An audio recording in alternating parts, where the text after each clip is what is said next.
Jai, Hare Krishna. So we are starting the next book, which is called Rajavidya, the King of Knowledge, by His Divine Grace Srila A.C. Bhaktivedanta Swami Prabhupada.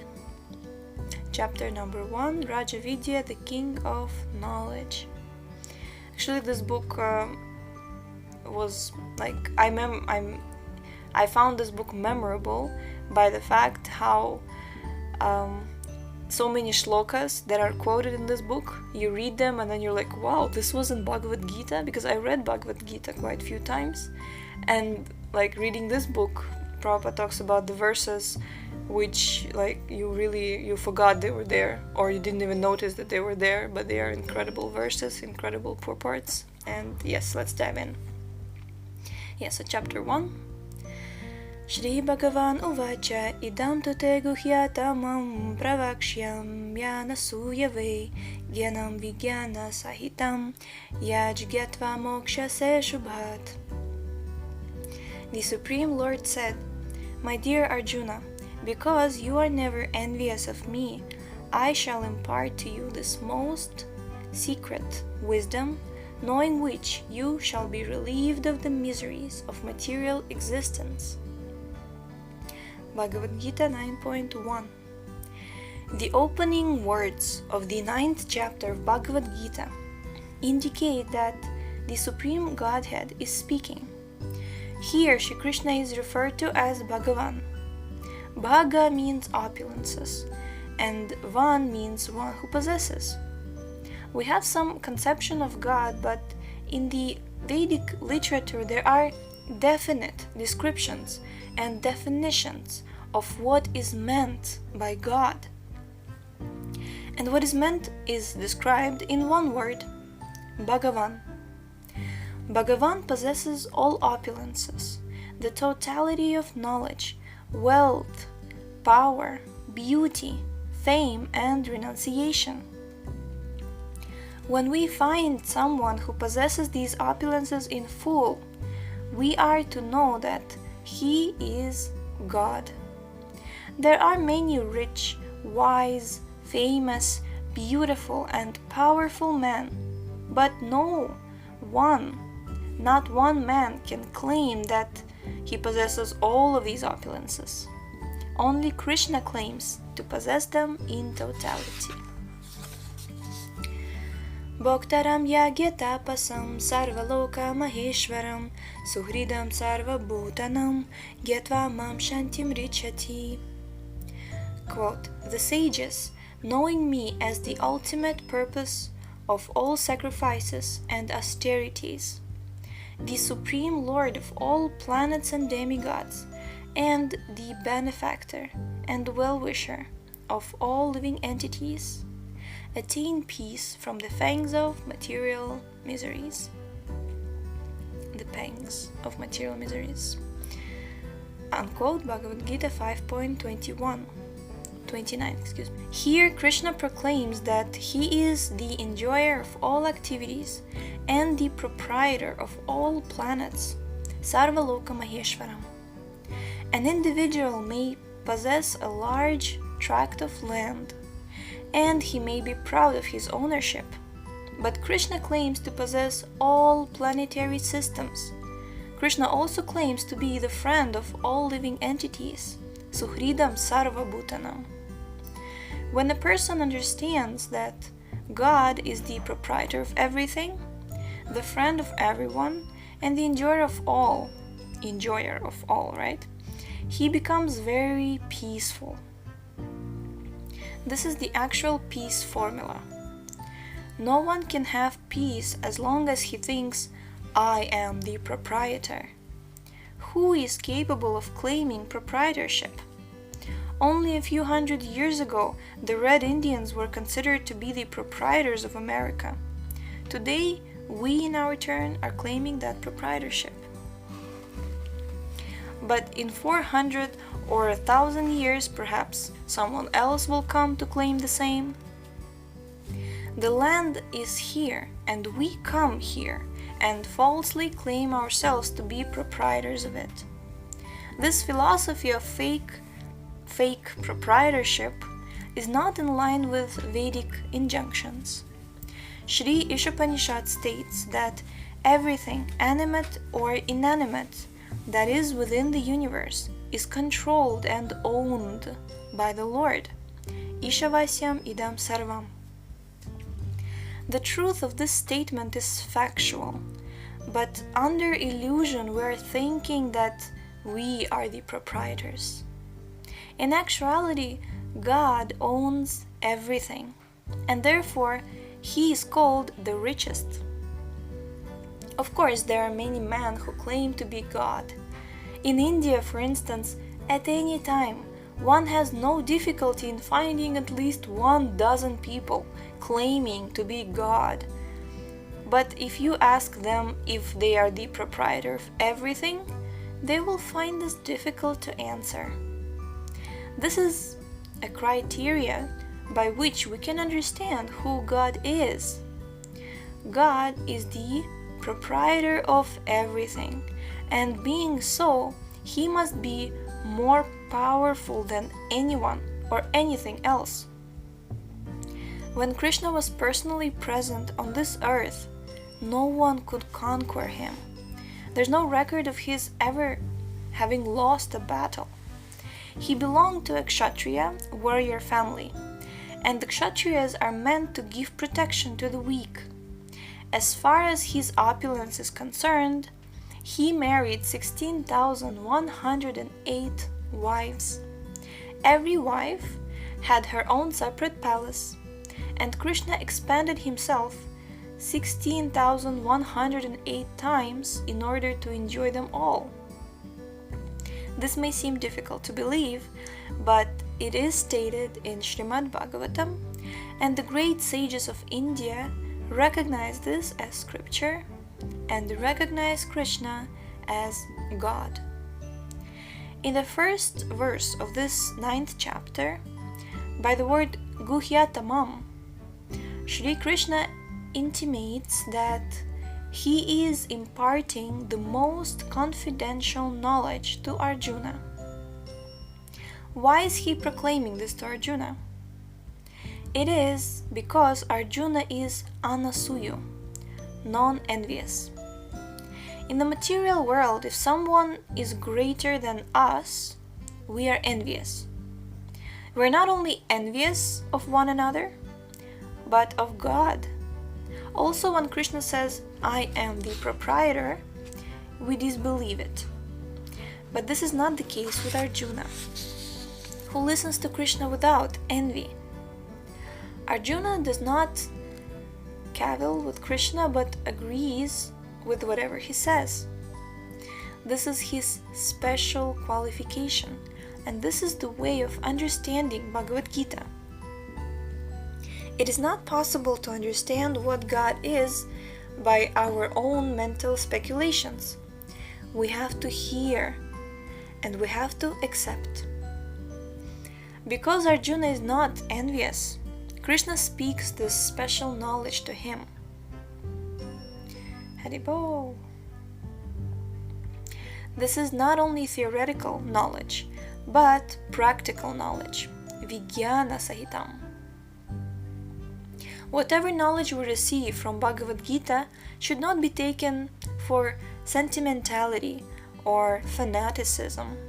The knowledge is both Jnana and Vijnana, theoretical wisdom and scientific knowledge. If one becomes well versed in this knowledge, liberation is certain. Life in this material world is by nature inauspicious and miserable. Moksha means liberation, and the promise is that by dint of understanding this knowledge, one will attain liberation from all miseries. It is important then to understand what Krishna says about this knowledge. Rajavidya rajaguhyam pavitram idam uttamam pratyaksha vagamam dharmyam susukham kartumavyayam. Quote, "This knowledge is the king of education, the most secret of all secrets. It is the purest knowledge, and because it gives direct perception of the self by realization. It is the perfection of religion. It is everlasting, and it is joyfully performed. Unquote, Bhagavad Gita 9.2. According to Bhagavad Gita, the topmost knowledge, rajavidya rajaguhyam, is Krishna consciousness, because in Bhagavad Gita we find that the symptom of one who is actually in knowledge is that he has surrendered unto Krishna. As long as we go on speculating about God but do not surrender, it is understood that we have not attained the perfection of knowledge. The perfection of knowledge is bahunam janmanamante gyanavan mam prapadyante vasudeva sarvam iti sa mahatma sudurlava. After many births and deaths, he who is actually in knowledge surrenders unto me, knowing me to be the cause of all causes and all that is. Such a great soul is very rare. That's a quote from Bhagavad Gita 7.19. As long as we do not surrender, we cannot understand God. Surrender to God may take many births, but if we accept that God is great, it is possible to surrender unto Him immediately. But generally, this is not our position in the material world. We are characteristically envious and consequently think, oh, why should I surrender unto God? I am independent, I shall work independently. Therefore, in order to rectify this misgiving, we have to work for many births. In this regard, the name of Krishna is especially significant. Krish means repetition of birth, and Na means one who checks. Our repetition of birth can be checked only by God. No one can check his repetition of birth and death without the causeless mercy of God. Jai! Okay, we shall continue tomorrow. Interesting, I was just listening today the lecture of Srila Prabhupada, and right there he was saying that something like, would you like if I would say, like if you sit somewhere and I say, oh, can you change position, can you sit over here? And then you sit over there like, oh, no, can you sit right here? And then you sit there like, no, can you change your position and sit over there? And Prabhupada is saying that anybody would just get frustrated and say, you know what, I'm leaving this place, you know? So in the same way, we as eternal soul, we're meant to be eternal, but we're constantly changing bodies. Like we're in this body and then we have to die and then get another body and then we have to die and then get another body. So it's like nobody really likes it. As a soul, we're not used to it and we don't like it. So here, Prabhupada is saying that only by the causeless mercy of God or Krishna, we can check or stop the repetition of birth and death. So, thank you so much for tuning in today, and we shall see you tomorrow. Hare Krishna.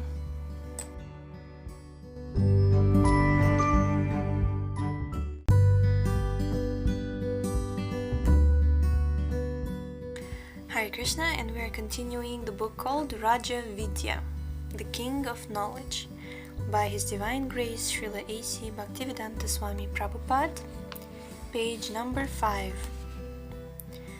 The subject matter of the 9th chapter is Rajavidya. Raja means king and Vidya means knowledge. In ordinary life, we find one person king in one subject and another in another subject. This knowledge, however, is sovereign over all others, and all other knowledge is subject or relative to it. The word Raja Guhyam indicates that this sovereign knowledge is very confidential, and the word Pavitram means that it is very pure. This knowledge is also Uttamam. Ud means transcend, and Tama means darkness. And that knowledge which surpasses this world and knowledge of this world is called Uttamam. It is the knowledge of light, and darkness has to be separated from it.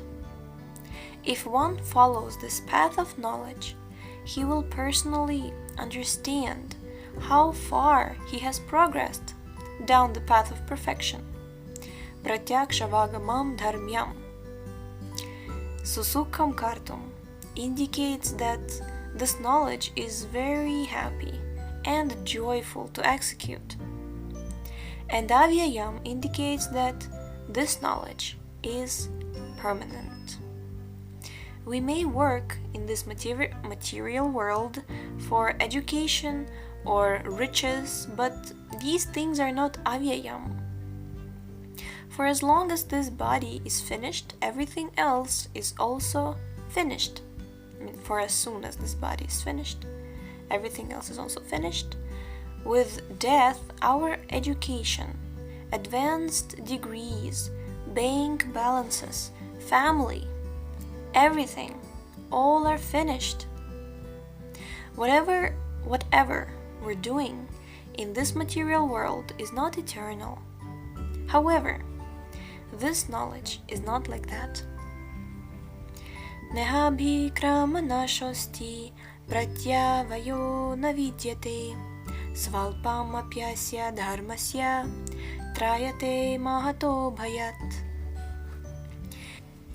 In this endeavor, there is no loss or diminution, and a little advancement on this path can protect one from the most dangerous type of fear. Unquote Bhagavad Gita 2.40. Knowledge in Krishna consciousness is so perfect that if one performs work in Krishna consciousness and yet does not attain perfection, in his next life he takes up from wherever he left off.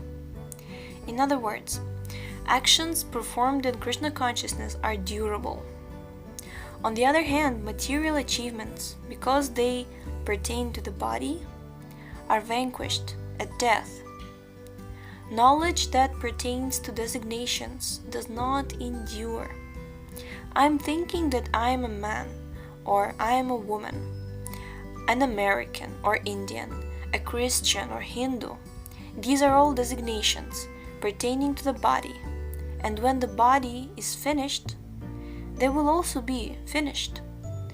We are actually spirit, and therefore our spiritual activities will go with us wherever we go.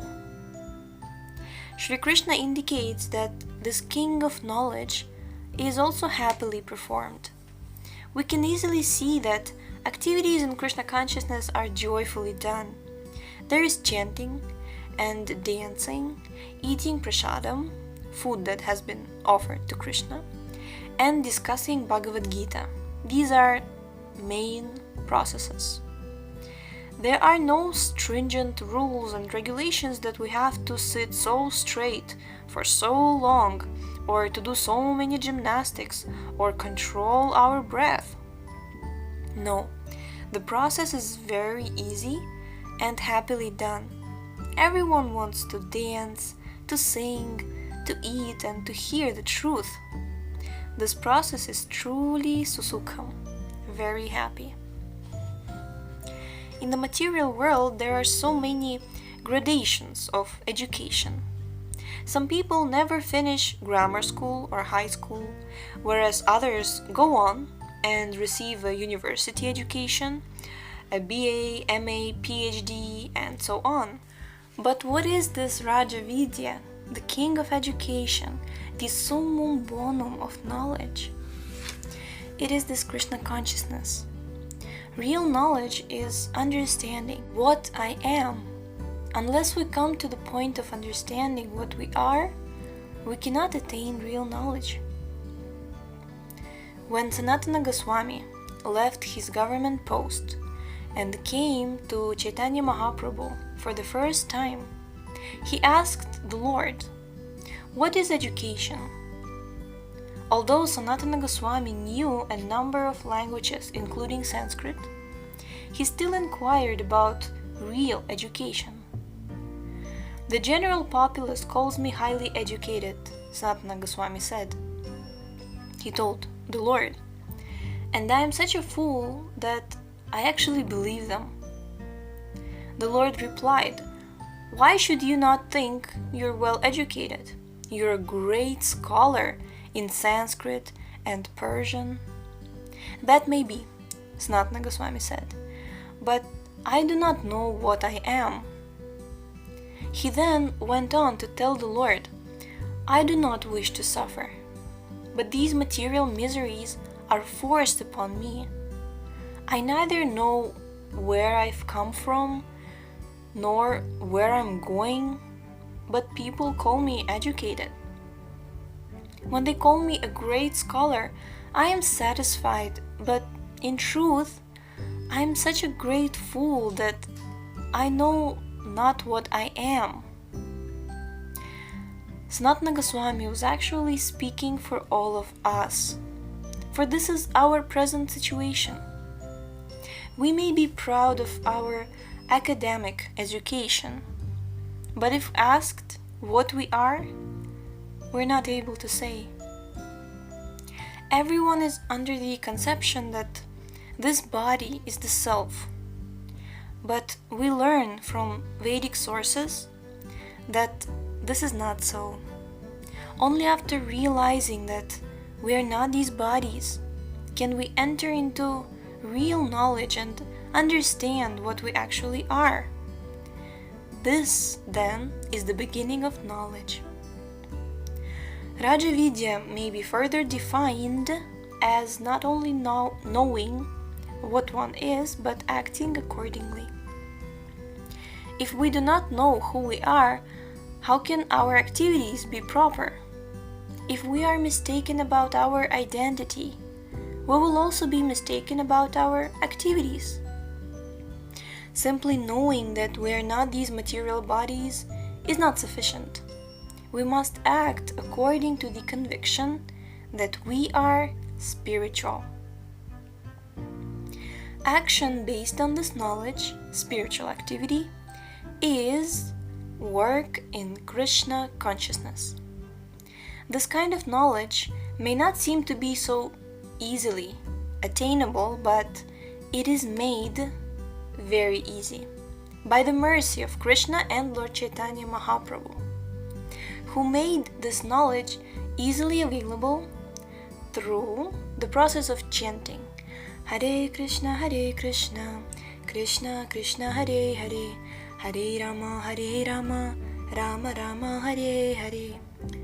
Chaitanya Mahaprabhu divided the living entities into two major categories: those that are moving and those that are not moving. Trees, grass, plants, stones do not move because they do not have sufficiently developed consciousness. The consciousness is there, but is covered. If a living being does not understand his position, he is stone-like, although dwelling in a human body. The living entities, birds, reptiles, animals, insects, human beings, demigods, etc., number over 8 million species. And of these, a very small number are human beings.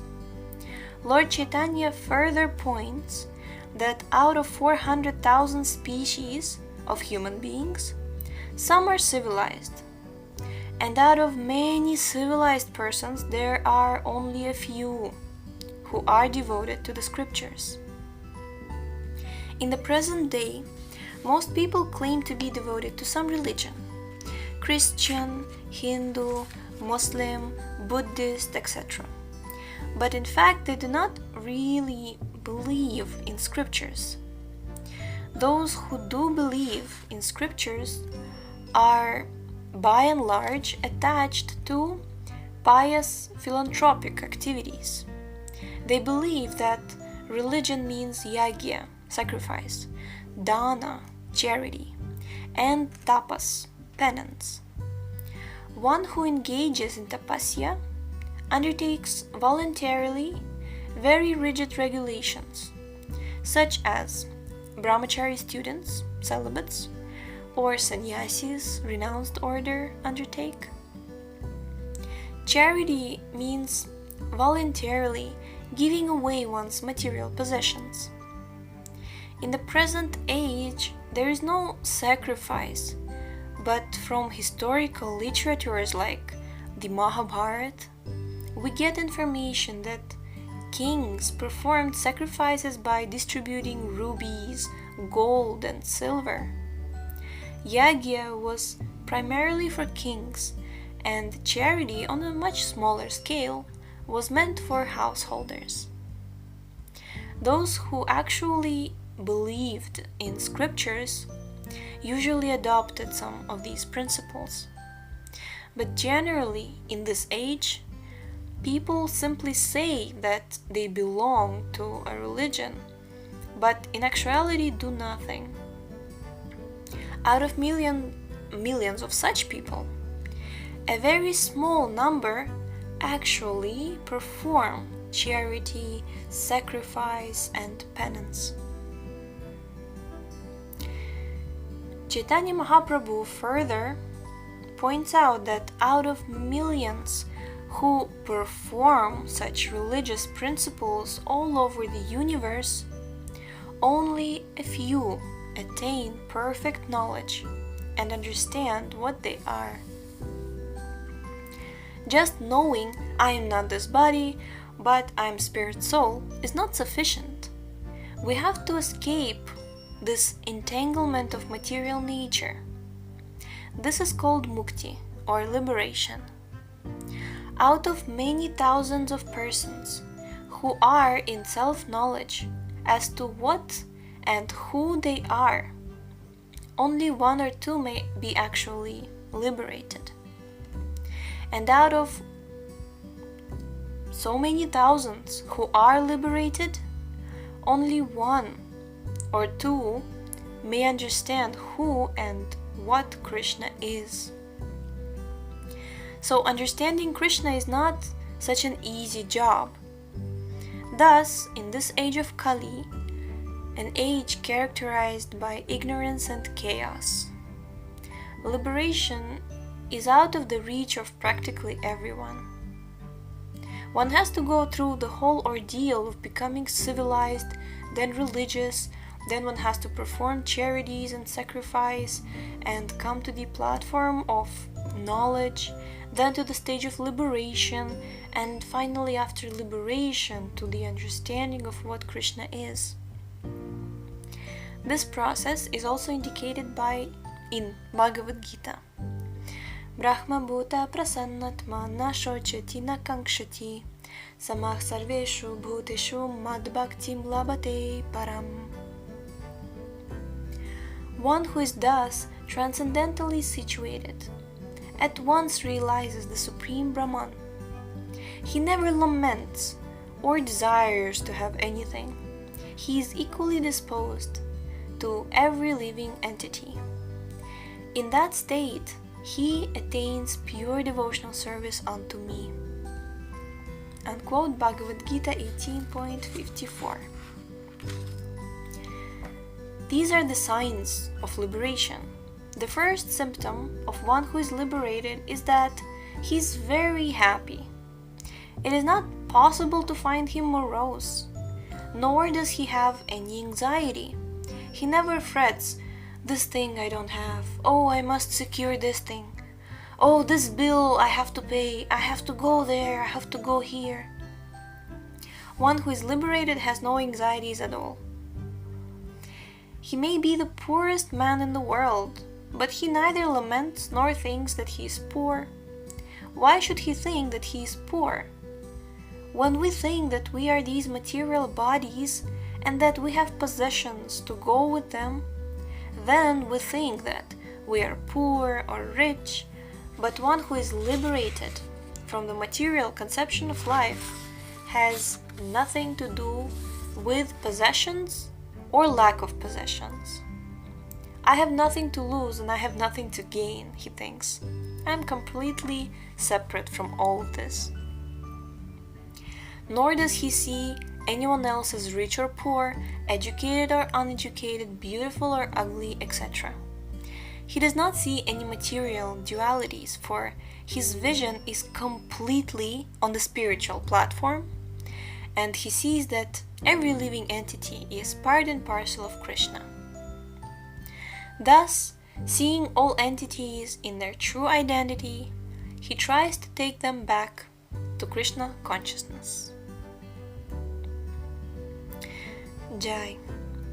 We're going to stop here, because we really need to stop here today, but don't be discouraged, because like in the next paragraph, Srila Prabhupada will explain that yes, it may not be very easy in this age of Kali because of the situation with the age of Kali, but out of the causeless mercy of the Lord, like the Lord himself came and gave us the simplest and easiest, most practical, most efficient way to actually achieve perfection of life, and we're going to read that tomorrow. And one more thing I wanted to mention is that, this is so important right now for us to read, like this book, this entire book, this is like on the thicker side. This book is about 100 pages. So we will see how I recently read that like many psychotherapists, psychologists, they also begin, to explain you're not this body, you're not your mind, because this is actually the key, to solve all of these psychological issues. But they will never get, or not that they will never get, but if you don't actually understand who you are, if you don't understand what you're meant to do, if you don't understand Krishna, then you are not this body. It won't make sense in its entirety. So what we now read, how like completely liberated person, he sees everyone with the spiritual vision. It's not like he loses the material vision, but he actually sees things as they are. He sees that we are spirit souls, we have these coverings, but we are spirit souls in essence. So I just wanted to point that out. Okay, so let us continue tomorrow. Thank you so much for tuning in today, and yes, we shall see you tomorrow. Hare Krishna.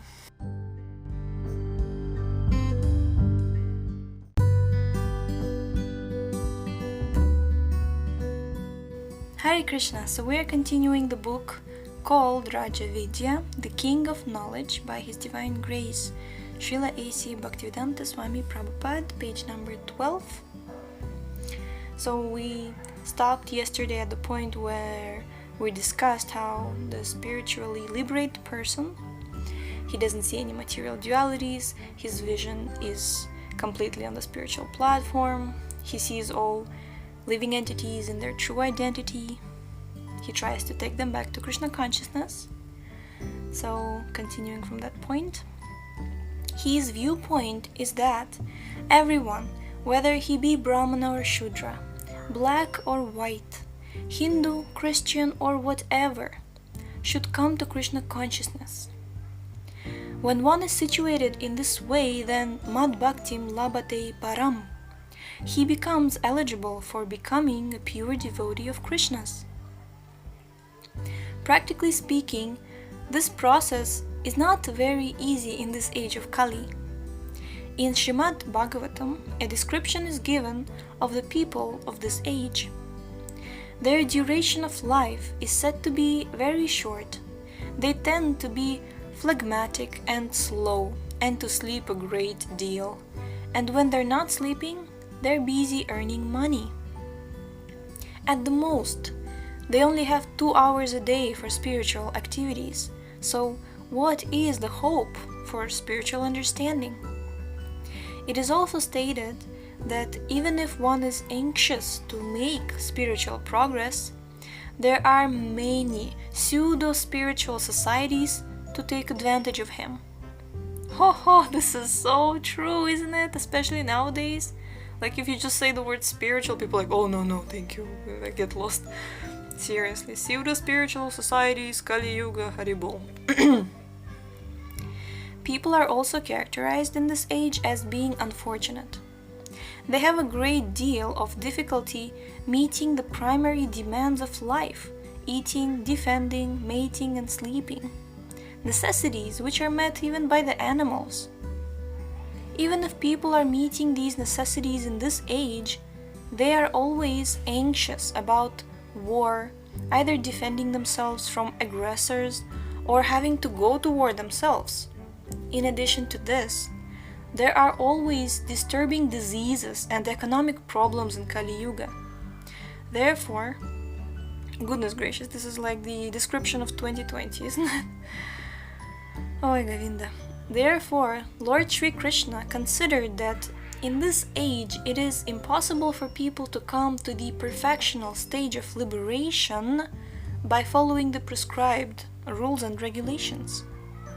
Thus, out of his causeless mercy, Sri Krishna came as Lord Chaitanya Mahaprabhu and distributed the means to the highest perfection of life and spiritual ecstasy by the chanting of Hare Krishna, Krishna Krishna, Hare Hare, Hare Rama, Rama Rama, Hare Hare. This process of chanting is most practical, and it does not depend on whether one is liberated or not, or whether one's condition is conducive to spiritual life or not. Whoever takes to this process becomes immediately purified. Yeah, this is very, very important actually for a person who is like living in spiritual society, like for myself. I can tell you that sometimes even people who've been in practice for a long time, sometimes we forget that, it doesn't matter whether your condition is conducive to spiritual life or not. It doesn't matter whatever stage you're at. It doesn't matter whatever conditioning you have, position. Whoever takes to this process of chanting Hare Krishna, right, becomes immediately purified. Jai, isn't this real, like causeless mercy? Jai. Therefore, it is called pavitram, pure. Furthermore, for one who takes to this Krishna consciousness process, the seeds of latent reactions to his sinful activities are all nullified. Just as a fire turns whatever we put into it to ashes, this process turns to ashes all the sinful reactions of our past lives. We must understand that our suffering is due to our sinful activity, and sinful activity is due to our ignorance. This is very, very, very key point to understand. Like when we suffer, it's not that God decided to make us suffer to teach us something. God is giving his causeless mercy so that we would become liberated, be happy and everything. So we are suffering because of our own sinful activities in the past. Okay. Sins or transgressions are committed by those who do not know what is what. A child, for instance, will naively put his hand in the fire because of ignorance. He is thus burned immediately, for the fire is impartial and does not allow any special consideration for the innocent child. It will simply act as fire. Similarly, we do not know how this material world is functioning, who its controller is, nor how it is controlled, and due to our ignorance, we act in foolish ways. But the nature is so stringent that she does not allow us to escape the reactions from our actions. Reactions to our actions. Whether we commit an act knowingly or unknowingly, the reactions and consequent sufferings are there. However, through knowledge, we can understand what the actual situation is, who God is, and what our relationship with Him is. This knowledge by which we can gain release from suffering is possible in the human form of life, not in the animal form. To give us knowledge, to give us proper direction, there are scriptures written in various languages in all parts of the world. Lord Chaitanya Mahaprabhu pointed out that people are forgetful from time immemorial about their relationship with the Supreme Lord. Therefore, Krishna has sent so many representatives to impart the scriptures to man. We should take advantage of these, especially of the Bhagavad Gita, which is the prime scripture for the modern world. Haribo, we concluded the first chapter of this incredible book. I really love this book also. I mean, I can't say like, I love this book, oh I love that book, about every book of Srila Prabhupada, but it's true. And we are starting chapter 2, Knowledge Beyond Samsara. Krishna specifically states that this process of Krishna consciousness is susukham, very pleasant and easy to practice. Indeed, the devotional process is very pleasant.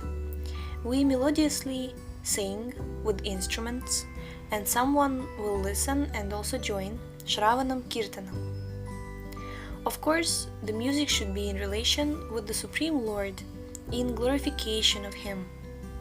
Hearing Bhagavad Gita is also part of devotional service, and in addition to hearing it, one should be eager to apply it in his life. Krishna consciousness is a science and should not be accepted blindly.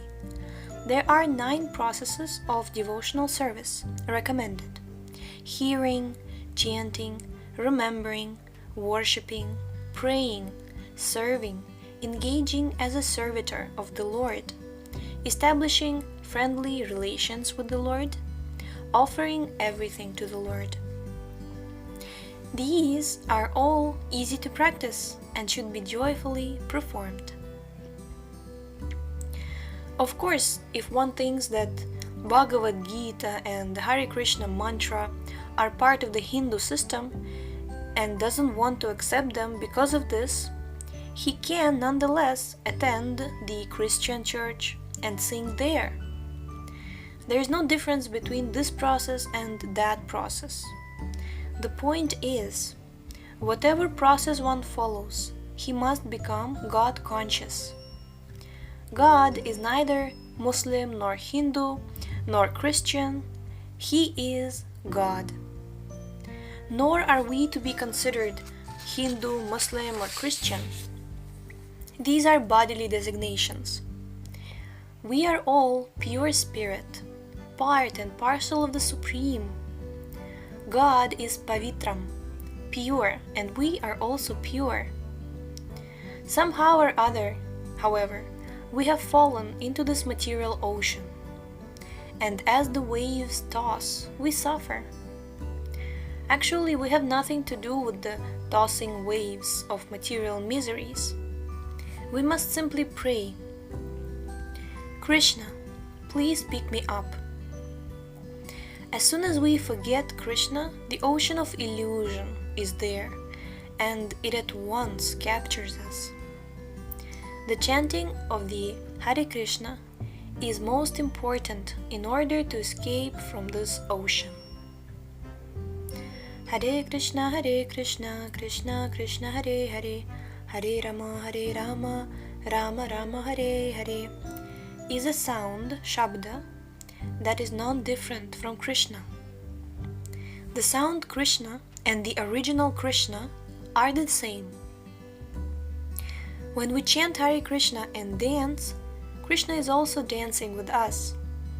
Of course, we may say, well, I do not see him. But why do we put so much stress on seeing? Why not hearing? Seeing, tasting, smelling, touching, and hearing are all instruments for experience and knowledge. Why do we put so much stress, exclusive stress, on seeing? A devotee does not wish to see Krishna. He is satisfied by simply hearing of Krishna. Wow! Seeing may eventually be there, but hearing should not be considered any less important. There are things which we hear but do not see. The wind may be whistling past our ears and we can hear it, but there is no possibility of seeing the wind. Since hearing is no less an important experience or valid one than seeing, we can hear Krishna.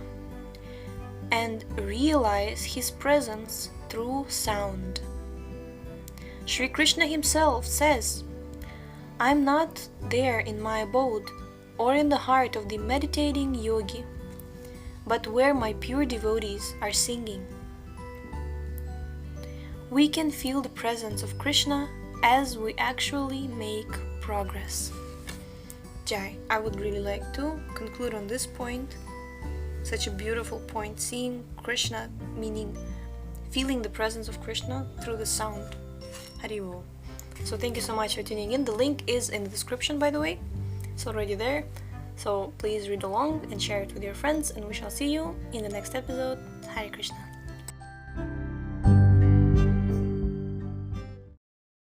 Hare Krishna. We apologize that yesterday there was no episode, but if you live in America or if you read the news, you would know that Amazon Web Services were down, and hence we could not access our website to actually post the episode of the podcast. But today we are posting 2 episodes together. So let's dive in.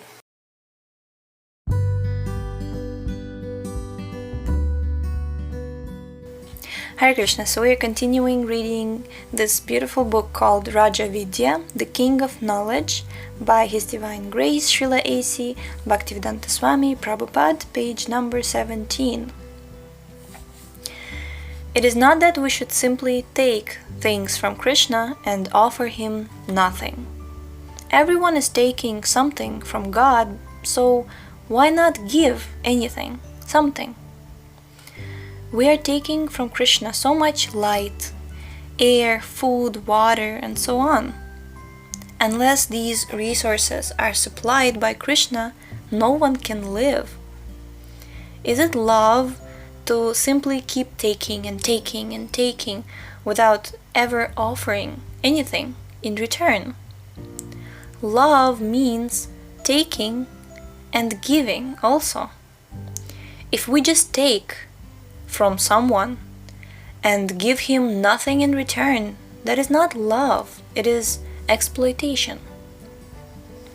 It is not that we should just continue eating without ever offering anything to Krishna. In Bhagavad Gita, Krishna says, "Patram pushpam phalam toyam yomi bhaktya prayachati tadaham bhaktyupahritam ashnami prayatatmanaha yat karoshi yadashnasi yad juhoshi tadasiyat yat tapasyasi kaunteya tat kurushva madarpanam." Quote, "If one offers me with love and devotion a leaf, a fruit, flower, or water, I will accept it. O son of Kunti, all that you do, all that you eat, all that you offer and give away, as well as all austerities that you perform, should be done as an offering unto me." Unquote. Bhagavad Gita 9.26 and 27. In addition to giving and receiving, in the execution of devotional service, one has to submit to Krishna whatever distress or confidential problem he has. Wow. He should say, "Krishna, I am suffering in this way. I have fallen in this tossing ocean of material illusion. Kindly pick me up. I understand now that I have no identification with this material world. I am simply put here as if thrown into the Atlantic Ocean.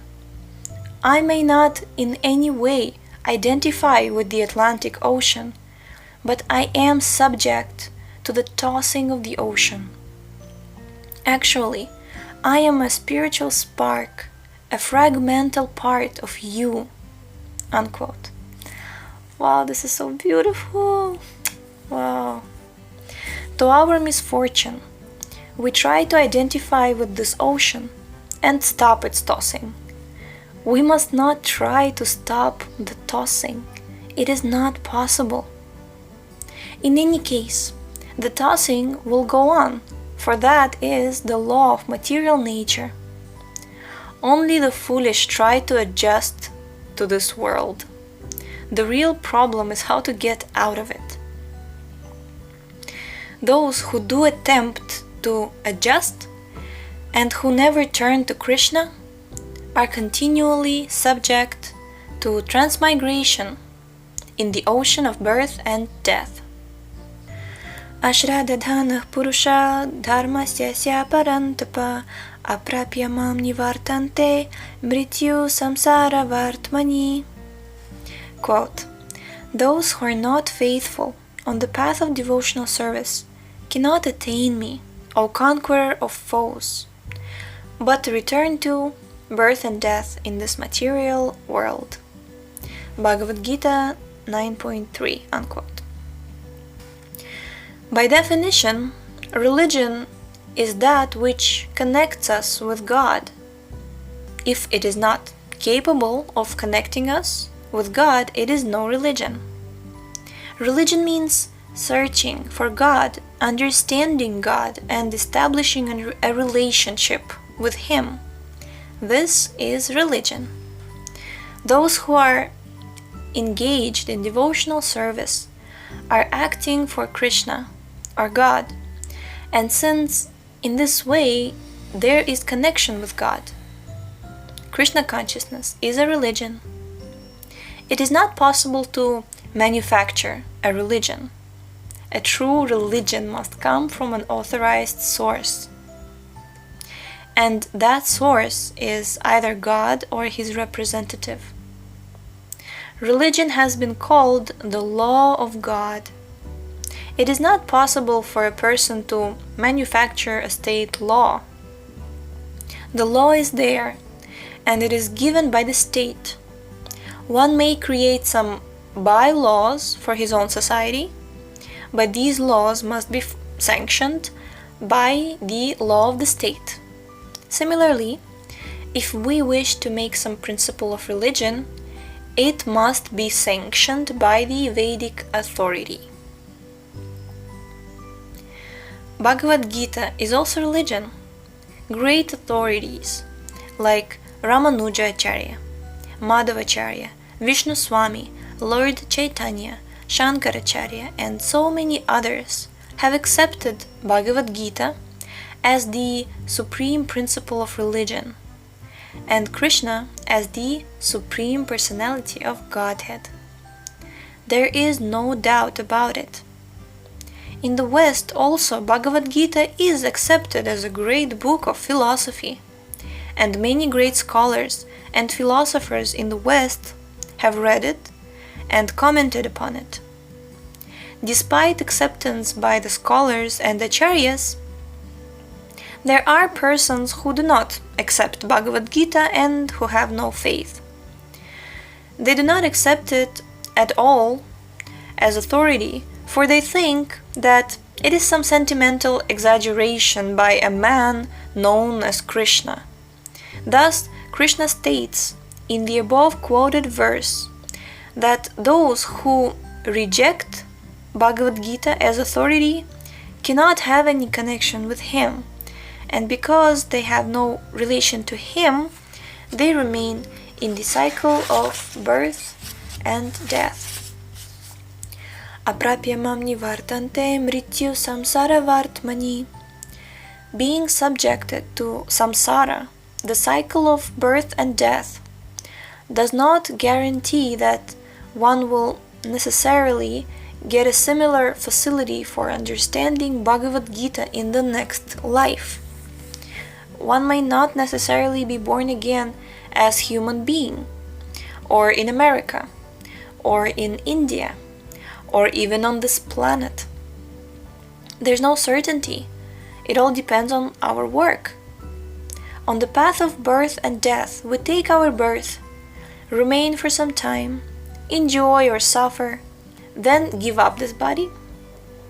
So birth, then remain for some time, enjoy or suffer, then again give up this body, and enter into the womb of a mother, either human being or animal.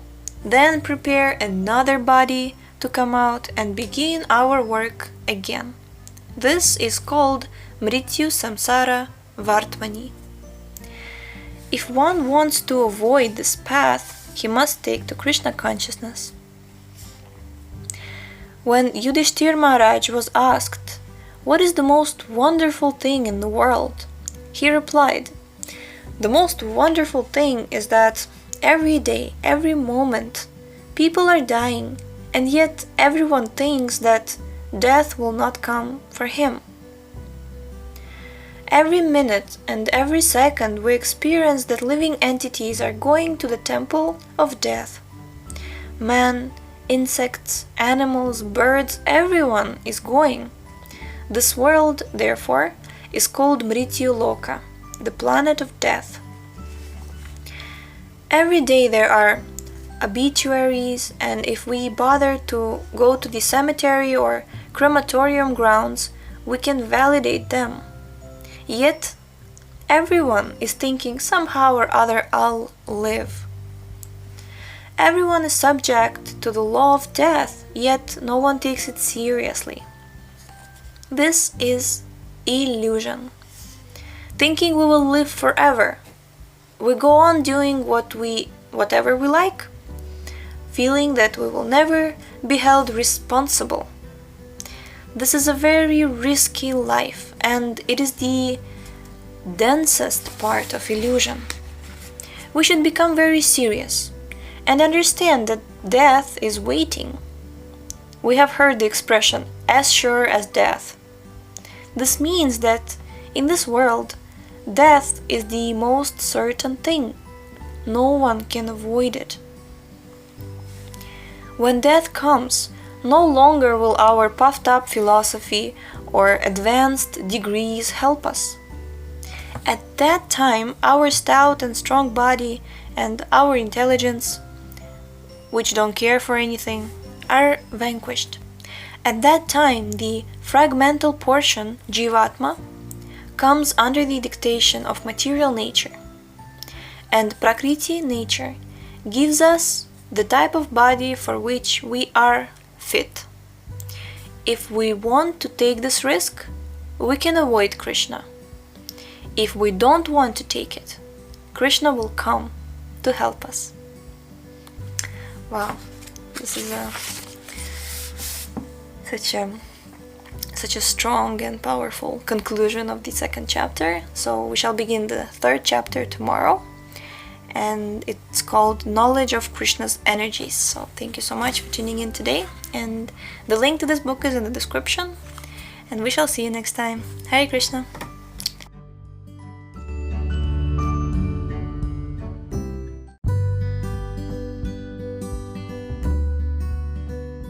Hare Krishna, thus ended yesterday's episode, and we are starting today's episode with page number 22, chapter 3, Knowledge of Krishna's Energies.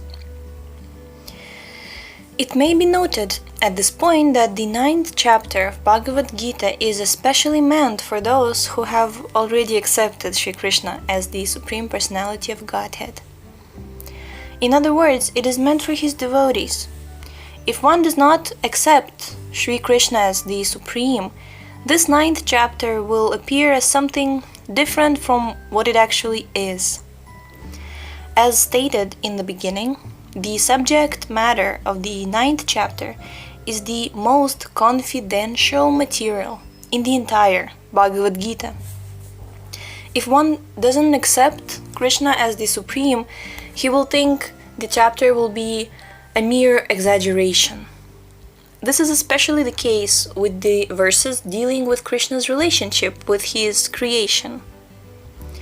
Maya tatam idam sarvam jagada vyakta murtina matsthani sarva bhutani nachaham teshvavasthitaha. Quote, by me, in my unmanifested form, this entire universe is pervaded. All beings are in me, but I am not in them. Unquote, Bhagavad Gita 9.4. The world which we see is also Krishna's energy, his Maya. Here, Maya means by me, as if one says, this work has been done by me. This by me doesn't mean that he has done his work and has finished or retired.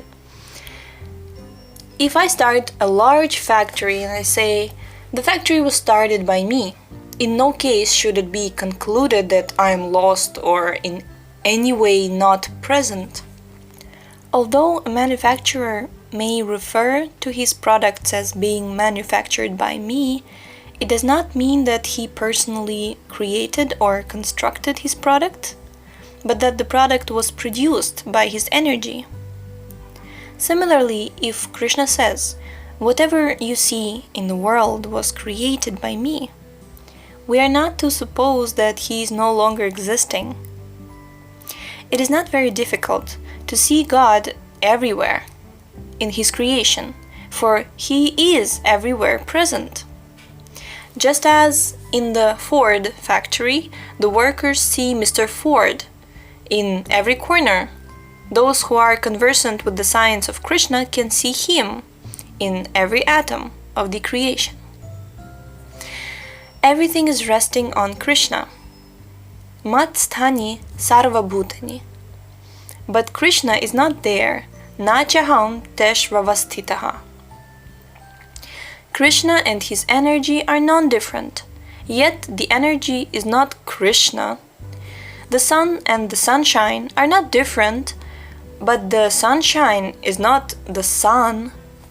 The sunshine may come through our window and enter into our room, but this is not to say that the sun is in our room. The Vishnu Purana states, Parasya Brahmana Shakti. Parasya means supreme, Brahmana means absolute truth, and Shakti means energy. The energy of the Supreme Absolute is everything, but in that energy, Krishna is not to be found. There are two kinds of energy, material and spiritual. Jivas, or individual souls, belong to the superior energy of Krishna, but because they are prone to be attracted to the material energy, they are called marginal energy. But actually, there are only two energies. All of the planetary systems and the universes are resting on the energies of Krishna. Just as all the planets in the solar system are resting in the sunshine, everything within the creation is resting on Krishna shine. Jai! Wow, that's beautiful. All of these potencies of the Lord give pleasure to a devotee, but one who is envious of Krishna rejects them. When one is a non-devotee, the statements of Krishna seem to be so much bluff, but when one is a devotee, he thinks, oh, my goddess, my Lord is so powerful. He says, oh, my Lord is so powerful. And he becomes filled with love and adoration, affection, love and affection. You see, I have these things like, oh my means God. Sorry. So, oh my Lord is so powerful, and he becomes filled with love and adoration. Non-devotee thinks that because Krishna says, I am God, they and everyone else can say the same. But if asked to show their universal form, they cannot do it. That is the difference between a pseudo-god and the real God. Krishna's pastimes cannot be imitated. Krishna married over 16,000 wives and kept them nicely in 16,000 palaces. But an ordinary man cannot even keep one wife nicely. It is not that Krishna just spoke so many wonderful things, he also acted wonderfully. We should not believe one thing that Krishna says or does and reject another. If belief is there, it must be full belief. In this regard, there's a story of Narada Muni, who was once asked by a Brahmana, "Oh, you are going to meet the Lord? Will you please ask him when I'm going to get my salvation?" "All right," Narada agreed, I shall ask. As Narada proceeded, he met a cobbler who was sitting under a tree mending shoes, and the cobbler similarly asked Narada, Oh, you are going to see God. Will you please inquire of him when my salvation will come? When Narada Muni went to the Vaikuntha planets, he fulfilled their request and asked Narayana, God, about the salvation of the Brahmana and the cobbler. And Narayana replied, After leaving this body, the cobbler shall come here to me. What about the Brahmana? Narada asked. He will have to remain there for a number of births. I do not know when he is coming. Narada Muni was astonished, and he finally asked, I can't understand the mystery of this. That you will see, Narayana said. When they ask you what I am doing in my abode, tell them that I am threading the eye of a needle with an elephant. When Narada returned to earth and approached the Brahmana said, Oh, you have seen the Lord? What was he doing? He was threading an elephant through the eye of a needle, Narada answered. I don't believe such nonsense, the Brahmana replied. Narada could immediately understand that the man had no faith, and that he was simply a reader of books. Wow, look at that. So you can have, wow, this is beautiful.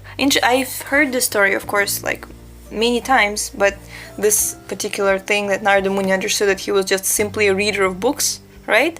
Because if someone is a reader of books, you may think they know everything and they may have faith in God, but actually it's not so. So, Jai, okay. Narada then left and went on to the cobbler, who asked him, Oh, you have seen the Lord. Tell me, what was he doing? He was threading an elephant through the eye of a needle, Narada replied. The cobbler began to weep. Oh, my Lord is so wonderful. He can do anything. Do you really believe that the Lord can push an elephant through the hole of a needle? Narada asked. Why not? The cobbler said. Of course I believe it. How is that? You can see that I am sitting under this banyan tree, the cobbler answered. And you can see that so many fruits are falling daily, and in each seed there is a banyan tree just like this one. If within a small seed there can be a big tree like this, is it difficult to accept that the Lord is pushing an elephant through the eye of a needle? So this is called faith. It is not a question of blindly believing. Haribol! Can we just declare it somehow? Like, is there like a world radio that everybody can hear? Faith is not a question of blindly believing. There is a reason behind the belief. I'm reading that. There is a reason behind the belief. If Krishna can put a large tree within so many little seeds, is it so astounding that he is keeping all the planetary systems floating in space through his energy?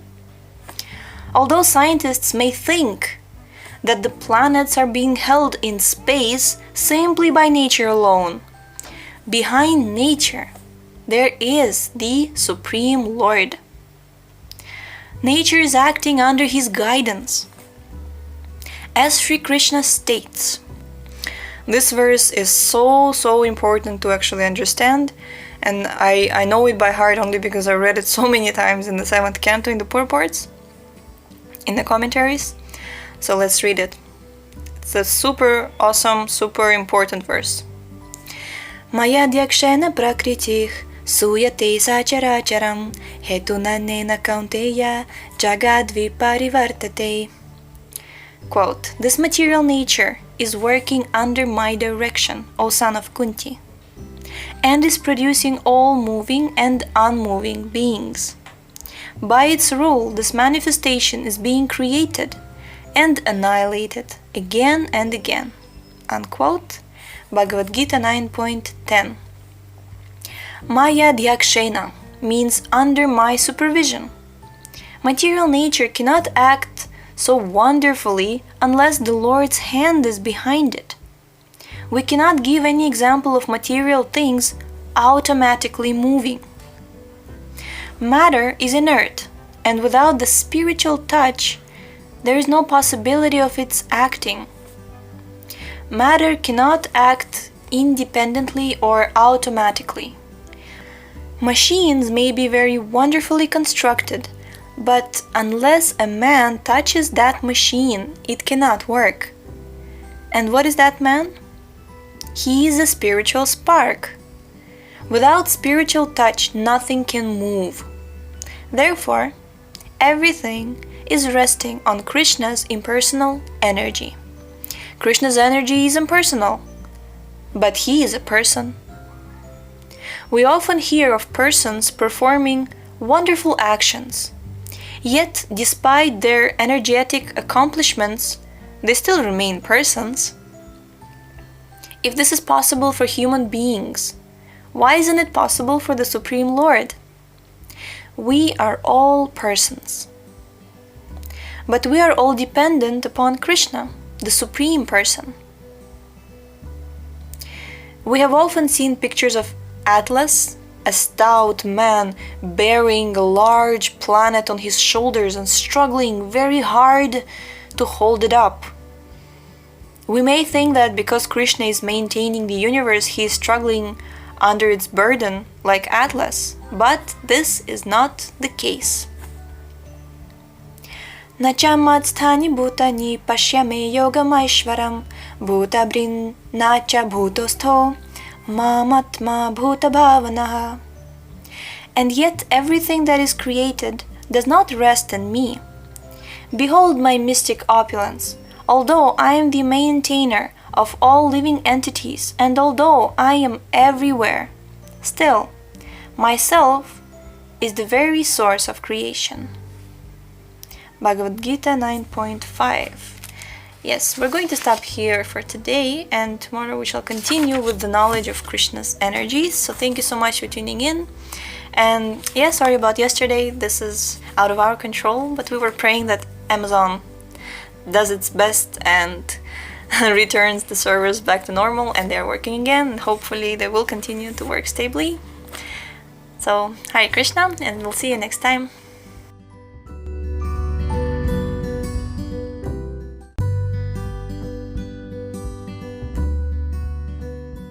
And we're back with Rajavidya, the King of Knowledge, by His Divine Grace, Srila A.C. Bhaktivedanta Swami Prabhupada, page number 27. Although all beings in the universe are resting in Krishna's energy, still they are not in Him. Krishna is maintaining all living entities, and His energy is all-pervading, yet He is elsewhere. This is Krishna's inconceivable mystic power. He is everywhere, yet He is aloof from everything. We can perceive His energy, but we cannot see Him because He cannot be seen with material eyes. However, when we develop our spiritual qualities, we sanctify our senses so that even within this energy, we can see Him. Electricity, for instance, is everywhere, and an electrician is capable of utilizing it. Similarly, the energy of the Supreme Lord is everywhere, and when we become transcendentally situated, we can see God eye to eye everywhere. That spiritualization of the senses is possible through devotional service and love of God. The Lord is all-pervading, all over the universe, and is within the soul, the heart, water, air, everywhere. Thus, if we make an image of God in anything, clay, stone, wood, or whatever, it should not be considered to be just a doll. that is also God. If we have sufficient devotion, the image will also speak to us. God is everywhere impersonally. Maya tatam idam sarvam. But if we make His personal form from anything, if we create an image of God within ourselves, He will be present personally for us. In the Shastras, there are 8 kinds of images recommended, and any kind of image can be worshipped, because God is everywhere. One may protest and ask, why should God be worshipped in images and not in His original spiritual form? The answer is that we cannot see God immediately in His spiritual form. With our material eyes, we can only see stone, earth, wood, something tangible. Therefore, Krishna comes as Archa Vigraha, a form conveniently presented by the Supreme Lord in order for us to see Him. The result is that if we concentrate upon the image and make offerings with love and devotion, Krishna will respond through the image. There are many instances of this happening. In India, there is one temple called Sakshi Gopal.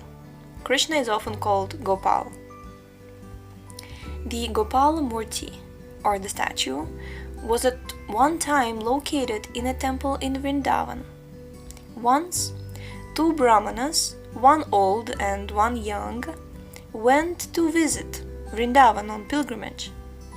It was a long trip, and in those days there were no railways, so travelers underwent many hardships. The old man was much obliged to the youth for helping him on the journey, and upon arriving in Vrindavan, he said to him, "My dear boy, you have rendered me so much service and I am much obliged to you. I would like very much to return that service and give you some reward." "My dear sir," the youth said, "you are an old man just like my father. It is my duty to serve you. I don't require any reward." "No, I'm obliged to you and I must reward you," the old man insisted. He then promised to give the young man his young daughter in marriage. The old man was a very rich man, and the youth, although a learned brahmana, was very poor. Considering this, the youth said, "Don't promise this, for your family will never agree. I'm such a poor man and you are aristocratic, so this marriage will not take place. Don't promise this way before the deity." The conversation was taking place in the temple before the deity of Gopal Krishna, and the young man was anxious not to offend the deity. However, despite the youth's pleas, the old man insisted on the marriage. After staying in Vrindavan for some time, they finally returned home, and the old man informed his eldest son that his younger sister was to be married to the poor Brahmana youth. The eldest son became very angry. "Oh, how have you selected the pauper as husband for my sister? This cannot be." The old man's wife also came to him and said, "If you marry our daughter to that boy, I shall commit suicide." The old man was perplexed. After some time, the Brahmana youth became very anxious. "He has promised to marry his daughter to me, and he made that promise before the deity. Now he's not coming to fulfill it." He then went to see the old man to remind him of his promise. "You promised before Lord Krishna," the youth said.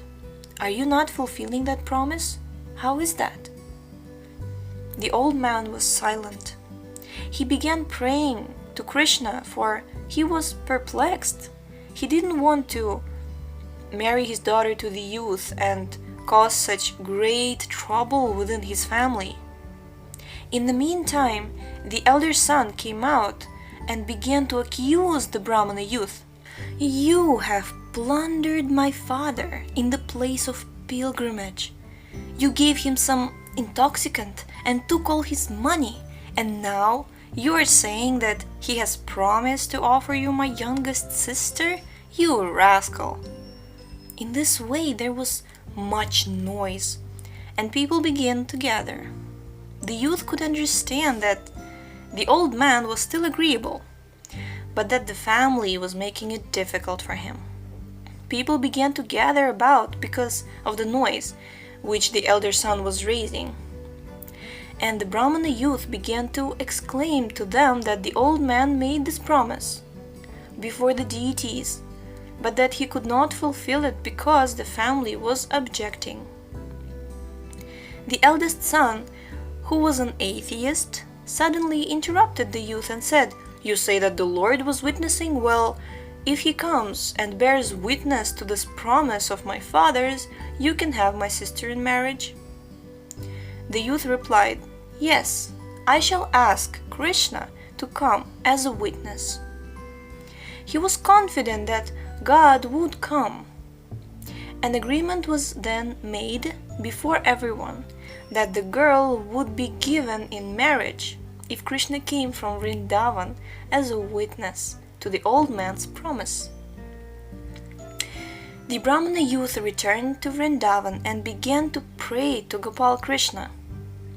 "Dear Lord, you must come with me." He was such a staunch devotee that he spoke to Krishna just as one would speak to a friend. He was not thinking that the Gopala was a mere statue or image, but he considered him to be God himself.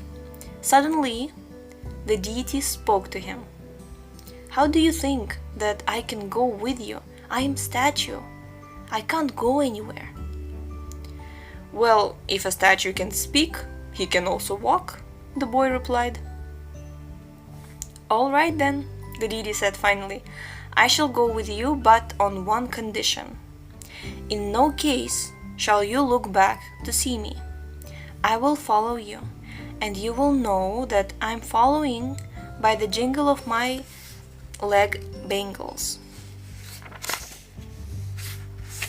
like ankle bells. The youth agreed, and in this way they left Vrindavan to go to the other town. When the trip was nearly over, just as they were about to enter his home village, the youth could no longer hear the sound of the bangles, and he began to fear. "Oh, where is Krishna?" Unable to contain himself any longer, he looked back. He saw the statue standing still. Because he looked back, it would go no further. He immediately ran into the town and told the people to come out and see Krishna, who had come as a witness. Everyone was astounded that such a large statue had come from such a distance, and they built a temple on the spot in honor of the deity. And today people are still worshipping Sakshi Gopal, the Lord as a witness. We should therefore conclude that because God is everywhere, He is also in His statue, in the image made of Him. If Krishna is everywhere, as even the impersonalists admit, then why isn't He in His image? Whether an image or a statue speaks to us or not is dependent on the degree of our devotion. But if we choose to see the image merely as a piece of wood or stone, Krishna will always remain wood or stone for us. Krishna is everywhere, but as we advance in spiritual consciousness, we can begin to see Him as He is. If we put a letter into a mailbox, it will go to its destination because the mailbox is authorized. Similarly, if we worship an authorized image of God, our faith will have some effect. if we are prepared to follow the various rules and regulations, that is to say, if we become qualified, it is possible to see God anywhere and everywhere. When a devotee is present, Krishna, by his omnipresent energies, will manifest himself anywhere and everywhere. But when his devotee is not there, he will not do this. There are many instances of this. Prahlad Maharaj saw Krishna in a pillar. There are many other examples.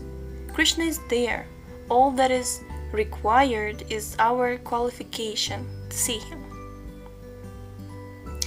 Krishna himself gave an example of his omnipresence in this way. Yatha kasha sthito nityam vayu sarvatra go mahan tatha sarvani bhutani matsthanityu padaraya.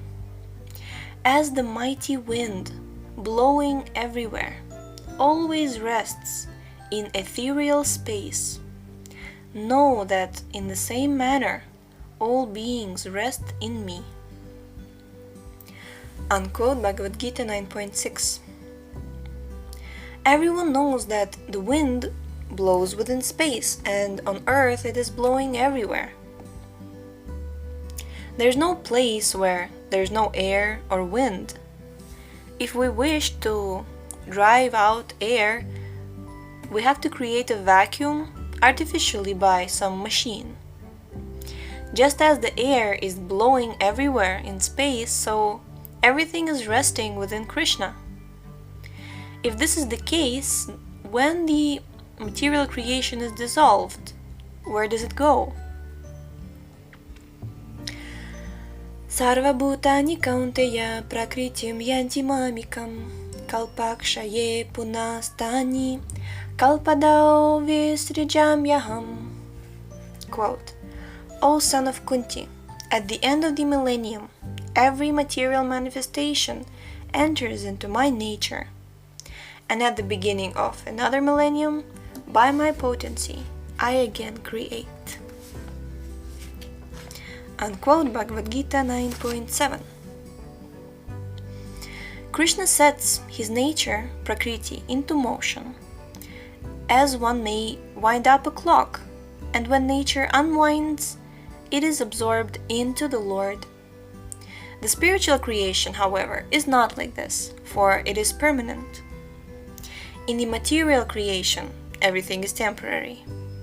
Just as our bodies are developing due to the spiritual spark that is within, the whole creation is coming into being, developing, and passing out of being due to the Spirit of the Lord, which is within it. Just as our spirit is present within the body, the Lord is present within the universe as Paramatma. Due to the presence of Kshirodakashayi Vishnu, the material creation exists just as, due to our presence, our bodies are existing. Sometimes Krishna manifests the material creation, and sometimes he does not. In all cases, its existence is due to his presence. Jai, we have completed third chapter of this beautiful book, and tomorrow we shall continue with the fourth chapter titled Knowledge by the Way of the Mahatmas, Great Souls. So thank you so much for tuning in today, and the link to this book is in the description. Let's read along, and we shall see you next time. Hare Krishna.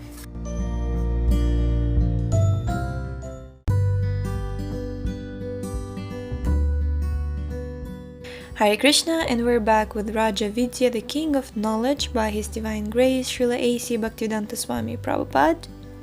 Page number 35, Chapter 4, Knowledge by the Way of the Mahatmas. The presence of Krishna in all aspects of the creation is perceived by the Mahatmas, the great souls, who are always engaged in the worship of Krishna. As Krishna himself states, these great souls are conversant with the confidential knowledge found in the 9th chapter of Bhagavad Gita. And they know Krishna to be the source of all things. Mahatmanastu mampartha daivim prakritim ashritah bhajantyananya manaso gyatva bhutadim avyayam. O son of Pritha, those who are not deluded, the great souls, are under the protection of the divine nature. They are fully engaged in devotional service because they know me as the Supreme Personality of Godhead, original and inexhaustible. Bhagavad Gita 9.13. The great soul knows without a doubt that Krishna is the Supreme Personality of Godhead, and that He is the origin of all emanations. The Vedanta Sutra states, Athato Brahma Jigyasa. Human life is meant for inquiring about Brahman. At present, we are all engaged in studying temporary, small things. Brahman means the greatest, but instead of concerning ourselves with the greatest, we have become enmeshed in trying to solve the animal problems of eating, sleeping, defending, and mating. These small problems are automatically solved. Even the animals are enjoying mating, sleeping, eating, and defending. The arrangements are all provided. These demands of the body are not really problems, but we have made them into problems. The Vedanta Sutra enjoins us not to concern ourselves with these problems, for they are satisfied in any form of life. Our problem is to inquire about the source of all these manifestations. The human form of life is not meant for struggling hard to solve the material problems which even a hog, a stool-eater, can solve. The hog is considered to be the lowest among animals, yet he has eating facility, mating facility, sleeping facility, and facilities for defense. Even if we don't strive for these things, we will have them. Man is meant, rather, to find out the source from which all these things are coming. The Vedanta Sutra states that Brahman is that from which everything is emanating.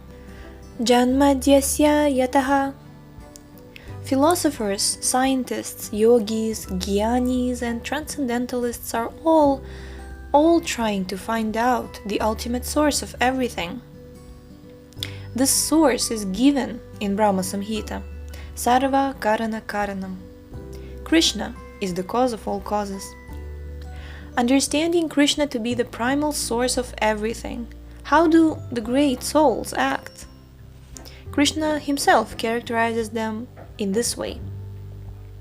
Shatatam kirtayanto mam yatantascha dridhavrata namashyantascha mam bhaktya nitya yukta upasate. Quote, always chanting my glories, endeavoring with great determination, bowing down before me. These great souls perpetually worship me with devotion. Bhagavad Gita 9.14, unquote. That glorification is this process of Bhakti Yoga, the chanting of Hare Krishna. The great souls, understanding the nature of God, His descent, and His mission, glorify Him in so many ways, but there are others who do not accept Him. Krishna also mentions them in the 9th chapter. Avajananti mammudha manushim tanumashritam param bhavam ajananto mama bhuta maheshwaram. Quote, fools deride me when I descend in the human form. They do not know my transcendental nature and my supreme dominion over all that be. Unquote, Bhagavad Gita 9.11. The mudhas, or foolish men, who are lower than animals, deride him. Any person who doesn't believe in God must be either a madman or a fool number one. There's no reason not to believe in God, and there is every reason to believe in Him. Man may say that he doesn't believe in God, but who gives him the power to say this? When death comes, the speaking power ceases. So, who is giving the power of speech? Has the speaking power come automatically from stone? As soon as the speaking power is withdrawn by the supreme authority, the body is no better than the stone. The very power of speech is proof that there is a supreme power who is giving us everything. A Krishna conscious person knows that whatever he has is not under his control. If we do not believe in God, we must believe in some power beyond us, which is controlling us at every step. Call that power God or nature or whatever.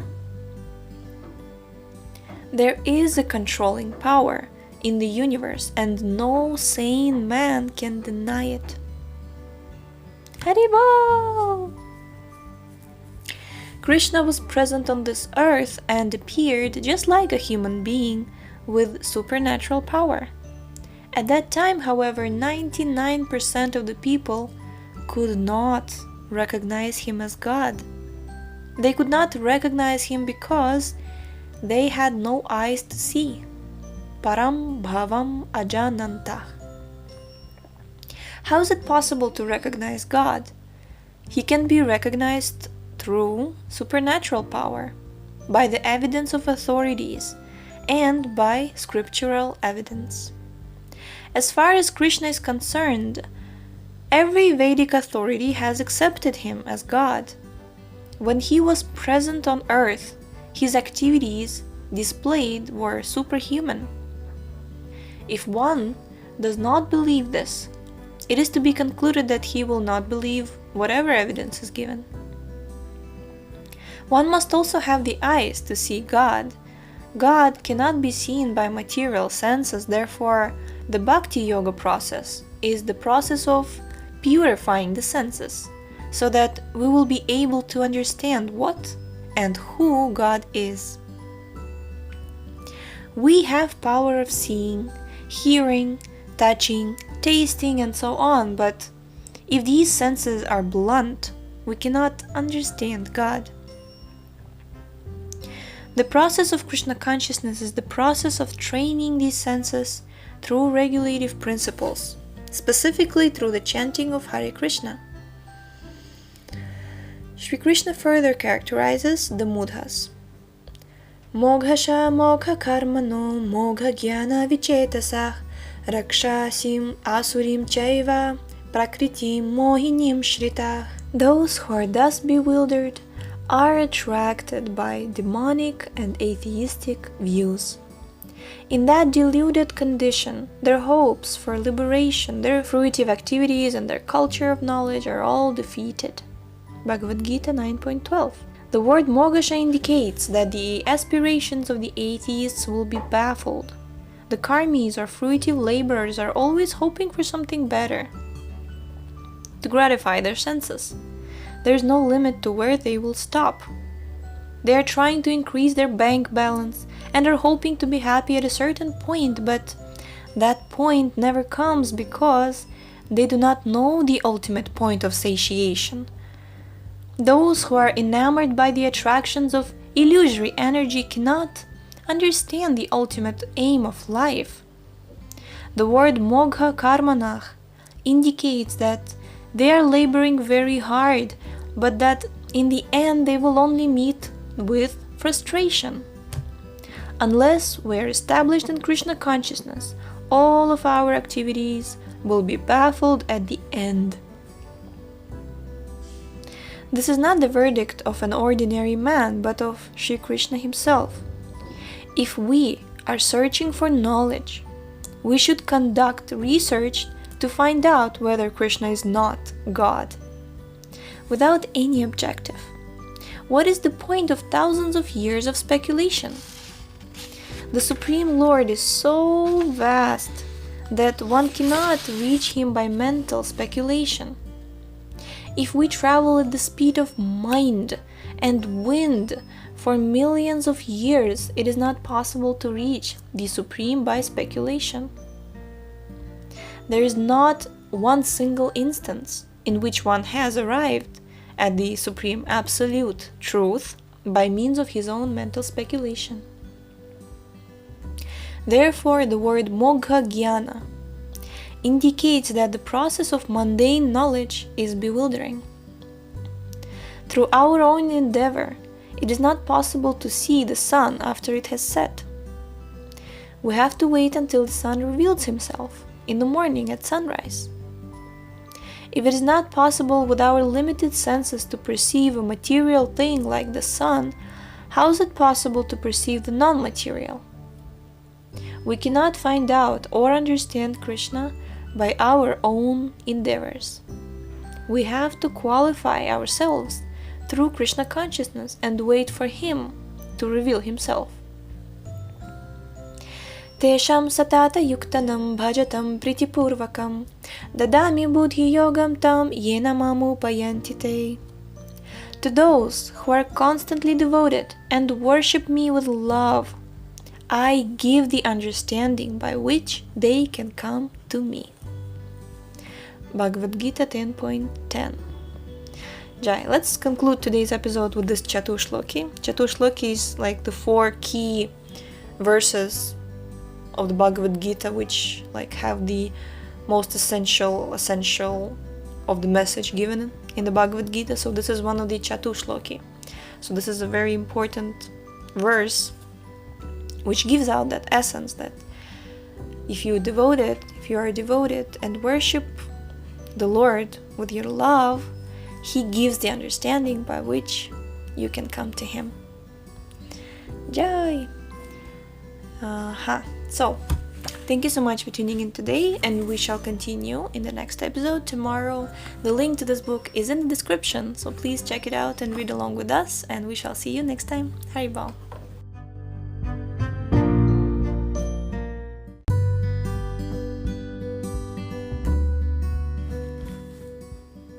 Hare Krishna, and we're continuing Rajavidya, the King of Knowledge, by His Divine Grace, Srila A.C. Bhaktivedanta Swami Prabhupada, page number 40. Krishna is within, but due to our material conditioning, we do not realize it. Those who are of the nature of fiends and demons, Rakshasim Asurim, think that this material life is all, and that it is the purpose of human life to squeeze out as much pleasure from matter as possible. They try squeezing, but they are constantly baffled. Squeezing material nature is not the process of finding out real pleasure. If we are searching for real pleasure, we have to take to Krishna consciousness. All happiness in the material world has a beginning and an end.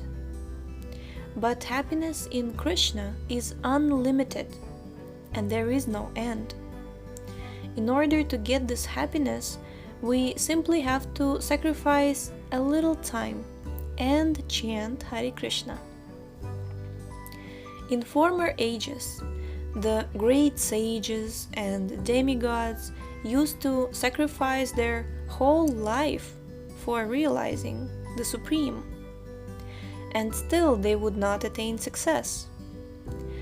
For this age, Chaitanya Mahaprabhu has given an easy process for self-realization, for God realization. All that is necessary is careful listening. We have to listen to Bhagavad Gita, and we have to chant the names of Krishna and listen to them carefully. We should not be puffed up, falsely thinking that our knowledge is great or that we are very learned. We need only become a little gentle and submissive to hear the messages from Krishna. At present, this world is being managed by the Rakshasas.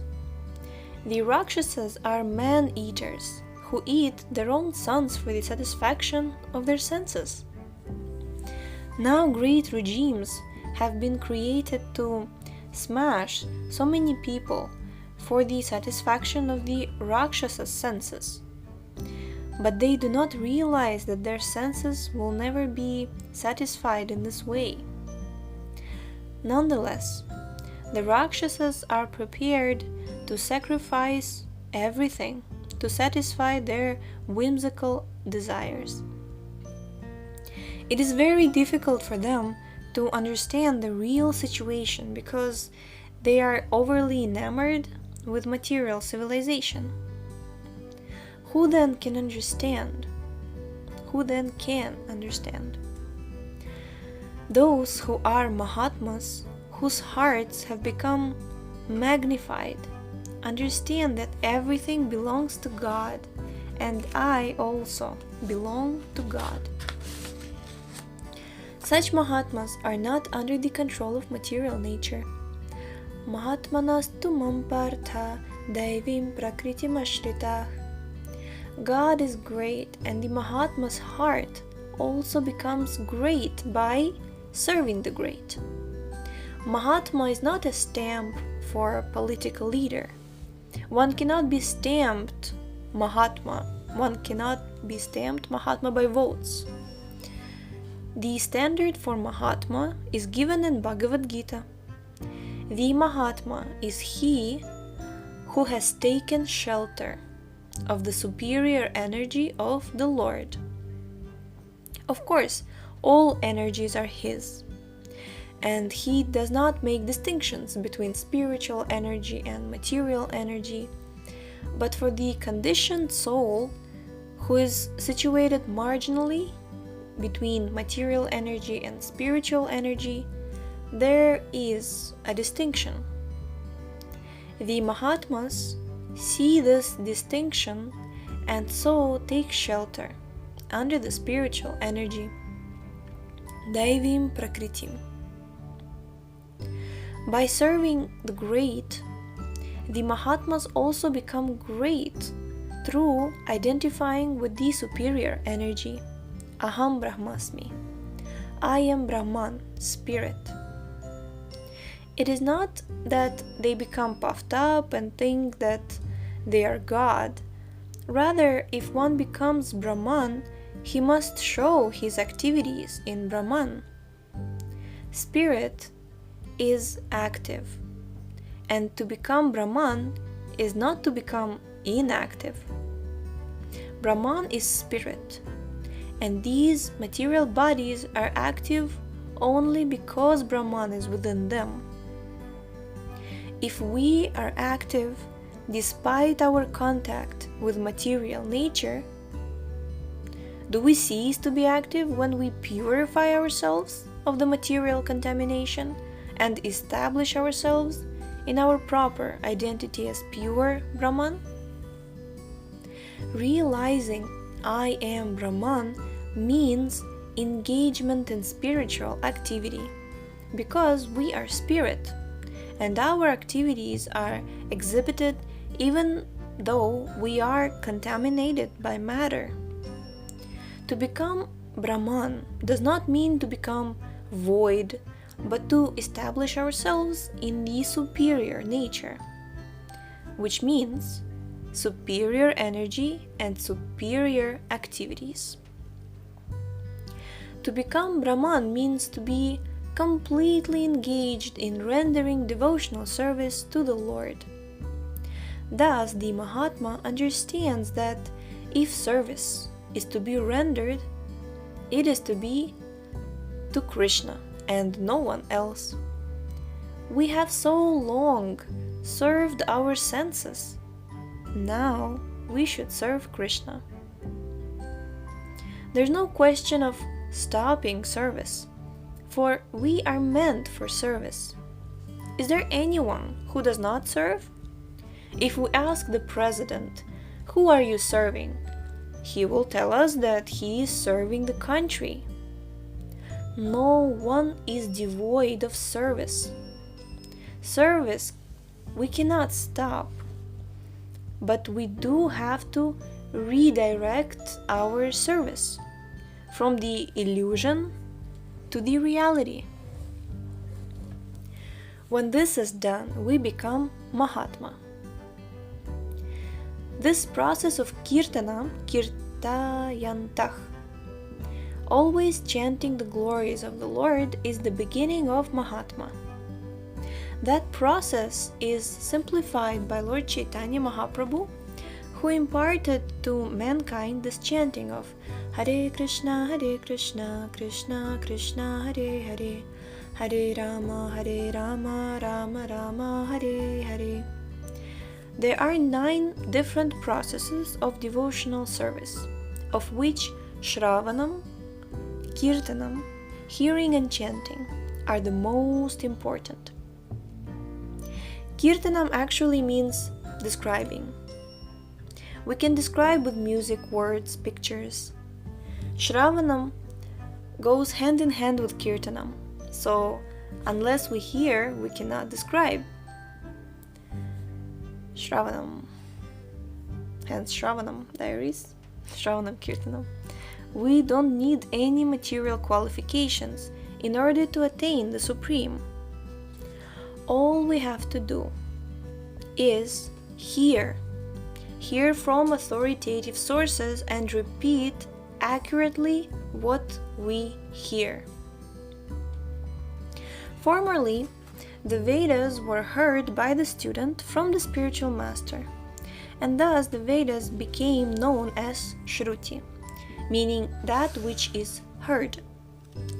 In Bhagavad Gita, for example, we see that Arjuna is listening to Krishna on the battlefield. He's not engaged in the study of Vedanta philosophy. We can hear from the supreme authority in any place, even in the battlefield. The knowledge is received, not manufactured. Some people think, why should I listen to him? I can think for myself. I can manufacture something new.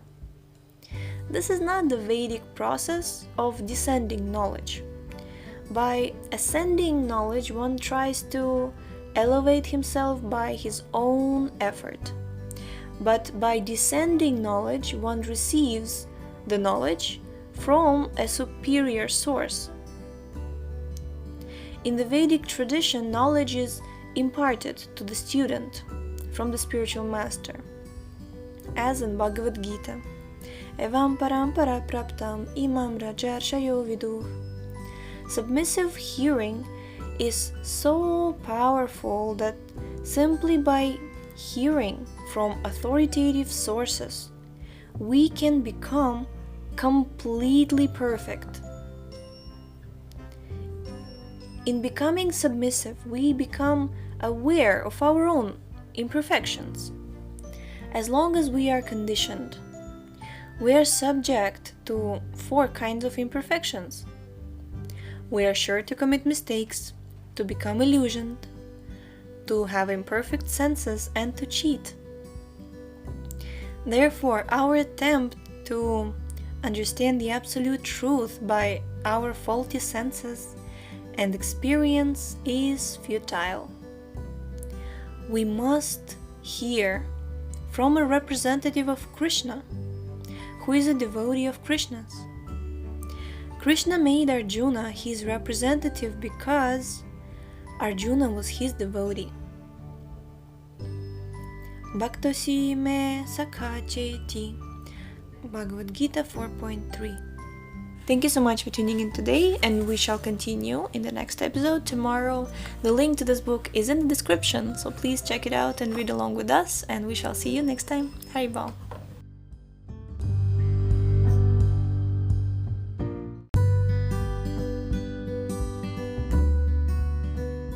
Hare Krishna, and we're continuing with the book called Rajavidya, the King of Knowledge, by His Divine Grace Srila A.C. Bhaktivedanta Swami Prabhupada, page number 44.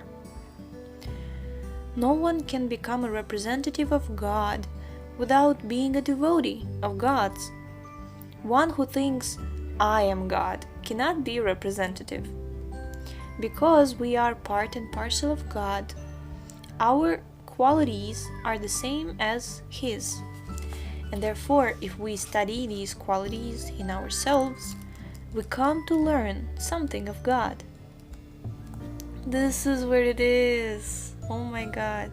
I was actually listening to this class of Srila Prabhupada, and he was saying about the same thing. And I was looking for the reference, but I couldn't find it, and here it is. Just imagine if we study these qualities in ourselves, we come to learn something of God. So Prabhupada was, in that lecture, he was saying that, like, if there's someone very close to us, like if there's someone we love, right? Like some family member, some just dear person, because he is part and parcel of the Lord, like by studying his qualities, we can learn something from God, like something about God. So this is where it is. Let's read it again. Our qualities, because we are part and parcel of God, our qualities are the same as His. And therefore, if we study these qualities in ourselves, we come to learn something of God. This does not mean that we understand the quantity of God.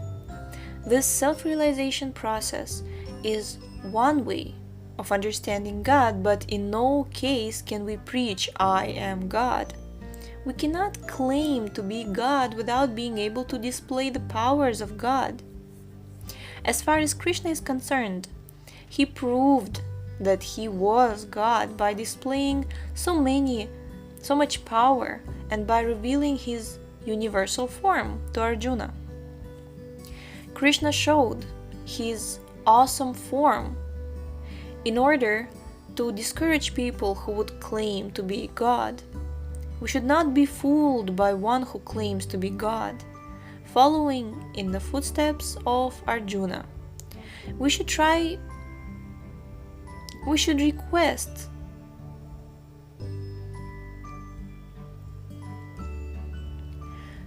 request to see the universal form before accepting anyone as God.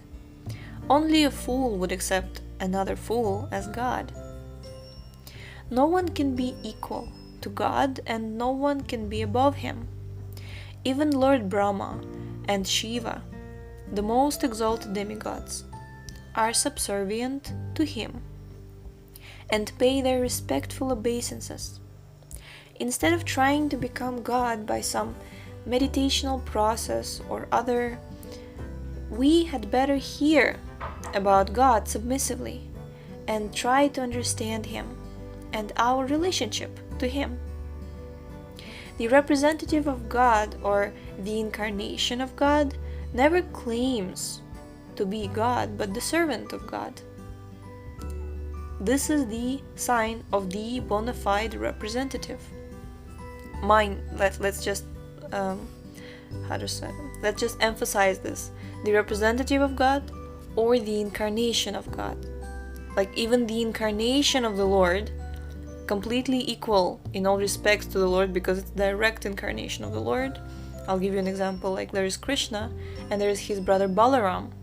Now for us, Krishna, Balaram, like Gaur Nitai, they are both Supreme Personality of Godhead because they're both equally powerful. Like Lord Balaram, he's equally powerful as Krishna, but because he's the first expansion, he is considered to be the first guru.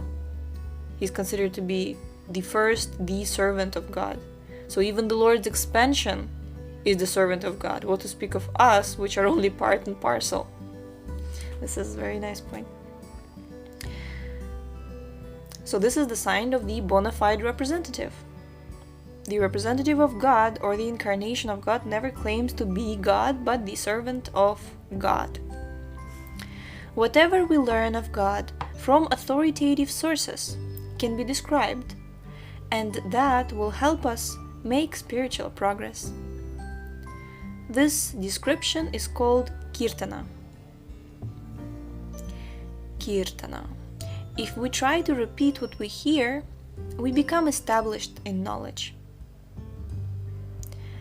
Jai. So, hence Sravanam Diaries is a podcast which is attempting to repeat what we read out loud, and then in the process of editing of the recording. So it's really powerful, actually. I'm very, very happy with this podcast, because like the more you repeat what you hear, like repeating what you read, it's a very powerful way to become established in knowledge. By the process of Shravanam, Kirtanam, hearing and chanting, we become free from material conditioning and attain to the kingdom of God. In this age, it is impossible to practice sacrifice, speculation, or yoga. There is no way open to us but the way of hearing submissively from authoritative sources. This is the way the Mahatmas received the most confidential knowledge. It is the way Arjuna received it from Krishna. And it is the way we must receive it from the disciplic succession stemming from Arjuna. Chapter 5, Parampara, Knowledge through Disciplic Succession. Shri Bhagavan Vacha Imam Vivasvate Yogam Proktavanaham Avyayam Vivasvan Manave Praha Manur Ikshvakave Bravit. The Supreme Lord said, I instructed this imperishable science of yoga to the sun god Vivasvan, and Vivasvan instructed it to Manu, the father of mankind, and Manu in turn instructed it to Ikshvaku. Bhagavad Gita 4.1. Many ages ago, Krishna imparted the divine knowledge of Bhagavad Gita to Vivasvan, the god of the sun. To the best of our knowledge, the sun is a very hot place, and we do not consider it possible for anyone to live there. It is not even possible to approach the sun very closely with these bodies. However, from the Vedic literatures we can understand that the sun is a planet, just like this one, but that everything there is composed of fire. Just as this planet is predominantly composed of earth, there are other planets which are predominantly composed of fire, water, and air. The living entities on these various planets acquire bodies composed of elements in accordance with the predominating element on the planet. Therefore, those beings who live on the sun have bodies which are composed of fire. Of all beings on the sun, the principal personality is a god by the name of Vivasvan. He is known as the sun god, Surya Narayana. On all planets there are principal personalities, just as in the United States, the chief person is the president. From the history called the Mahabharata, we understand that formerly there was only one king on this planet by the name of Maharaja Bharata. He ruled some 5,000 years ago, and the planet was named after him. Subsequently, the earth has become divided into so many different countries. In this way, there is usually one, and sometimes many, controllers of the various planets in the universe. From this first verse of the 4th chapter, we learn that millions of years ago, Sri Krishna imparted the knowledge of Karma Yoga to the sun god Vivasvan. Sri Krishna, who imparts the teachings of Bhagavad Gita to Arjuna, here indicates that these teachings are not at all new, but were enunciated many years ago on a different planet. Vivasvan, in his turn, repeated these teachings to his son Manu. In turn, Manu imparted the knowledge to his disciple Ikshvaku. Maharaja Ikshvaku was a great king and forefather of Lord Ramachandra. The point being made here is that If one wants to learn Bhagavad Gita and profit by it, there's a process for understanding it, and that process is described here. It is not that Krishna is speaking Bhagavad Gita to Arjuna for the first time. It is estimated by Vedic authorities that the Lord imparted these divine instructions to Vivasvan some 400 million years ago. From the Mahabharata we understand that Bhagavad Gita was spoken to Arjuna some 5,000 years ago.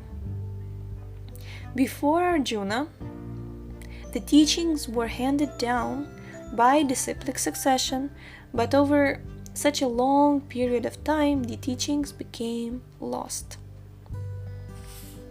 Evam parampara praptam imam rajarshayo viduh sakale neha mahata yogo nashtah parantapa sa evayam maya dedya yogah proktah puratanah bhaktosi me sakhacheti rahasyam hyetaduttamam.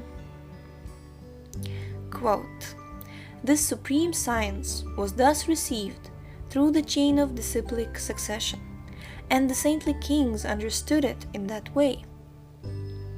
But in due course of time, the succession was broken, and therefore the science as it is appears to be lost. That very ancient science of the relationship with the Supreme is today told by me to you, because you are my devotee as well as my friend. Therefore, you can understand the transcendental mystery of this science. Unquote, Bhagavad Gita 4.2 and 3. In Bhagavad Gita, a number of yoga systems are delineated: Bhakti Yoga, Karma Yoga, Jnana Yoga, Hatha Yoga, and therefore it is here called yoga. The word yoga means to link up, and the idea is that in yoga we link our consciousness to God. It is a means for reuniting with God or re-establishing our relationship with Him. In the course of time, this yoga imparted by Krishna was lost. Why is this? Were there no learned sages at the time Sri Krishna was speaking to Arjuna? No. There were many sages present at the time. But by lost, it is meant that the purport of Bhagavad Gita was lost. Scholars may give their own interpretation of Bhagavad Gita, analyzing it according to their own whims. But that is not Bhagavad Gita. This is the point that Sri Krishna is stressing, and the student of Bhagavad Gita should note it. A person may be a very good scholar from the material point of view, but that does not qualify him to comment on Bhagavad Gita. In order to understand Bhagavad Gita, we have to accept the principle of disciplic succession, parampara. We must enter into the spirit of Bhagavad Gita and not approach it simply from the viewpoint of erudition. Of all people, why did Sri Krishna select Arjuna as a recipient of this knowledge? Arjuna was not a great scholar at all, nor was he a yogi, meditator, or a holy man. He was a warrior. Thank you so much for tuning in today, and we shall continue in the next episode tomorrow. The link to this book is in the description, so please check it out and read along with us, and we shall see you next time. Haribol.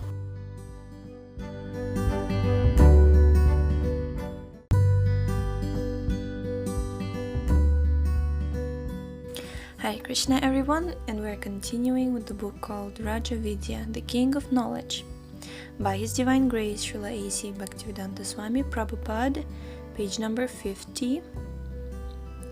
So, of all people, why did Sri Krishna select Arjuna as a recipient of this knowledge?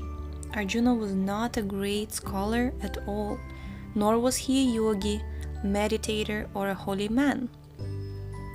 He was a warrior, about to engage in battle. There were so many great sages living at that time, and Sri Krishna could have given Bhagavad Gita to them?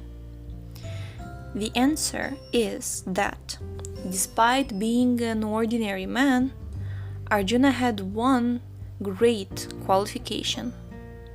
Bhakto sime sakha cheti. You are my devotee and my friend. This was Arjuna's exceptional qualification, a qualification which the sages did not have. Arjuna knew that Krishna was the Supreme Personality of Godhead, and therefore he surrendered himself unto him, accepting him as his spiritual master. Unless one is a devotee of Lord Krishna's, he cannot possibly understand Bhagavad Gita. If one wants to understand Bhagavad Gita, he cannot take help from other methods. He must understand it as prescribed in Bhagavad Gita itself, by understanding it as Arjuna understood it. If we wish to understand Bhagavad Gita in a different way, or give an individual interpretation, that may be an exhibition of our scholarship, but it is not Bhagavad Gita. By scholarship, we may be able to manufacture some theory of Bhagavad Gita, just as Mahatma Gandhi did when he interpreted Bhagavad Gita in an effort to support his theory of non-violence. How is it possible to prove non-violence from Bhagavad Gita? The very theme of Bhagavad Gita involves Arjuna's reluctance to fight and Krishna's inducing him to kill his opponents. In fact, Krishna tells Arjuna that the battle had already been decided by the Supreme, that the people who were assembled on the battlefield were predestined never to return. It was Krishna's program that the warriors were all destined to die, and Krishna gave Arjuna the opportunity of taking the credit of conquering them. If fighting is proclaimed a necessity in Bhagavad Gita, how is it possible to prove non-violence from it? Such interpretations are attempts to distort Bhagavad Gita. As soon as the Gita is interpreted according to the motive of an individual, the purpose is lost. It is stated that we cannot attain the conclusion of the Vedic literature by the force of our own logic and argument. There are many things which do not come within the jurisdiction of our sense of logic. As far as scriptures are concerned, we find different scriptures describing the absolute truth in different ways. If we analyze all of them, there will be bewilderment. There are also many philosophers with different opinions, and they're always contradicting one another. If the truth cannot be understood by reading various scriptures, by logical argument or philosophical theories, then how can it be attained? The fact is that the wisdom of the absolute truth is very confidential. But if we follow the authorities, it can be understood. In India, there are disciplic successions coming from Ramanujacharya, Madhavacharya, Nimbarka, Vishnuswami, and other great sages. The Vedic literatures are understood through the superior spiritual masters. Arjuna understood Bhagavad Gita from Krishna. And if we wish to understand it, we have to understand it from Arjuna, not from any other source. If we have any knowledge of Bhagavad Gita, we have to see how it tallies with the understanding of Arjuna. If we understand Bhagavad Gita in the same way that Arjuna did, we should know that our understanding is correct. This should be the criteria for our studying of Bhagavad Gita. If we actually want to receive benefit from Bhagavad Gita, we have to follow this principle. Bhagavad Gita is not an ordinary book of knowledge which we can purchase from the marketplace, read, and merely consult a dictionary to understand. This is not possible. If it were, Krishna would never have told Arjuna that the science was lost. It is not difficult to understand the necessity of going through the disciplic succession to understand the Bhagavad Gita. If we wish to be a lawyer, an engineer, or doctor, we have to receive knowledge from the authoritative lawyers, engineers, and doctors. A new lawyer has to become an apprentice of an experienced lawyer, or a young man studying to be a doctor has to become an intern and work with those who are already licensed practitioners. Our knowledge of a subject cannot be perfectionalized unless we receive it through authoritative sources. There are two processes for attaining knowledge. One is inductive and the other is deductive. The deductive method is considered to be more perfect. We may take a premise such as all men are mortal, and no one need to discuss how man is mortal. It is generally accepted that this is the case. The deductive conclusion is Mr. Johnson is a man, therefore Mr. Johnson is mortal. But how is the premise that all men are mortal arrived at? Followers of the inductive method wish to arrive at this premise through experiment and observations. We may thus study that this man died and that man died, etc. And after seeing that so many men have died, we may conclude or generalize that all men are mortal. But there is a major defect in this inductive method, and that is that our experience is limited. We may never have seen a man who is not mortal, but we are judging this on our personal experience, which is finite. Our senses have limited power, and there are so many defects in our conditional state. The inductive process, consequently, is not perfect, whereas the deductive process from a source of perfect knowledge is perfect. The Vedic process is such a process. Although the authority is acknowledged, there are many passages in Bhagavad Gita which appear to be dogmatic. For instance, in the 7th chapter, Sri Krishna says, Matah parataram nanyat kinchidasti dhananjayam mai sarvamidam protam sutre mani ganaiva. Quote, O conqueror of wealth, Arjuna, there is no truth superior to me. Everything rests upon me as pearls are strung on a thread. Unquote, Bhagavad Gita 7.7. Sri Krishna is saying that there is no authority greater than him, and this appears to be very dogmatic. If I say, there is no one greater than me, people would think, oh, Swamiji is very proud. If a man who is conditioned by so many imperfections says that he is the greatest of all, he blasphemes. But Krishna can't say this, for we can understand from the histories that even while he was on this earth, he was considered the greatest personality of his time. Indeed, he was the greatest in all fields of activity. According to the Vedic system, knowledge which is achieved from the greatest authority is to be considered perfect.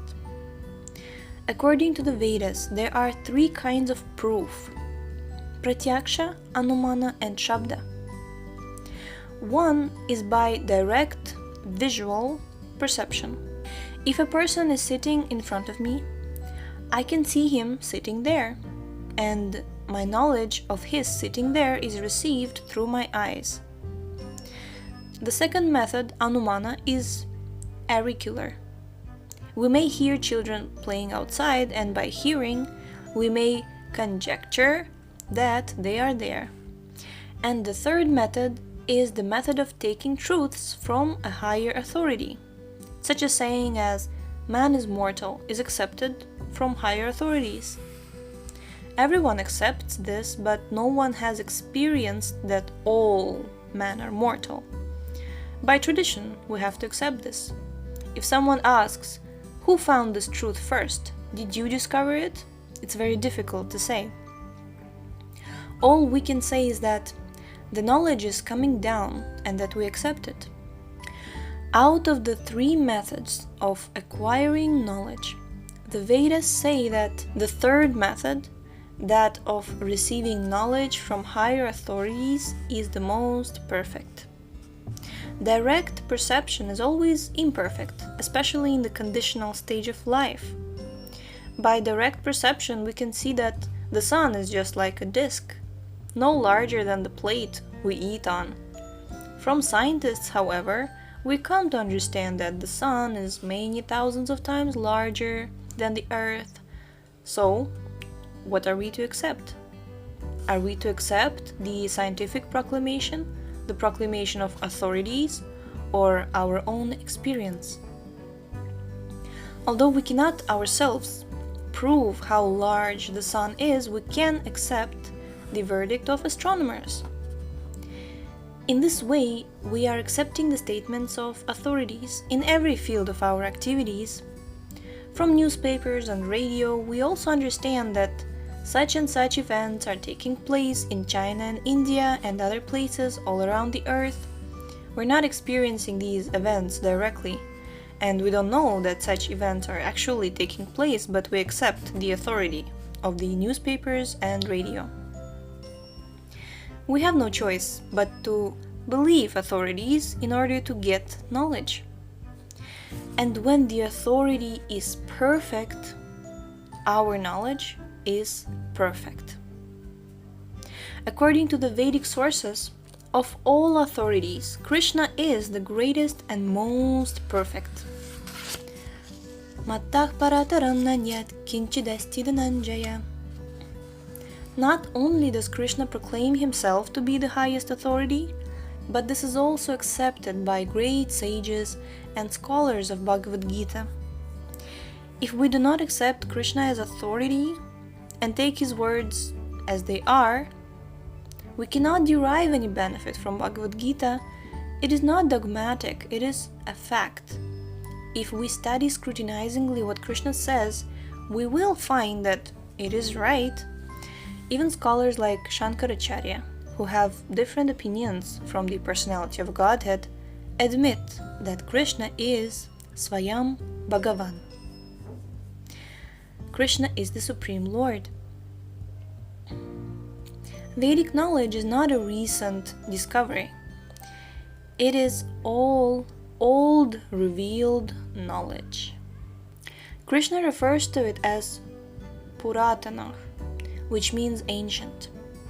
Krishna says that millions of years ago, he spoke this yoga to the sun god, and we do not know how many millions of years before that he spoke it to someone else. This knowledge is always being repeated, just as summer, autumn, winter, spring are repeated every year. Our fund of knowledge is very poor. We do not even know the history of this planet more than 5,000 years back. But the Vedic literatures give us histories extending millions of years ago. Just because we have no knowledge of what happened 3,000 years ago on this planet, we cannot conclude that there was no history then. Of course, one can disclaim the historical validity of Krishna.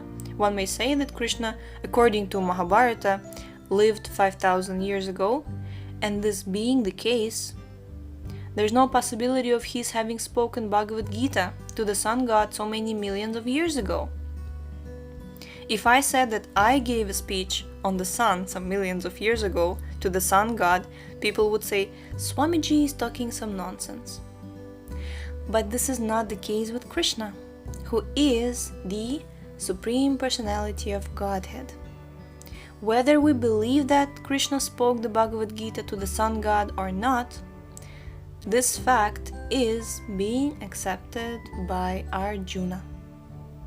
Arjuna accepted Krishna as the Supreme Lord, and therefore he knew that it was quite possible for Krishna to have spoken to someone millions of years ago.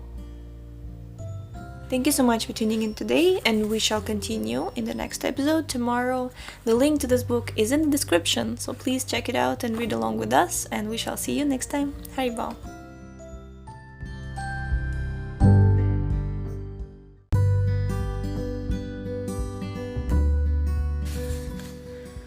Hare Krishna, and we're continuing with the book called Rajavidya, the King of Knowledge, by His Divine Grace, Srila A.C. Bhaktivedanta Swami Prabhupada, page number 57. Although Arjuna personally accepts the statements of Sri Krishna, in order to clarify the situation for people who would come after him, he asks, Aparam bhavato janma param janma vivasvata katham etad vijaniyam tvam adau proktavaniti. The sun god Vivasvan is senior by birth to you. How am I to understand that in the beginning you instructed the science to him? Unquote, Bhagavad Gita 4.4. Actually, this is a very intelligent question, and Krishna answers it in this way. Bahuni me vyatitani janmani tavacharjuna tanyaham veda sarvani natvam veta parantapa. Quote, many births, both you and I have passed. I can remember all of them, but you cannot, O subduer of the enemy. Bhagavad Gita 4.5. Although Krishna is God, he incarnates many times. Arjuna, being a living entity, also takes his birth many times. The difference between the Supreme Personality of Godhead and a living entity is Tanyaham Veda Sarvani. Krishna remembers the events of his past incarnations, whereas the living entity cannot remember. That is one of the differences between God and man. God is eternal, and we are also eternal, but the difference is that we are always changing our bodies. At death, we forget the events of our lifetime. Death means forgetfulness, after all. That's all. At night, when we go to sleep, we forget that we are the husband of such and such, a wife, and the father of such and such, children. We forget ourselves in sleep, and when we wake up, we remember, oh, I am so and so, and I must do such and such. It is a fact that in our previous lives we had other bodies with other families, fathers, mothers, and so on in other countries, but we have forgotten all of those. We might have been dogs or cats or men or gods, demigods, right? Whatever we were, we have not now forgotten. We have now forgotten. Despite all these changes, as living entities, we are eternal. Just as in previous lives we have prepared for this body, in this lifetime we are preparing for another body. We get our bodies according to our karma or activities. Those who are in the mode of goodness are promoted to higher planets in a higher status of life. Bhagavad Gita 14.14. Those who die in the mode of passion remain on earth, and those who die in the mode of ignorance may fall into the animal species of life, or may be transferred to a lower planet. Bhagavad Gita 14.15. This is the process that has been going on, but we forget it.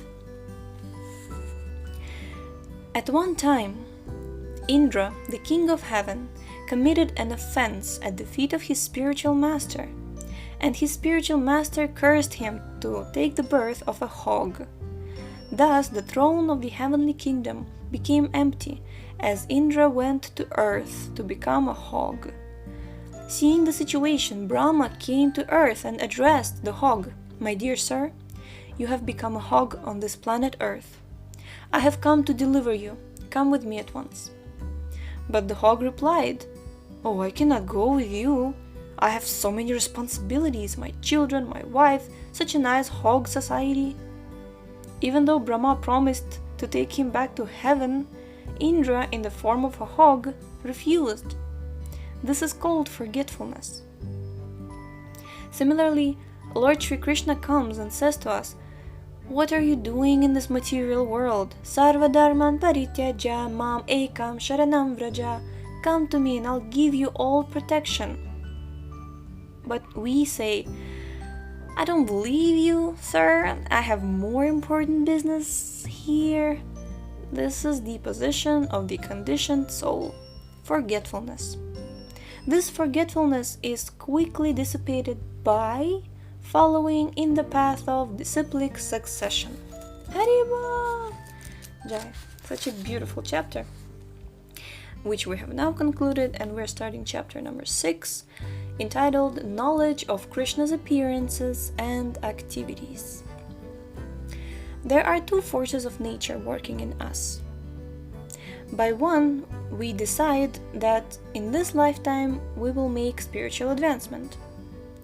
But at the next moment, the other force, Maya, or illusory energy, says, "What is all this trouble that you're going to just enjoy this life and be easy with yourself?"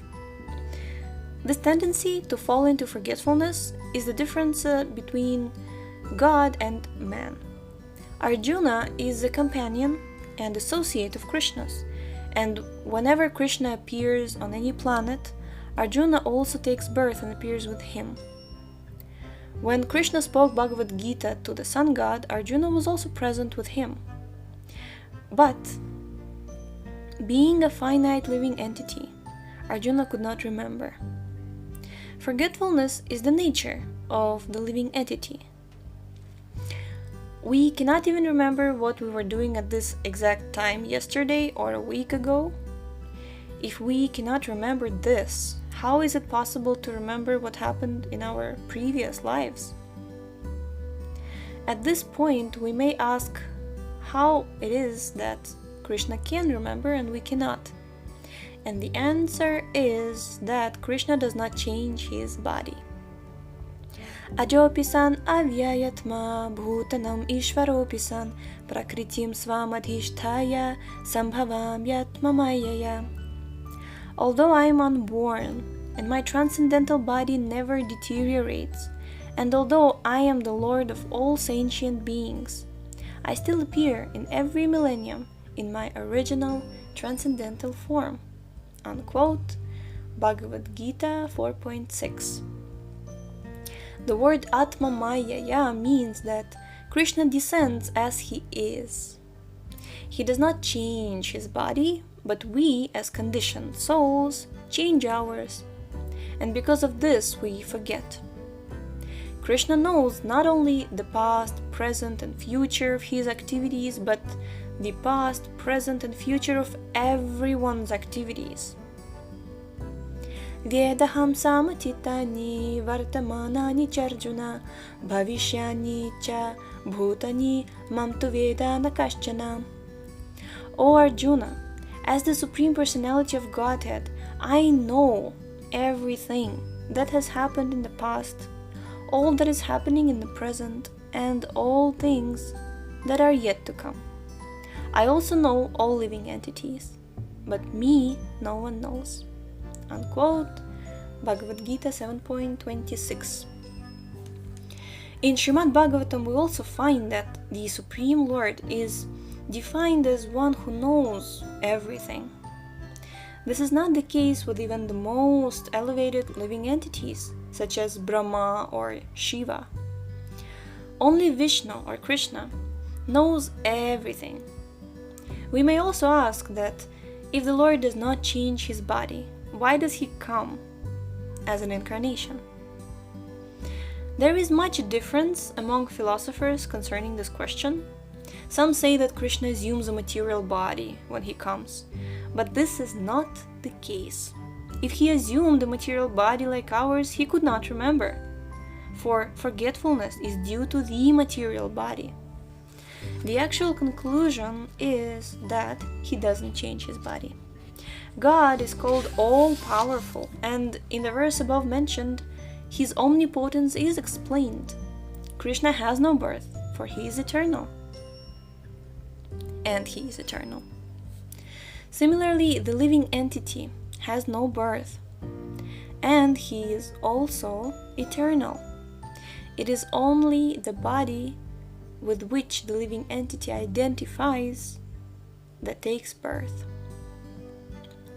In the very beginning of Bhagavad Gita, in the 2nd chapter, Krishna explains that what we accept as birth and death is due to the body, and as soon as we regain our spiritual body, we get out of the contamination of birth and death.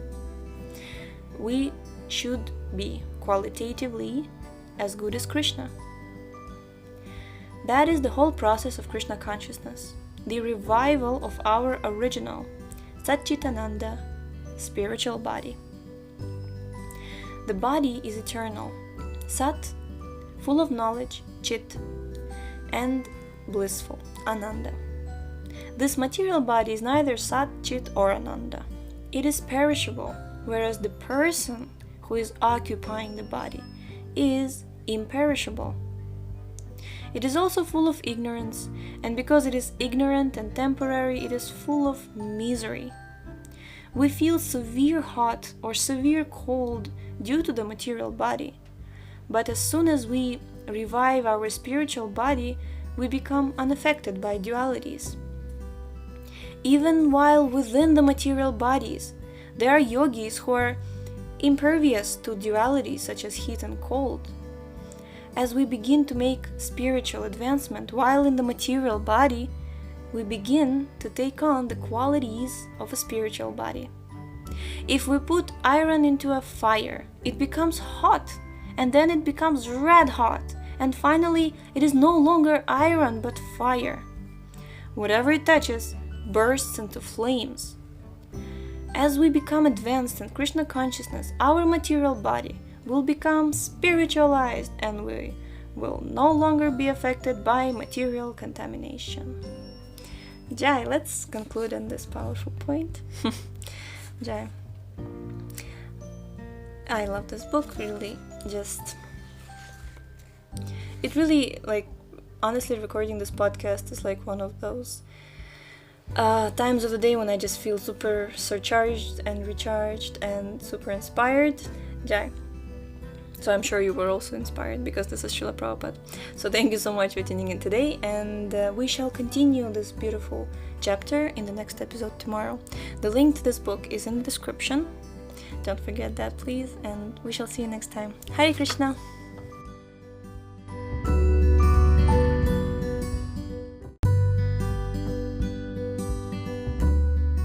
Hare Krishna, and we are back with reading the book called Rajavidya, the King of Knowledge, by His Divine Grace, Srila A.C. Bhaktivedanta Swami Prabhupada, page number 63. Krishna's birth, his appearance and disappearance are likened unto the appearance and disappearance of the sun. In the morning it appears as if the sun is born from the eastern horizon, but actually it is not. The sun is neither rising nor setting. It is as it is in this position. All risings and settings are due to the rotation of the earth. Similarly, in Vedic literatures, there are prescribed schedules for the appearance and disappearance of Sri Krishna. Krishna's rising is just like the sun. The sun's rising and setting are going on at every moment. Somewhere in the world, people are witnessing sunrise and sunset. It is not that at one point Krishna is born and at another point he is gone. He is always there, somewhere, but he appears to come and go. Krishna appears and disappears in many universes. We only have experience of this one universe, but from Vedic literatures we can understand that this universe is but a part of the infinite manifestations of the Supreme Lord. Although Krishna is the Supreme Lord and is unborn and unchangeable, he appears in his original, transcendental nature. The word Prakriti means nature. In the 7th chapter of Bhagavad Gita, it is stated that there are many kinds of nature. These have been categorized into 3 basic types. There is external nature, internal nature, and marginal nature. The external nature is the manifestation of this material world. And in the 7th chapter of Bhagavad Gita, this is described as apara, or material nature. When Krishna appears, he accepts the higher nature, prakritim svam, not the inferior material nature. Sometimes the head of any state may go to the prison house in order to inspect the prison and see the inmates there. But the prisoners are in error if they think the head of the state has come to prison, so he's a prisoner just like us. As pointed out before, Shri Krishna states that fools deride him when he descends in human form. Bhagavad Gita 9.11. Krishna, as the Supreme Lord, can come here at any time, and we cannot object and say that he cannot come. He is fully independent, and he can come and disappear as he likes. If the head of a state goes to visit a prison, we're not to assume that he is forced to do so. Krishna comes with a purpose, and that is to reclaim fallen conditioned souls. We do not love Krishna, but Krishna loves us. He claims everyone as his son. Aww. Sarva yonishu kaunteya murtayah sambhavantiyah tasam brahma maladyonir aham bija pradapita. Quote: It should be understood that all species of life, O son of Kunti, are made possible by birth in this material world, and that I am the seed-giving Father. Unquote, Bhagavad Gita 14.4. So Krishna is the seed-giving Father. The Father is always affectionate to the Son. The Son may forget the Father, but the Father can never forget the Son. Krishna comes to the material universe out of his love for us, to deliver us from the miseries of birth and death.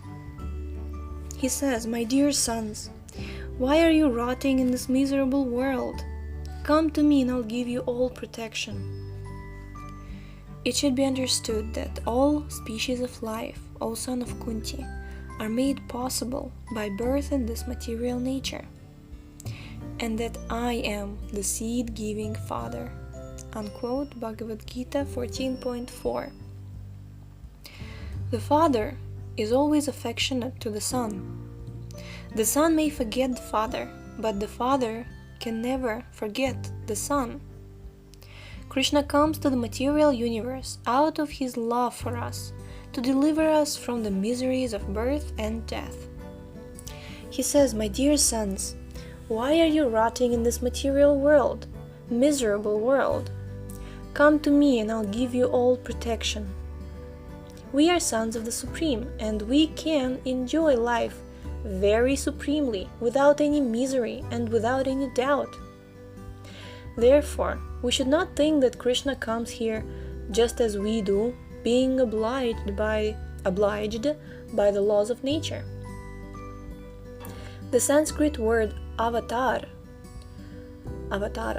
literally means he who descends. One who descends from the spiritual universe into the material universe through his own will is called an avatara. Sometimes Sri Krishna descends himself, and sometimes he sends his representative. The major religions of the world, Christian, Hindu, Buddhist, and Muslim, believe in some supreme authority or personality coming down from the kingdom of God.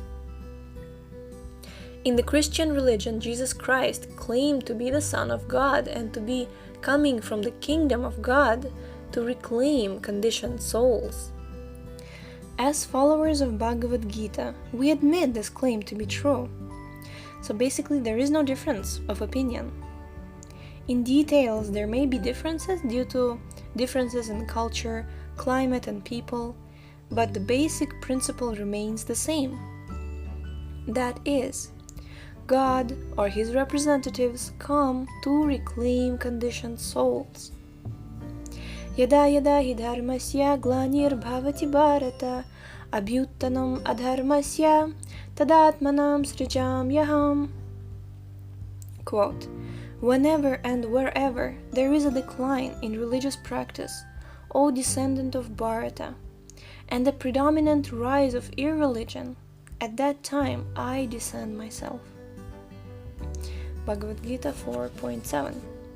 God is very compassionate. He wishes to see our miseries cease, but we are trying to adjust to these miseries. Because we are part and parcel of the Supreme Lord, we are not meant for these miseries, but somehow or other we have voluntarily accepted them. These miseries arising from the body and mind, from other living entities, and from material and from natural catastrophes. We are either suffering from all three of these miseries or at least from one. We are always trying to make a solution to these miseries, and this attempt constitutes our struggle for existence. That solution cannot be made by our tiny brain. It can be made only when we take to the shelter of the Supreme Lord. We can become happy when we are reinstated in our constitutional position, and Bhagavad Gita is meant to reinstate us in that position. God and his representative also come to help. As stated previously, they descend upon the material world from the superior nature, and are not subject to the laws of birth, old age, disease, and death. Krishna gives Arjuna the following reasons for his descent upon the world. Paritranaya sadhunam vinashaya cha dushkritam dharma samsthapanarthaya sambhavami yuge yuge.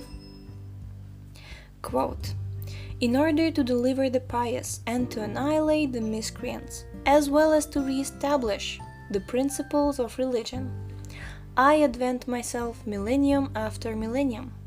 Unquote, Bhagavad Gita 4.8. Here Krishna says that he comes when there is a decline in dharma. The Sanskrit word dharma has been translated into English as faith, but faith has come to mean a religious system that goes under the name of Christian, Muslim, Hindu, Buddhist, etc. But the word dharma does not have the same meaning as faith. The faith of an individual may change from Hindu to Buddhist to Christian to Muslim, etc. People have the ability to accept one faith and reject another, but dharma cannot be changed. It is the nature of every individual to render service either to himself, his family, his community, nation, or to humanity at large. This rendering of service cannot in any way be divorced from the living entity, and it is this that constitutes the dharma of every living being. Without rendering service, one cannot exist. The world goes on because we are all rendering and exchanging service.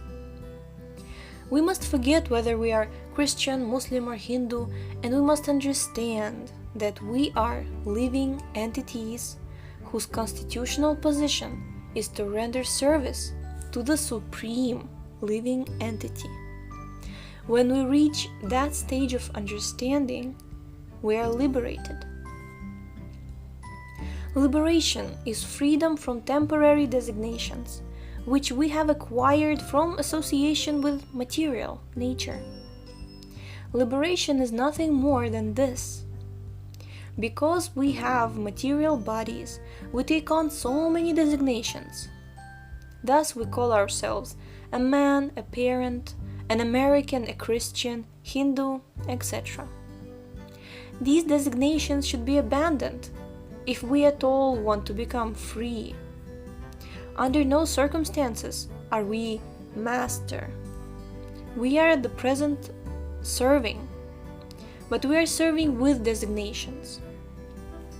We're the servants of a wife, of a family, of a job, of our own senses, of our children, and if we have no children, we become the servants of our cats or dogs. In any case, we must have someone, something to serve. If we have no wife or a child, we have to catch some dog or some other lower animal in order to serve it. That is our nature. We are compelled to do it. When we at last become free from these designations and begin to render transcendental, loving service to the Lord, we attain our perfectional state. We then become established in our true Dharma. Thank you so much for tuning in today, and the link to this book is in the description. Please check it out, and we shall see you tomorrow in the next episode. Hare Krishna.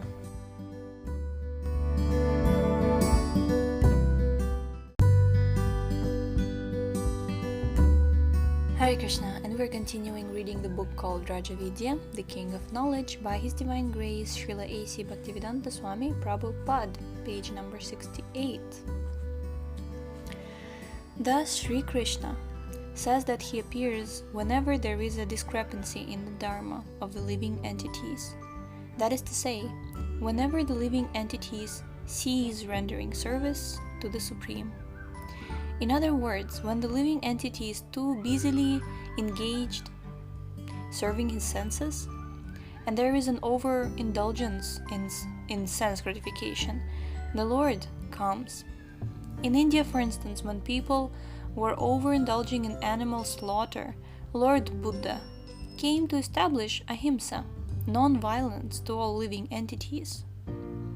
Similarly, in the above quoted verse, Sri Krishna says that he comes in order to protect the sadhus, paritranaya sadhunam. Sadhus are typified by their toleration of all other living entities. Despite all inconveniences and dangers, they try to give real knowledge to the people in general. A sadhu is not the friend of a particular society, community, or country, but is a friend of all. Not only of human beings, but of animals and lower forms of life. In short, the sadhu is an enemy of no one and a friend to all. Consequently, he is always peaceful. Such persons who have sacrificed everything for the Lord are very, very dear to the Lord. Although the sadhus do not mind if they are insulted, Krishna does not tolerate any insult to them. As stated in the 9th chapter of Bhagavad Gita, Krishna is alike to all, but he is especially inclined to his devotees. Samoham sarva bhuteshu namedveshyasti na priyah ye bhajanti tumam bhaktya mayite teshu chapyaham. I envy no one, nor am I partial to anyone. I am equal to all. But whoever renders service unto me in devotion is a friend, is in me, and I am also a friend to him. Unquote. Bhagavad Gita 9.29. Although Krishna is neutral to all, for one who is constantly engaged in Krishna consciousness, who is spreading the message of Bhagavad Gita, he gives special protection. It is Sri Krishna's promise that his devotee shall never perish. Kaunteya pratijanihi name bhaktah pranashyati. Bhagavad Gita 9.31. Not only does Krishna come to protect and save his devotees, but also to destroy the wicked. Vinashaya chadushkritam. Krishna wanted to establish Arjuna and the 5 Pandavas, who were the most pious Kshatriyas and devotees, as rulers of the world, and he also wanted to vanquish the atheistic party of Duryodhana. And as mentioned before, a third reason for his coming is to establish real religion, dharma samsthapanarthaya. Thus, Sri Krishna's purpose for coming is threefold. He protects his devotees, vanquishes the demoniac, and establishes the real religion of the living entity. He comes not only once, but many times. Sambhavami yuge yuge. Because this material world is such that in the course of time, after an adjustment is made, it will again deteriorate. The world is so conceived that even if we make a very good arrangement, it will gradually deteriorate. After World War I, an armistice was signed, and there was a short period of peace. But World War II soon came, and now that that is over, they're making preparations for World War III. This is the function of time, Kala, in the material world. We build up a very nice house, and after 50 years it deteriorates, and after 100 years it deteriorates even more. Similarly, when the body is young, people care for it, always lavishing affection upon it and kissing it, but when it grows old, no one cares for it. This is the nature of the material world. Even if a very good adjustment is made, it will in course of time be vanquished. Therefore, adjustments are periodically required, and from age to age, the Supreme Lord or his representative come to make adjustments in the direction of civilization. Thus, Sri Krishna descends many times to establish or rejuvenate many different religions. Chapter 7. Knowledge as faith in Guru and surrender to Krishna.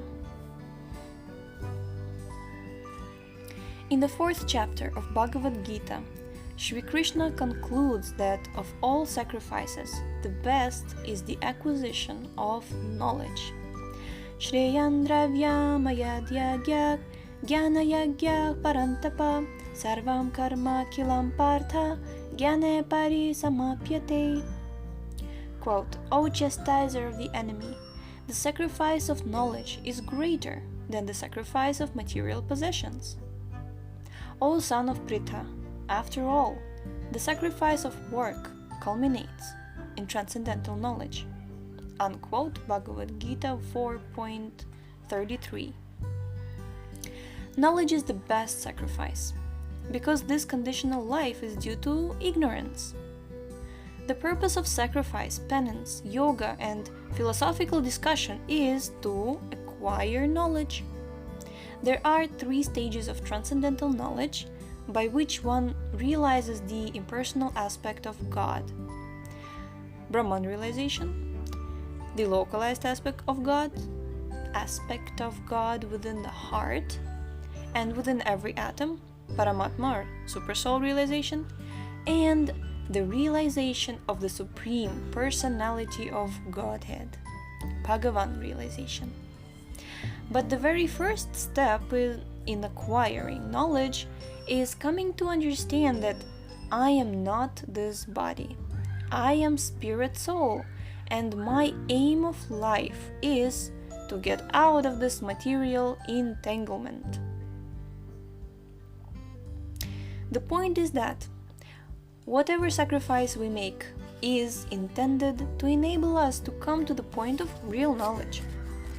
The highest perfection of knowledge is given in Bhagavad Gita as surrender to Krishna. Bahunam janmanam ante gyanavan mam prapadyante. Bhagavad Gita 7.19. The Gyanavan, not the fool, surrenders unto Krishna, and that is the highest stage of knowledge. Similarly, at the end of Bhagavad Gita, Krishna advises Arjuna, Sarva dharman parityaja mamekam sharanam vraja aham tvam sarva papebhyo mokshayishyami ma shuchaha.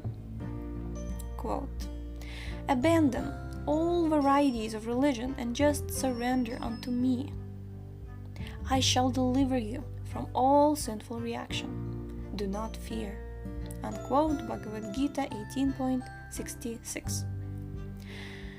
This is the most confidential part of knowledge, from all points of view. If we make an analytical study of the Vedic literatures, we will find that the ultimate summit of knowledge is to surrender unto Krishna. And what type of surrender is recommended? Surrender in full knowledge. When one comes to the perfectional point, he must understand that Vasudeva, Krishna, is everything.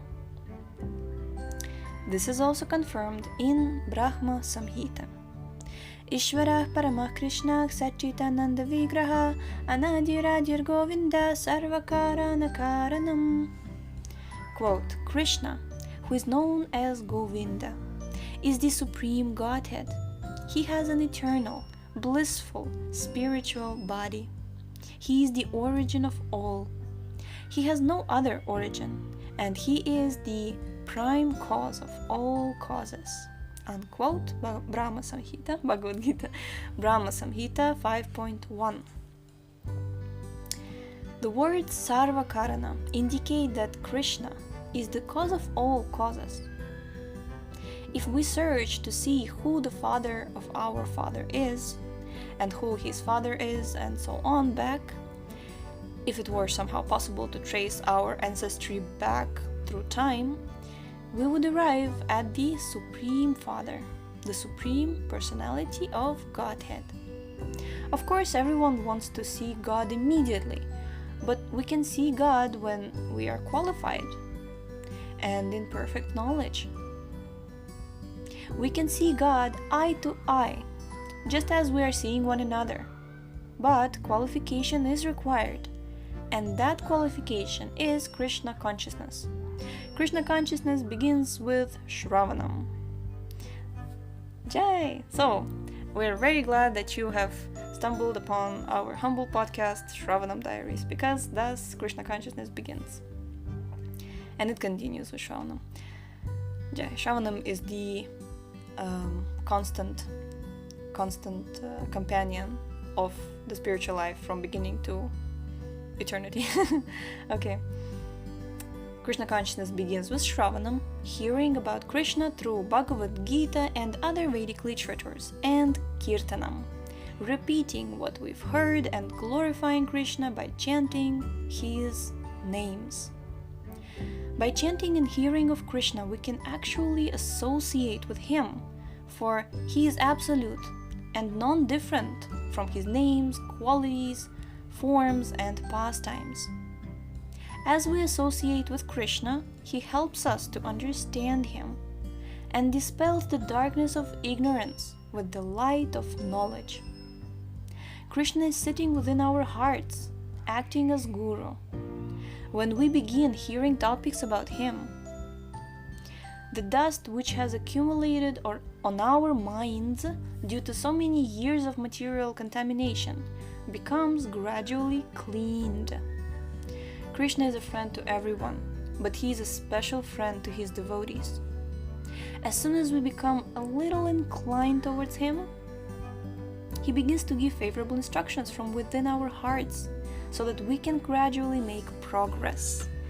Jai. I would like to conclude at this point because I was just, I'm compiling one book, and I was just reading today how in one of the books of Srila Prabhupada, he writes, Prabhupada's making a point that in the beginning we receive instructions only from the spiritual master, external manifestation, like the personal associate of the Lord, like the servant of the Lord, spiritual master. But then as we progress further and we become pure devotees, then Krishna will speak to us not only from externally manifestation of spiritual master, but also from inside. So Krishna is going to direct us from within our hearts as well as from without. So it's just a beautiful point that, Krishna is sending help from within and without. And this is one of the biggest ways to actually test, if you're really sincere and if you don't want to be cheated, then from within the heart and from without you will receive same instructions. Haribol, absolute truth. Thank you so much for tuning in today.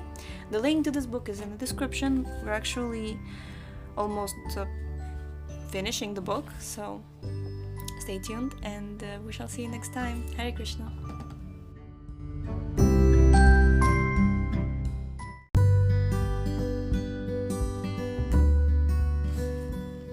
Hare Krishna, and we're back with Rajavidya, the King of Knowledge, by His Divine Grace, Srila A.C. Bhaktivedanta Swami Prabhupada Ki Jai. Page number 73. Krishna is the first spiritual master, and when we become more interested in him, we have to go to a sadhu or holy man who serves as spiritual master from without. Remember, we were talking yesterday within and without. This is enjoined by Shri Krishna himself in the following verse. Tadvidhi pranipatena pariprashnina sevaya upadekshyanti te jnanam jnaninas tatvadarshinaha. Just try to learn the truth by approaching a spiritual master. Inquire from him submissively and render service unto him. The self-realized soul can impart knowledge unto you because he has seen the truth. Unquote Bhagavad Gita 4.34. It is necessary to select a person to whom we can surrender ourselves. Of course, no one likes to surrender to anyone. We are puffed up with whatever knowledge we have, and our attitude is, oh, who can give me knowledge? Some people say that for spiritual realization, there is no need for a spiritual master. But so far as Vedic literature is concerned, and as far as Bhagavad Gita, Srimad Bhagavatam, and the Upanishads are concerned, there is need of a spiritual master. Even in the material world, one wants to learn to be a musician. If one wants to learn to be a musician, he has to search out a musician to teach him. Or if one wants to be an engineer, he has to go to a technological college and learn from those who know the technology. Nor can anyone become a doctor by simply purchasing a book from the market and reading it at home. One has to be admitted to a medical college and undergo training under licensed doctors. It is not possible to learn any major subject simply by purchasing books and reading them at home. Someone is needed to show us how to apply that knowledge which is found in the books. As far as the science of God is concerned, Sri Krishna, the Supreme Personality of Godhead himself, advises us to go to a person to whom we can surrender. This means that we have to check to see if a person is capable of giving instructions in Bhagavad Gita and other literatures of God realization. It is not that we are to search out a spiritual master whimsically. We should be very serious to find a person who is actually in knowledge of the subject. In the beginning of Bhagavad Gita, Arjuna was talking to Krishna just like a friend, and Krishna was questioning how he, as a military man, could give up fighting. But when Arjuna saw that friendly talks would not make a solution to his problems, he surrendered unto Krishna, saying, Shishyasteham shadhimam tvam prapanam. Quote, now I am your disciple, and the soul surrendered unto you. Please instruct me. Bhagavad Gita 2.7. This is the process. It is not that we should blindly surrender, but we should be able to inquire with intelligence. Without inquiry, we cannot make advancement. In school, a student who makes inquiries from the teacher is usually an intelligent student. It is generally a sign of intelligence when a small child inquires from his father, oh, what is this? What is that? We may have a very good spiritual master, but if we have no power to inquire, we cannot make progress. Whoa, look at that. Oh, this is very interesting.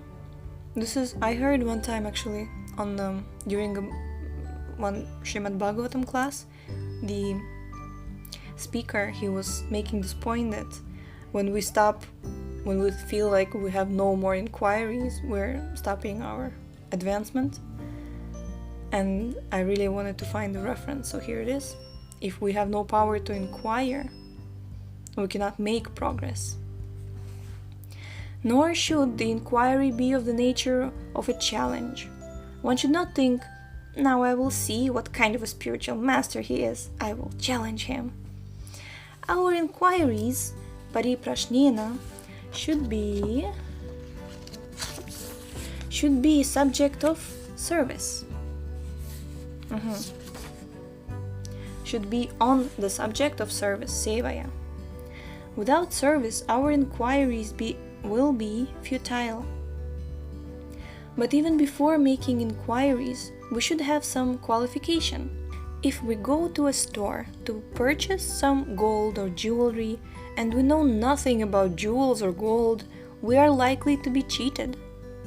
If we go to a jeweler and say, can you give me a diamond? He will understand that this is a fool. He could charge us any price for anything.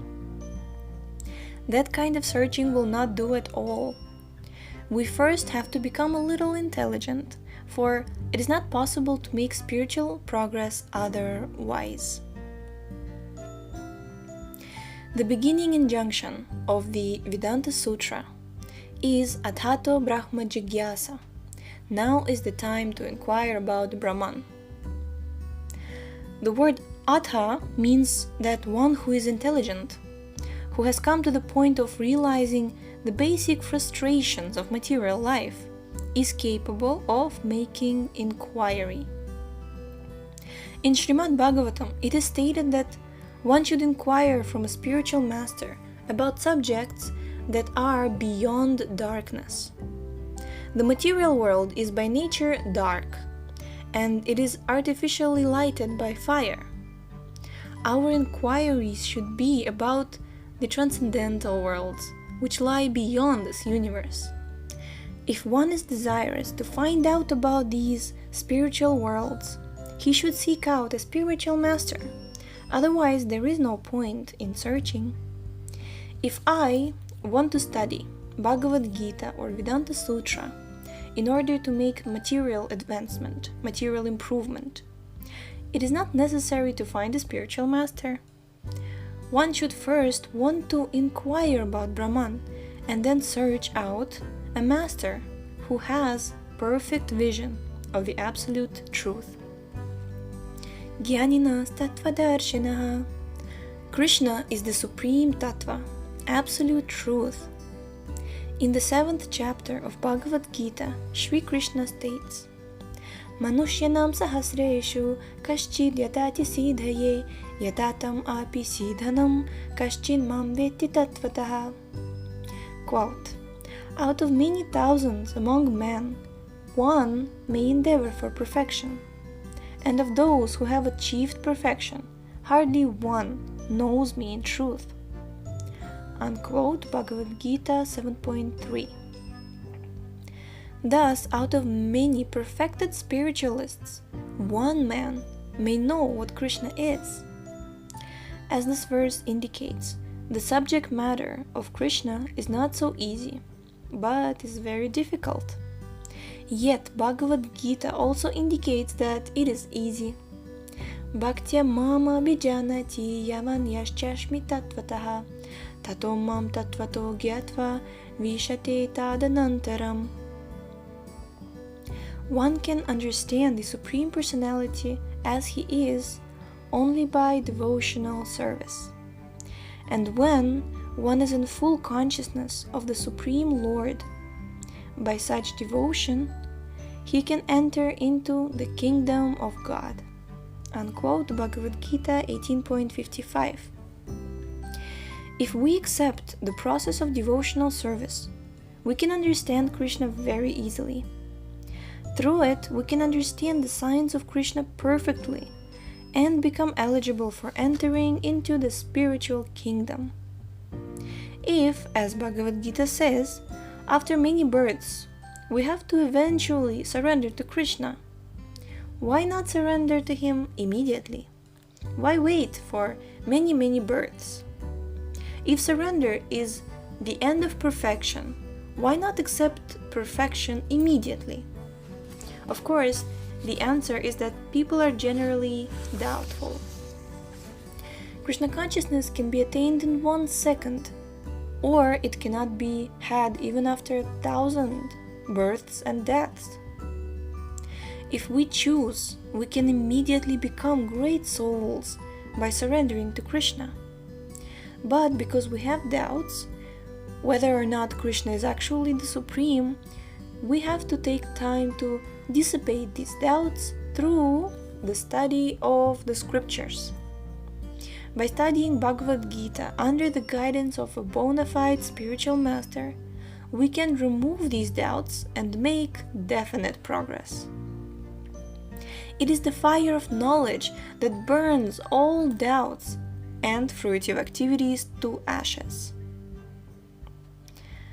Sri Krishna gives the following information of the results of inquiring of the truth from one who has actually seen the truth.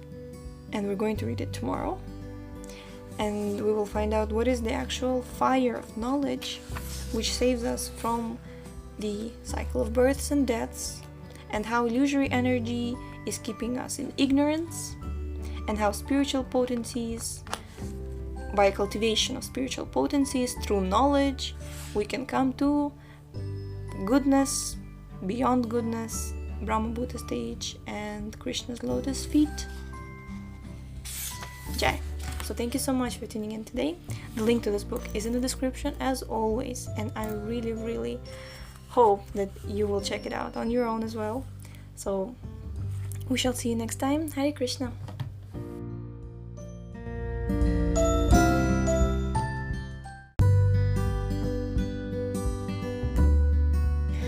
Krishna, and we're continuing with the book called Rajavidya, the King of Knowledge, by His Divine Grace Srila A.C. Bhaktivedanta Swami Prabhupada, page number 78. So last episode we stopped at the verse which was supposed to be quoted from Bhagavad Gita.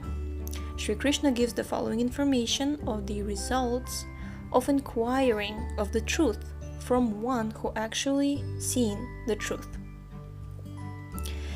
Yajgatvana punarmoham evam yasyasi pandava yena bhutan yasheshani drakshasyatman yathomai apichedasi papebhyah sarvebhyah papakrittamah sarvam jnana plavenaiva vrijinam santarishyasi yathaidhamsi samidhognir basmasat kuruterjuna jnanagnih sarvakarmani basmasat kurute tatha. Quote, and when you have thus learned the truth, you will know that all living beings are but parts of me, and that they are in me, and are mine. Even if you are considered to be the most sinful of all sinners, when you are situated in the boat of transcendental knowledge, you will be able to cross over the ocean of miseries. As a blazing fire burns firewood to ashes, O Arjuna, so does the fire of knowledge burn to ashes all the reactions to material activities. Unquote, Bhagavad Gita 4.35 to 37.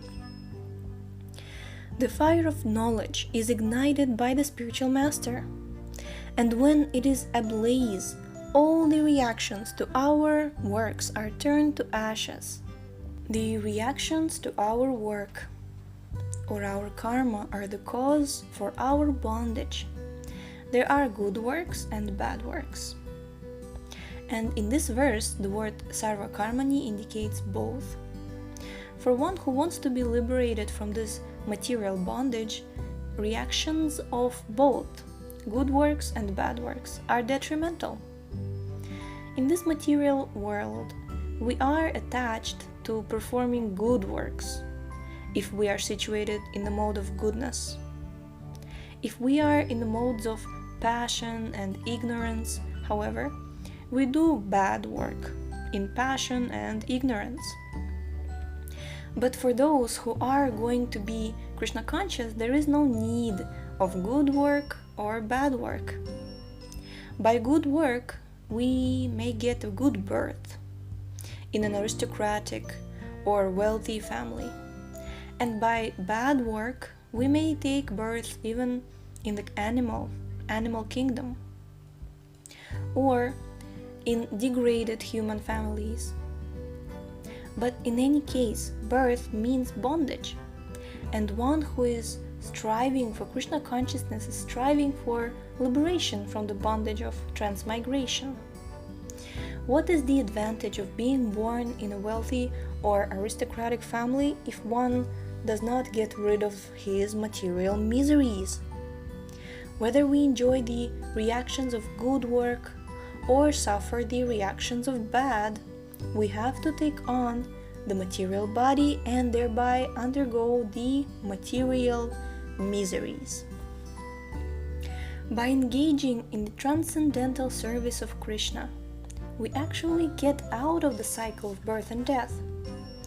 But because the fire of knowledge is not burning our minds, we accept material existence as happiness. A dog or a hog cannot understand what kind of miserable life he's passing. He actually thinks that he's enjoying life, and this is called the covering or elusive influence of material energy. On the Bowery, there are so many drunkards lying in the street, and they're all thinking we are enjoying life. But those who are passing them by are thinking, oh, how miserable they are. That is the way of the illusory energy. We may be able, you should really stop. We may be in a miserable condition, but we accept it thinking that we are very happy. Haribol. This is called ignorance. But when one is awakened to knowledge, he thinks, oh, I'm not happy. I want freedom. But there is no freedom. I don't want to die. But there is death. I don't want to grow old. But there is old age. I don't want diseases, but there are diseases. This is such a crucial point right here that always bothered me, you can say, is that, like, Srila Prabhupada really points out that if you are awakened to knowledge, you think, I'm not happy, I want freedom, there is no freedom, right? I don't want to die, I don't want to grow old, I don't want diseases. So this means you're awakened to knowledge. But many times we can hear that people say, you're supposed to be happy no matter what. You're diseased, smile, You're growing old, be the most, fired up old man or old lady, or, death, well, do whatever you like and then, meet death. But, it doesn't make sense, doesn't make much sense to people who are open to the fact that, miseries, they're not nice to experience. So for those people who don't want to, just put some pink glasses and go on with life. These are the major problems of human existence, but we ignore them and concentrate on solving very minor problems. We consider economic development to be the most important thing, forgetting how long we shall live here in this material world. Economic development or no economic development, at the end of 60 or 100 years, our life will be finished. Even if we accumulate $1 million, we must leave it behind when we leave this body. We need to come to understand that in the material world, whatever we are doing is being defeated by the influence of material nature. We want freedom, and we want to travel all over the world and all over the universe. Indeed, that is our right as spirit soul. The spirit soul in Bhagavad Gita is called Sarvagata, which means that he has the ability to go wherever he likes. In the Siddha Lokas, there are perfected beings or yogis who can travel wherever they want without the aid of airplanes or other mechanical contrivances. Once we are liberated from material conditioning, we can become very powerful. Actually, we have no idea how powerful we are as spiritual sparks. Indeed, we are very much satisfied staying on this earth and spending up a few spaceships, thinking that we have become greatly advanced in material science. We spend millions and millions of dollars constructing spaceships without knowing that we have the ability to travel wherever we want, free of charge. Jai! The point is that we should cultivate our spiritual potencies by knowledge. The knowledge is already there. We simply have to accept it. In former ages, people underwent so many penances and austerities to acquire knowledge, but in this age, this process is not possible because our lives are very short and we are always disturbed. The process for this age is the process of Krishna consciousness, the chanting of Hare Krishna, which was inaugurated by Sri Chaitanya Mahaprabhu. If by this process we can kindle the fire of knowledge, all of the reactions of our activities will be reduced to ashes and we will be purified. Nahi jnanena sadrisham pavitram iha vidyate tat svayam yoga samsiddhah kalenat manivindati. In this world, there is nothing so sublime and pure as transcendental knowledge. Such knowledge is the mature fruit of all mysticism, and one who has achieved this enjoys the self within himself in due course of time. Unquote Bhagavad Gita 4.38. What is that sublime and pure knowledge? It is the knowledge that we are part and parcel of God, and that we are to dovetail our consciousness with the Supreme Consciousness. This is the purest knowledge in the material world. Here everything is contaminated by the modes of material nature: goodness, passion, and ignorance. Goodness is also a kind of contamination. In goodness, one becomes aware of his position and transcendental subjects, etc. But his defect is in thinking, now I have understood everything. Now I'm all right. He wants to stay here. In other words, the man in the mode of goodness becomes a first-class prisoner, and becoming happy in his prison house, wants to stay there. And what to speak of those in the modes of passion and ignorance? The point is that we have to transcend even the quality of goodness. The transcendental position begins with the realization, Aham Brahmasmi. I'm not this matter, but spirit. But even this position is unsettled. More is required. Brahma Bhuta Prasannatma Nashochati Nakankshati Samah Sarveshu Bhuteshu Mad Bhaktim Labhate Param. Quote, one who is thus transcendentally situated at once realizes the Supreme Brahman. He never laments or desires to have anything. He is equally disposed to every living entity. In that state, he attains pure devotional service unto me. Unquote, Bhagavad Gita 18.54.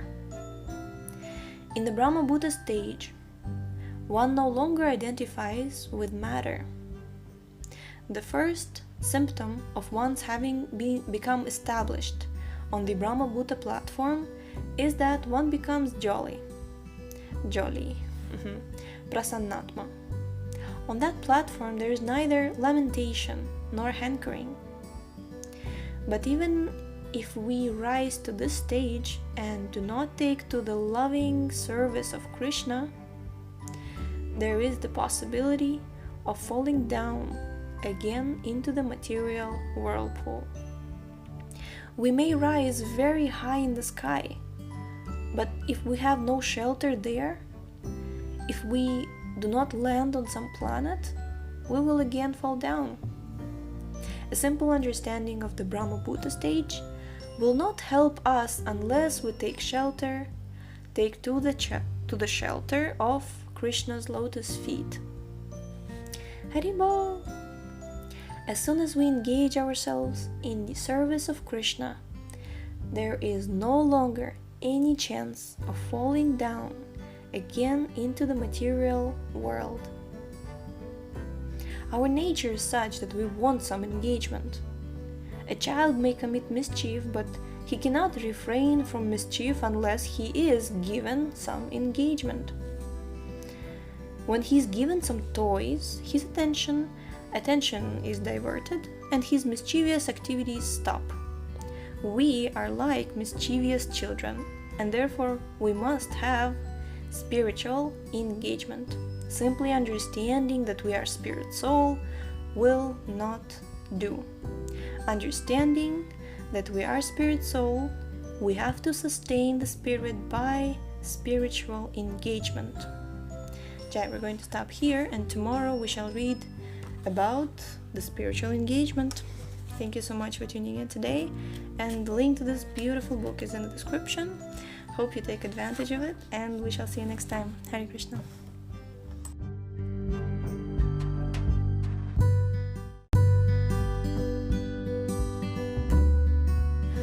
Hare Krishna, and we are continuing with Rajavidya, the King of Knowledge, by His Divine Grace, Srila A.C. Bhaktivedanta Swami Prabhupada, page number 83. Simply understanding that we are spirit soul will not help. Understanding that we are spirit, we have to sustain the spirit by spiritual engagement. It is not uncommon in India for a man to give up all material engagements, to leave his home and family and take the renounced order, sannyasa. And after meditating for some time, begin doing philanthropic work by opening some hospitals or engaging in politics. The hospital-making business is being conducted by the government. It is the duty of a sannyasa to make hospitals whereby people can actually get rid of their material bodies, not patch them up. But for want of knowing what real spiritual activity is, we take up material activities. By becoming perfect in Krishna consciousness, and knowledge and wisdom are found in due course of time. By becoming perfect in Krishna consciousness, knowledge and wisdom are found in due course of time. There may be some discouragement at first, but the word kalena means in due course of time, indicates that if we simply persevere, we will be successful. Faith is required, as stated in the next verse. Shraddha vallabhate jnanam tatpara samya tendriyah jnanam labdva param shantim achirena dhigachati. A faithful man who is absorbed in transcendental knowledge and who subdues his senses quickly attains the supreme spiritual peace. Unquote Bhagavad Gita 4.39. For those who are hesitant and have no faith, Krishna consciousness is very difficult. Even in our daily affairs, a certain amount of faith is required. When we buy a ticket, we have faith that the airline company will take us to our destination. Without faith, we cannot even live in the material world. What to speak of making spiritual progress?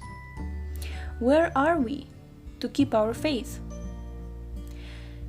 Where are we to keep our faith? In the authority. We should not book our ticket with an unauthorized company. Faith must be in Krishna, the speaker of Bhagavad Gita. How do we become faithful? Control of the senses, samya tendriyah, is required. We are in the material world because we want to gratify our senses. If we have faith that a physician can cure us, and he tells us not to eat such and such, and we eat it anyway, what kind of faith do we have? If we have faith in our physician, we will follow his prescriptions for cure. The point is that we have to follow the instructions with faith. Then wisdom will come. When we attain to the stage of wisdom, the result is param shantim, supreme peace. Krishna indicates that when one controls the senses, faith comes in the near future, achirena. That's beautiful. Having attained that stage of faith in Krishna, one feels that he's the happiest man in the world. This is our position. We have to accept the formula and execute it with faith. This faith must be in the supreme authority, not in a third-class man. We must search out a spiritual master in whom we can have faith.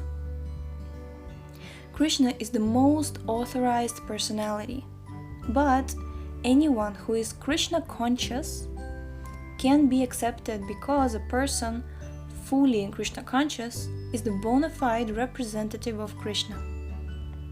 Having tasted the words of Krishna's representative, we will feel satisfied, just as we feel satisfied upon eating a full meal. Agyascha shradadhanascha samshayatma vinashyati nayam lokosti na paro nasukham samshayatmanah. Quote, but ignorant and faithless persons who doubt the revealed scriptures do not attain God consciousness. For doubting soul, there's happiness neither in this world nor in the next. Unquote Bhagavad Gita 4.40. Those who are hesitant in taking this path of knowledge have no chance. Hesitation is due to ignorance, agyascha. For one hesitant in taking to Krishna consciousness, not even this material world will be happy. What to speak of the next life? The material world is already miserable, but if one has no faith, it will be more miserable. Thus, for the faithless, the situation is very precarious. We may put thousands of dollars in a bank because we have faith in that bank, that bank will not close down. If we have faith in banks and airlines, why not have faith in Sri Krishna, who is acknowledged by so many Vedic literatures and by so many sages to be the supreme authority? Our position is to follow in the footsteps of great authorities like Shankaracharya, Ramanujacharya, and Chaitanya Mahaprabhu. If we keep our faith by executing our duties and following in their footsteps, success is guaranteed. As stated before, we must search out one who has seen the absolute truth and surrender to him and serve him. When that is done, there is no doubt about one's spiritual salvation. Everyone is anxious to see God, but in our present stage of life we are conditioned and deluded. We have no idea of things as they are. Although we are a Brahman and by nature jolly, we have somehow fallen from our constitutional position. Our nature is Sat Chit Ananda, eternal, blissful and full of knowledge. Yet this body is destined to die, and while it is existing in its full, it is full of ignorance and miseries. The senses are imperfect, and it is not possible to attain perfect knowledge through them. Therefore, it is stated in Bhagavad Gita that if we at all want to learn transcendental knowledge, we must approach one who has actually seen the absolute truth. Tadvidhi pranipatena. Traditionally, Brahmanas are meant to be spiritual masters, but in this age of Kali, it is very difficult to find a qualified Brahmana.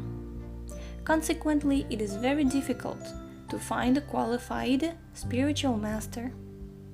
Therefore, Chaitanya Mahaprabhu has recommended Kiba Vipra, Kiba Nyasi Shudra Kenenaya Yei Krishna Tattva Veta Sei Guru Haya.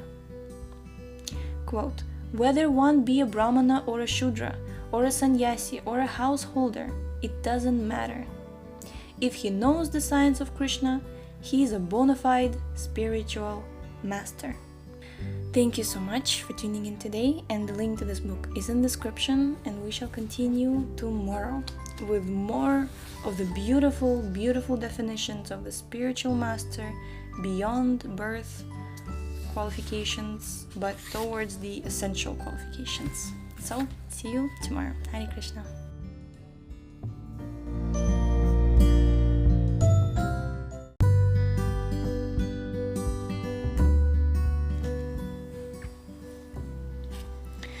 Hare Krishna, and we're back with Rajavidya, the King of Knowledge, by His Divine Grace Srila A.C. Bhaktivedanta Swami Prabhupada Ki Jai. Page number 87. Bhagavad Gita is the science of Krishna, and if we study it scrutinizingly, with all our argument, sense, and philosophical knowledge, we will come to know that science. It is not that we are to submit ourselves blindly. The spiritual master may be self-realized and situated in the absolute truth. Yet, we have to question him in order to understand all spiritual points.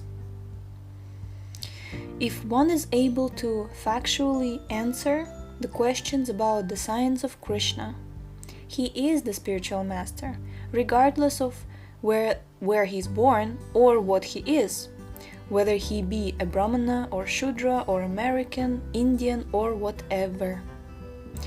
When we go to a doctor, we do not ask him whether he is a Hindu, Christian or Brahmana. He has the qualification of a medical man, and we simply surrender, saying, "Doctor, treat me. I am suffering."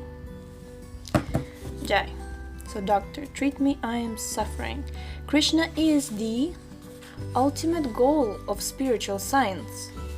Of course, when we speak of Krishna, we refer to God. There are many names for God throughout the world and throughout the universe. But Krishna is the supreme name according to Vedic knowledge.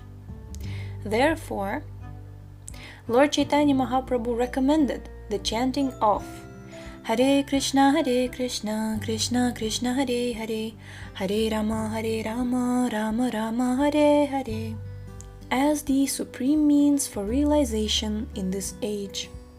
Chaitanya Mahaprabhu did not make any distinctions as to caste or social position. Indeed, most of his foremost disciples were considered to be fallen in society.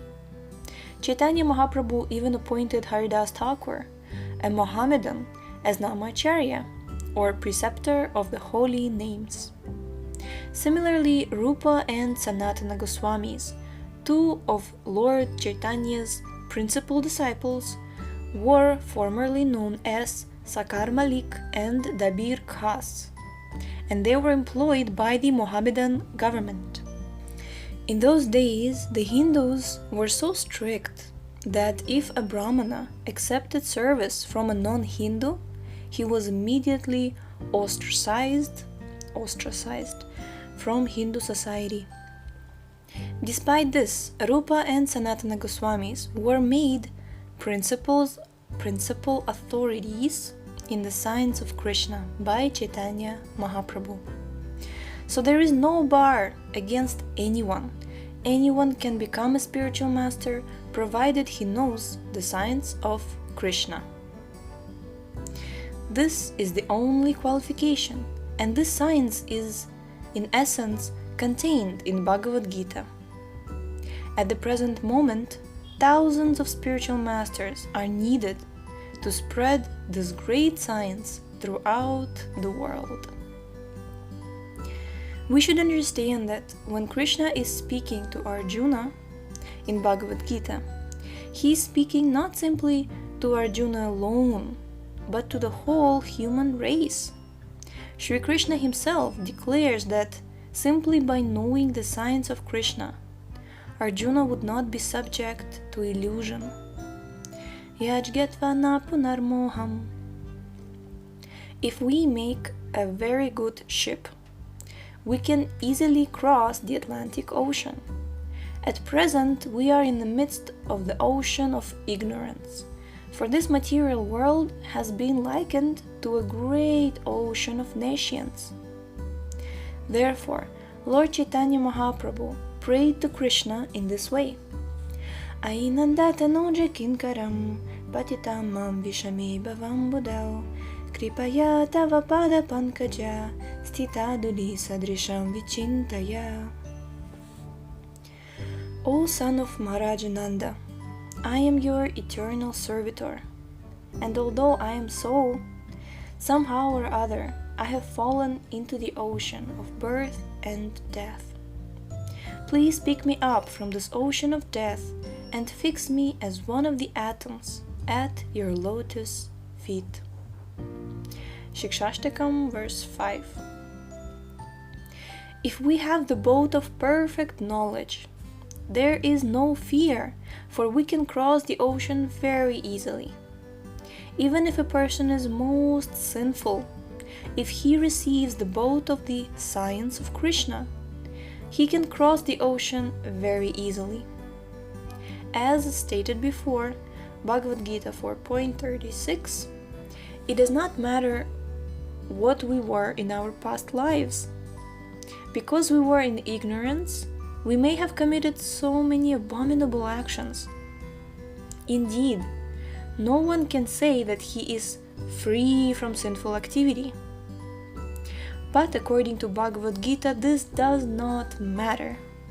Just by knowing the science of Krishna, one becomes free. It is therefore absolutely necessary that we seek knowledge, and the perfection of knowledge is to understand Krishna.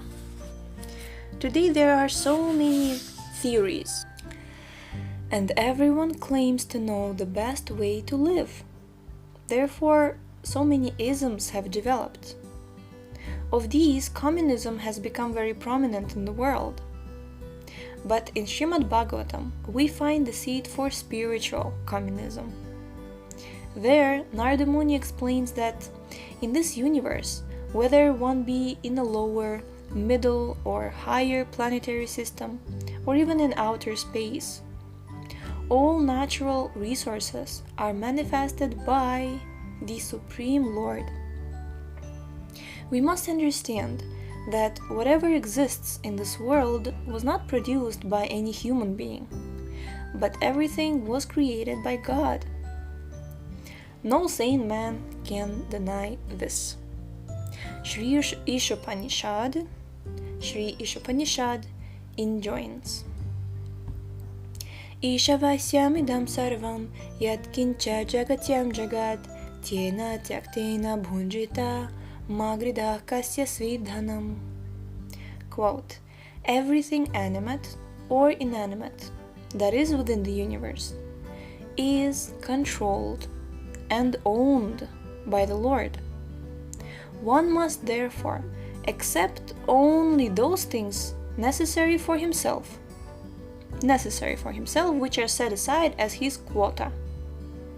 And one must not accept other things, knowing well to whom they belong. Unquote, Sri Ishopanishad Mantra 1. Consequently, all living entities, beginning from Brahma, the highest demigod, down to the lowest ant, have the right to use natural resources. Narada Muni points out that we can use these resources as much as we require, but if we take more than required, we become thieves.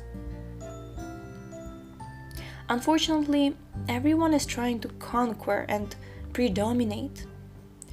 Countries race to the moon in order to put up their flags and claim that planet. When Europeans came to America, they put up their flag and claimed it for their nation. This flag planting and flag waving is all due to ignorance. We do not stop to think where we are putting our flag. It is not our property, but God's. Knowing this is knowledge, and thinking that it is my property is ignorance. We have the right to utilize, but not to claim or hoard. If we throw a bag of grain into the street, pigeons may come and eat 4 or 5 small grains and then go away. They will not take more than they can eat, and having eaten, they go freely on their way. But if we were to put many bags of flour on the sidewalk and invite people to come and get them, one man would take 10 or 20 bags, and another would take 15 or 30 bags, and so on. But those who do not have the means to carry so much away will not be able to take more than a bag or 2. Thus, the distribution will be uneven. This is called advancement of civilization. We are even lacking in knowledge which the pigeons, dogs, and cats have. Everything belongs to the Supreme Lord, and we can accept whatever we need, but not more. That is knowledge. Thank you so much for tuning in today. The link to this book is in the description. We're actually almost finishing the book, so stay tuned, and we shall see you next time. Hare Krishna.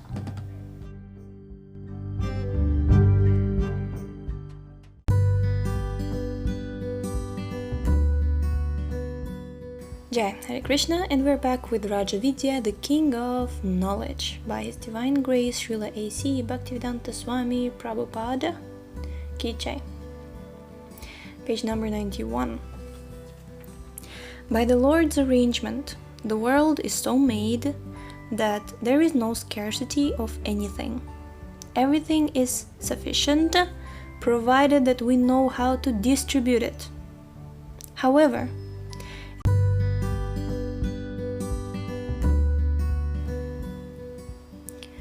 Hare Krishna, and we're back with Rajavidya, the King of Knowledge, by His Divine Grace, Srila A.C. Bhaktivedanta Swami Prabhupada.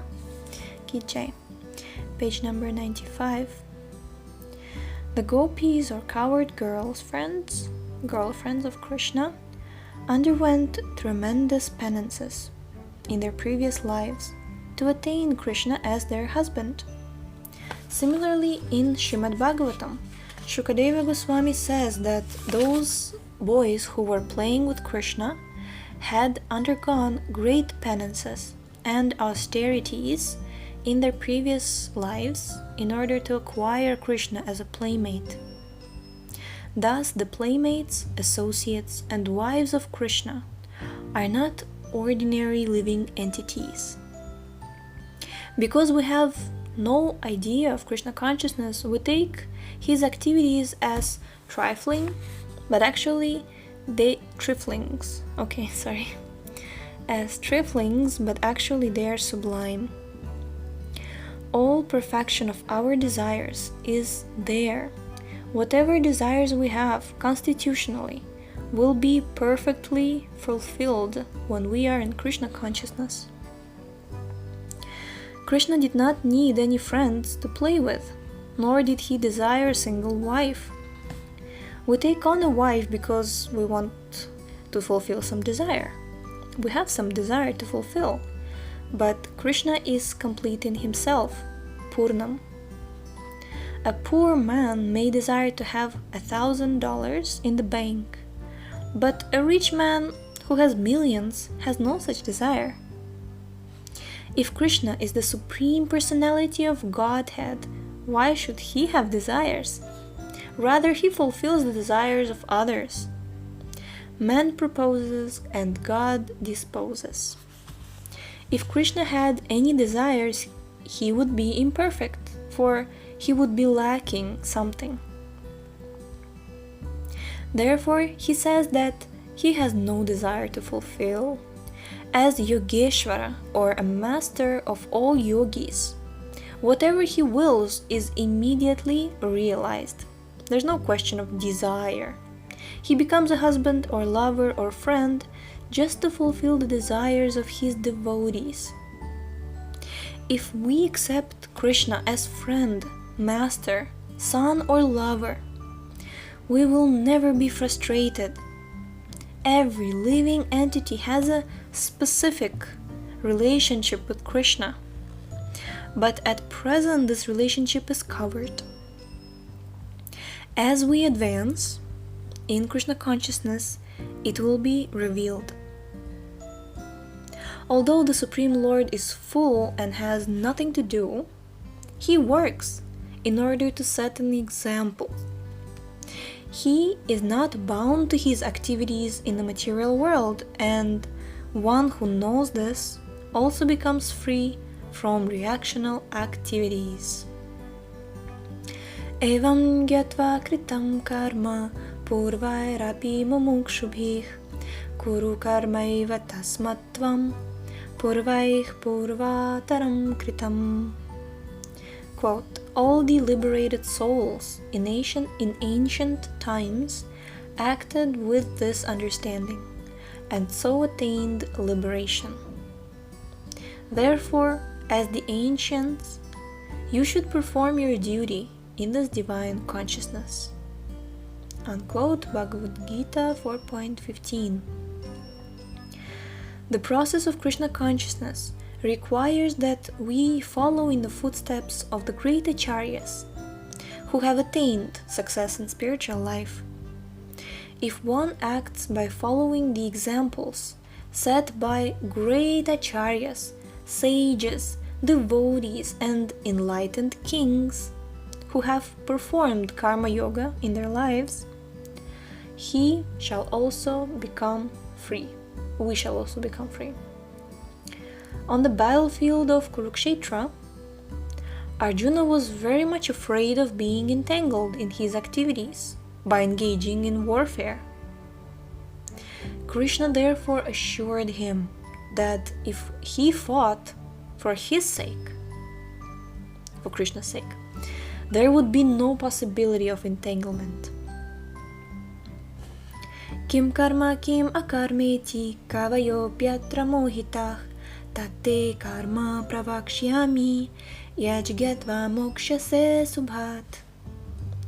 Quote, even the intelligent are bewildered in determining what is action and what is inaction. Now I shall explain to you what action is, knowing which you shall be liberated from all sins. Bhagavad Gita 4.16. Hare Krishna. Excuse me. Pages. Haribol. Yes. Okay. People are actually confused as to what is work, karma, and what is not work, akarma. People are confused. What is karma? What is akarma? I'm sure most of people don't know that there is a karma, right? People only hear the word karma is very much known in the society, but what is akarma? Krishna here indicates that even great scholars, kavayah, are bewildered about the nature of work. So no wonder we don't know. It is necessary to know which activities are genuine and which are not, which are bona fide and which are not, which are prohibited and which are not. If we understand the principle of work, we can become free from material bondage. It is therefore necessary to know how to conduct work so that when we leave the material body, we will no longer be forced to take another, but will be free to enter into the spiritual sky. The principle of proper work is clearly stated by Shri Krishna in the last verse of the 11th chapter. Mam karma krin mat paramo mad bhaktah sangha varjitah nirvairah sarva bhuteshu yaksamam eti pandava. Quote, my dear Arjuna, one who is engaged in my pure devotional service, free from the contamination of previous activities and from mental speculation, who is friendly to every living entity, certainly comes to me. Unquote, Bhagavad Gita 11.55. This one verse is sufficient for understanding the essence of Bhagavad Gita. Wow, Haribol! Jai, this is interesting. I was thinking Sarva Dharman Parityaja is the verse of the essence. One must be engaged in, quote unquote, my work. And what is this work? It is indicated in the last instruction in Bhagavad Gita, in which Krishna tells Arjuna to surrender to him. Bhagavad Gita 18.66. Okay, so this verse is the essence because it says you should be engaged, and the last verse, which Sarva Dharman Parityaja Mam Ekam Sharanam Vraja, when Krishna says surrender unto me and you will be delivered from all sinful reactions, do not fear, give up all your other religious duties, dharma, like whatever you find to be your religion, whatever you find to be your set of rules and regulations. Just surrender to me alone, Krishna. Okay. So by the example of Arjuna, we are to learn that we should only perform work which is sanctioned by Krishna, right? The Supreme Lord. This is the mission of human life, but we do not know it. Because of our ignorance, we engage in so much work which is connected with the bodily or material conception of life. Krishna wanted Arjuna to fight, and although Arjuna did not want to fight, he fought because Krishna desired it. We have to learn to follow this example. Of course, Krishna was present to tell Arjuna what his work was, but what about us? Sri Krishna was personally directing Arjuna to act in such and such a way. But just because Krishna is not personally present before us, we should not assume that there is no direction.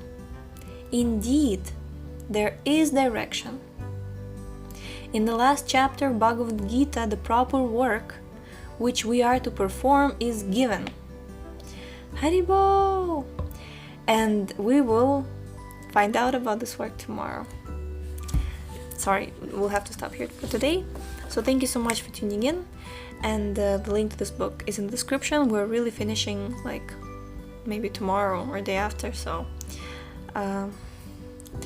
get the link and share it with your friends before we move to another interesting book. So thank you so much, and yes, we shall see you in the next episode. Hare Krishna, Dandavats. My obeisances. It's I don't know. Okay, Hare Krishna. My obeisances, why not? All spirit souls, Hare Krishna.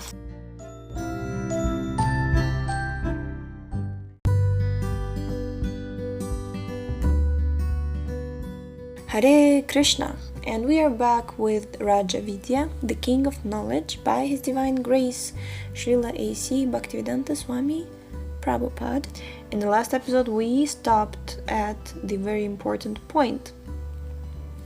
The topic was that Krishna is not personally present before us, just like he was before Arjuna, to tell him what exactly to do. So we should not assume that there is no direction. Indeed, there is direction. In the last chapter of Bhagavad Gita, the proper work which we are to perform is given. Yaidam paramam guhyam madbhakte shvabhidhasyati bhaktim mai param kritva mam evaishyatya samshayah nachatasman manushyeshu kaschin me priyakrittamah bhavitana me nacha me tasmat anyah priyataro bhuvi. For one who explains the supreme secret to the devotees, devotional service is guaranteed, and at the end he will come back to me. There is no servant in this world more dear to me than he, nor will there ever be one more dear. Unquote, Bhagavad Gita 18.68 and 69. It is therefore incumbent upon us to preach the method of Bhagavad Gita and make people Krishna conscious. People are actually suffering for want of Krishna consciousness. We should all engage in spreading the science of Krishna for the benefit of the whole world. Lord Chaitanya Mahaprabhu came with this mission of teaching Krishna consciousness, and he said that regardless of one's position, if he teaches Krishna consciousness, he is to be considered a spiritual master. Both Bhagavad Gita and Srimad Bhagavatam are filled with information on how to become Krishna conscious. Lord Chaitanya Mahaprabhu selected these two books and requested that people in all corners of the world spread the science of Krishna in every town and village. These two books are supposed to be preached widely. Lord Chaitanya Mahaprabhu was Krishna himself, and we should take this to be Krishna's indication of our proper work. But we should be careful to present Bhagavad Gita as it is, without personal interpretation or motivation. Some people present interpretations of Bhagavad Gita, but we should present the words as they are spoken by Sri Krishna, right? I remember Bhaktivedanta Purna Maharaj was joking how some people present Bhagavad Gita not as it is, because Srila Prabhupada's edition is called Bhagavad Gita as it is, but some people present as they wish it was. One who works for Krishna may appear to be working like anyone else in the material world, but that is not the case. See, externally we may be in our own positions wherever we are, but it's only externally. Arjuna may have fought just like an ordinary military man, but because he fought in Krishna consciousness, he was free from the entanglement of his activities. In this way, his work, although appearing material, was not material at all. Any action sanctioned by Krishna, regardless of what it may be, has no reaction. Fighting may not be a very nice thing, but sometimes, as in the case of the battle of Kurukshetra, it was an absolute necessity. On the other hand, we may perform work which may be very altruistic or humanitarian in the opinion of the world, and yet be bound to material activity.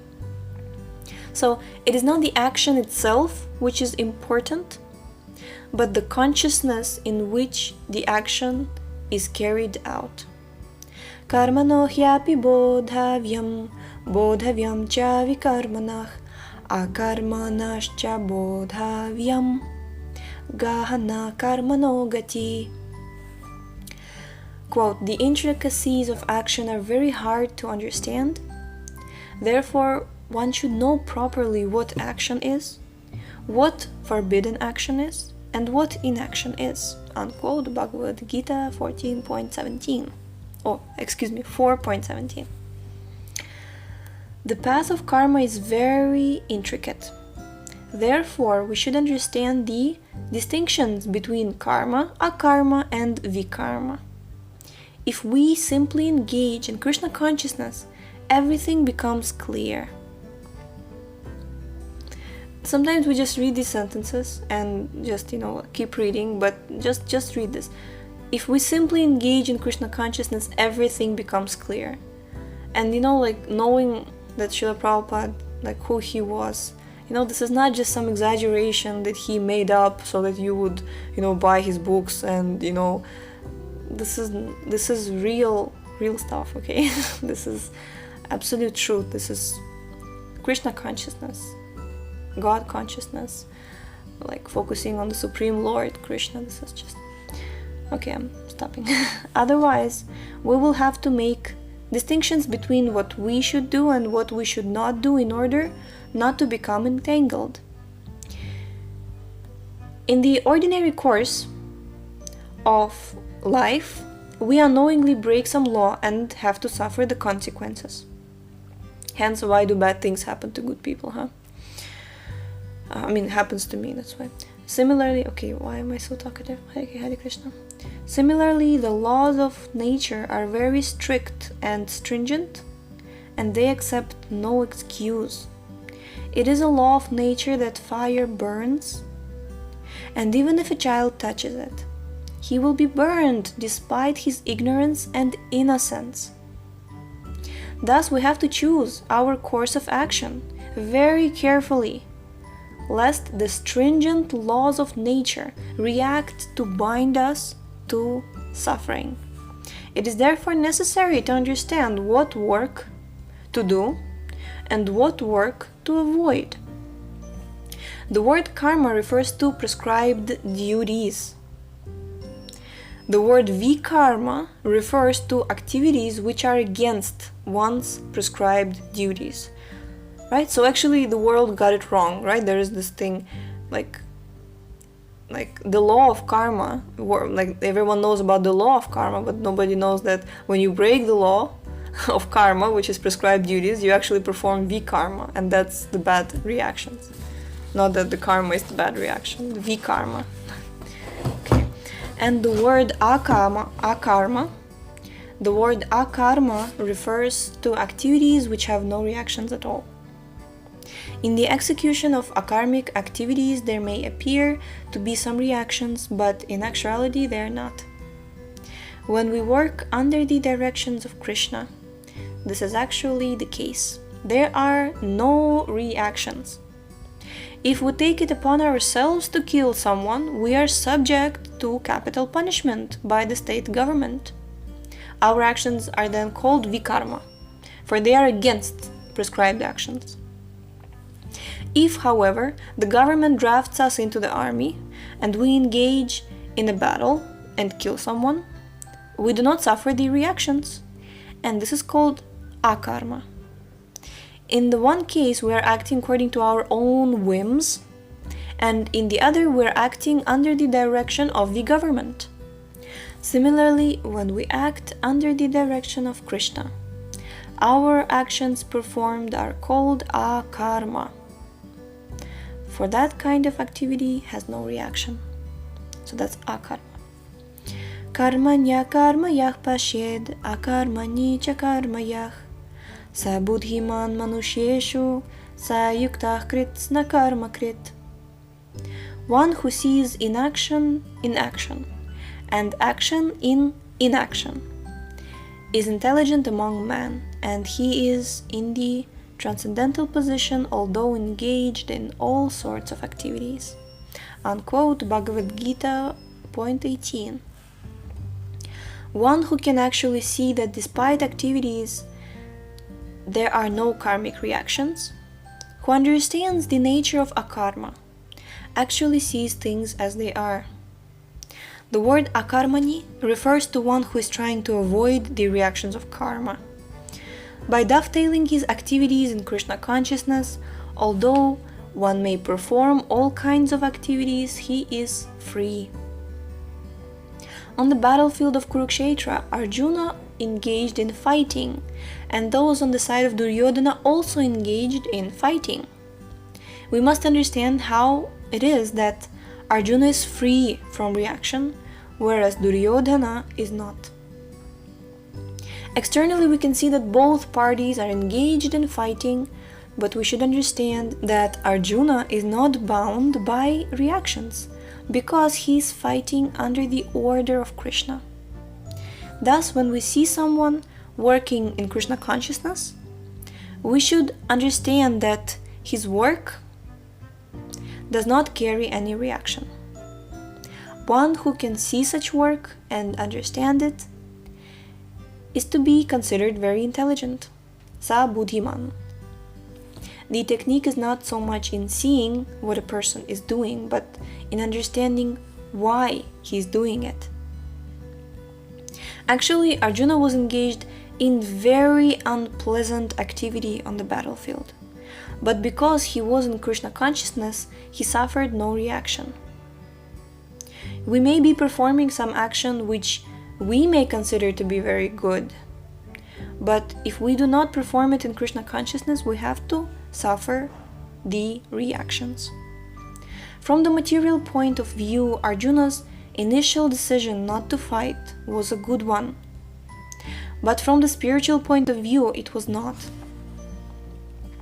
When we do pious work, we get certain results. We may take a birth in a very good family, in the family of a brahmana or a wealthy man.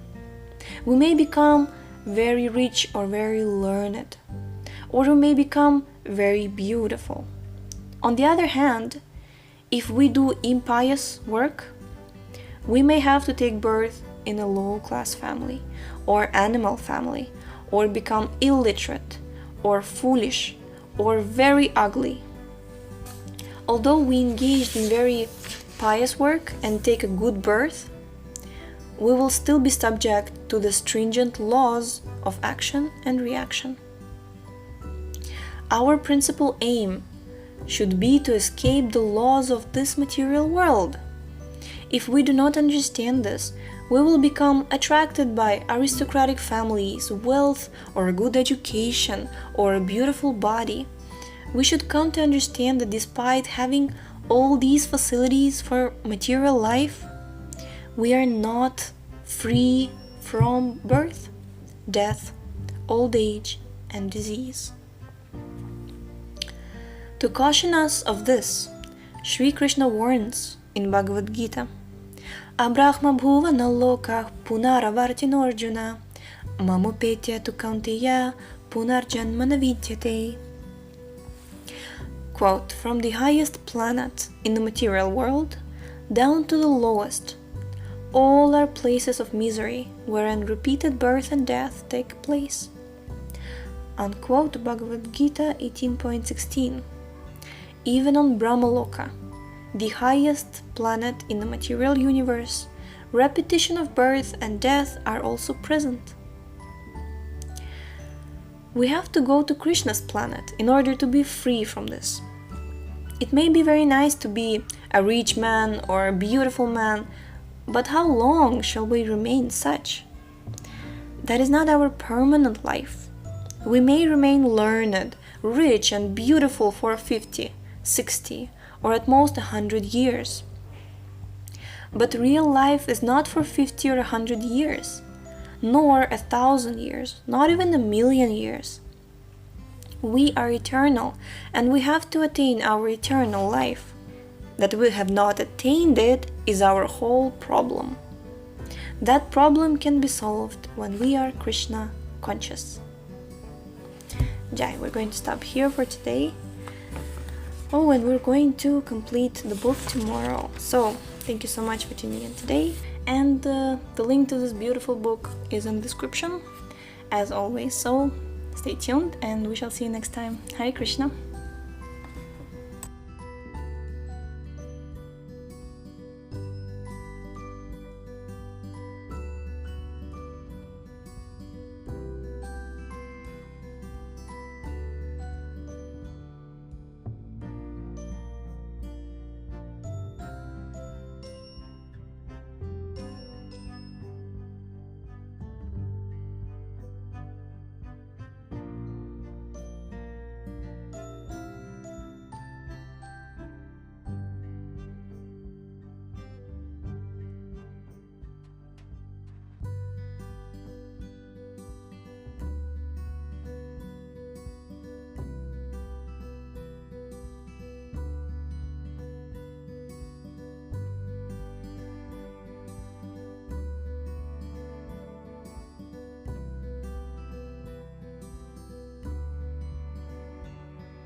Hare Krishna.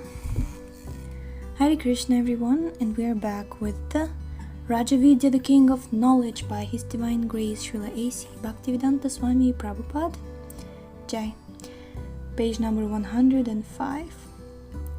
If we leave this material body in Krishna consciousness, we will no longer have to return to the material world.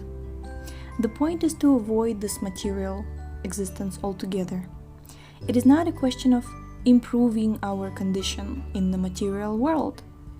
In prison, a man may want to improve his condition to become a first-class prisoner, and the government may give him A status. But no sane man will become satisfied by becoming an A-class prisoner. he should desire to get out of the prison altogether. In the material world, some of us are A class, B class, or C class prisoners, but in any case, we are all prisoners. Real knowledge does not consist in simply getting an MA or PhD, but in understanding these basic problems of existence. Yasya sarve samarambha kama sankalpa varjitah Gyanagni dagdha karmanam tamahu panditam buddha. Quote, one is understood to be in full knowledge, whose every act is devoid of desire for sense gratification. He is said by sages to be a worker whose fruitive action is burned up by the fire of perfect knowledge. Bhagavad Gita 4.19. The word panditam means learned, and Buddha means well-versed. In the 10th chapter, we also find the word Buddha in the verse Buddha Bhava Buddha Bhava Samanvitah. Okay. Bhagavad Gita 10.8. According to Bhagavad Gita, one may not be a learned man just because he has received a lot of education from a university. According to Bhagavad Gita, right? I mean, people can say also, right? We can confirm that, I'm saying. We can confirm that just because somebody has a university degree doesn't mean he's a learned man.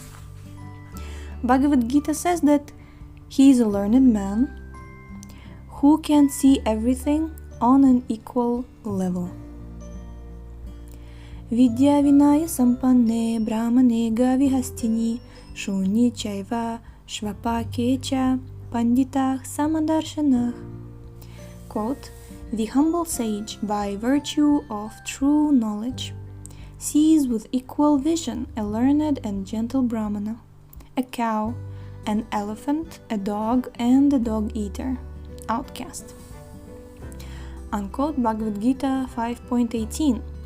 In India, according to Vedic civilization, a brahmana who is learned is considered to be the topmost man in human society. The pandita, who is learned and gentle, sees such a brahmana on the same level with a dog, or an outcast who eats dogs. In other words, he sees no distinctions between the highest and the lowest. Is this to say that being a learned brahmana is no better than being a dog? No, that is not so. But the pandita sees them as the same because he does not see the skin, but the spirit. Such an important point these days, right? How not to see the skin, to see the spirit of people. So that's actually qualification of pandita. Pandita is one who sees the spirit, not the skin. One who has learned the art of seeing the same spirit soul within every living being is considered to be a pandita, for in actuality, every living being is a spiritual spark, part and parcel of the complete spirit whole. The spiritual spark is the same in all, but it is covered by different dresses. An honored man may come in a very shabby dress, but this does not mean that he should be dishonored, right? Dishonored doesn't mean. In Bhagavad Gita, these material bodies are likened unto dresses, which are worn by the spirit soul.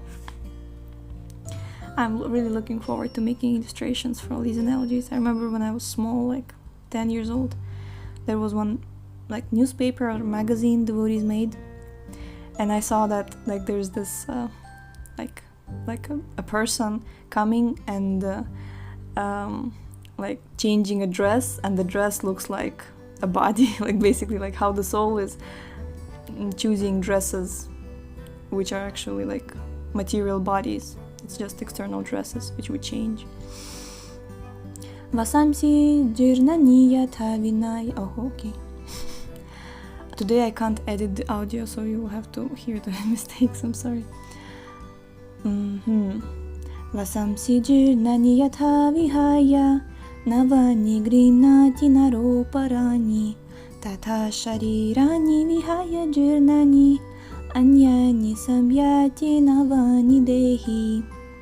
Quote, as a person puts on new garments, giving up old ones, similarly the soul accepts new material bodies, giving up the old and useless ones. Bhagavad Gita 2.22.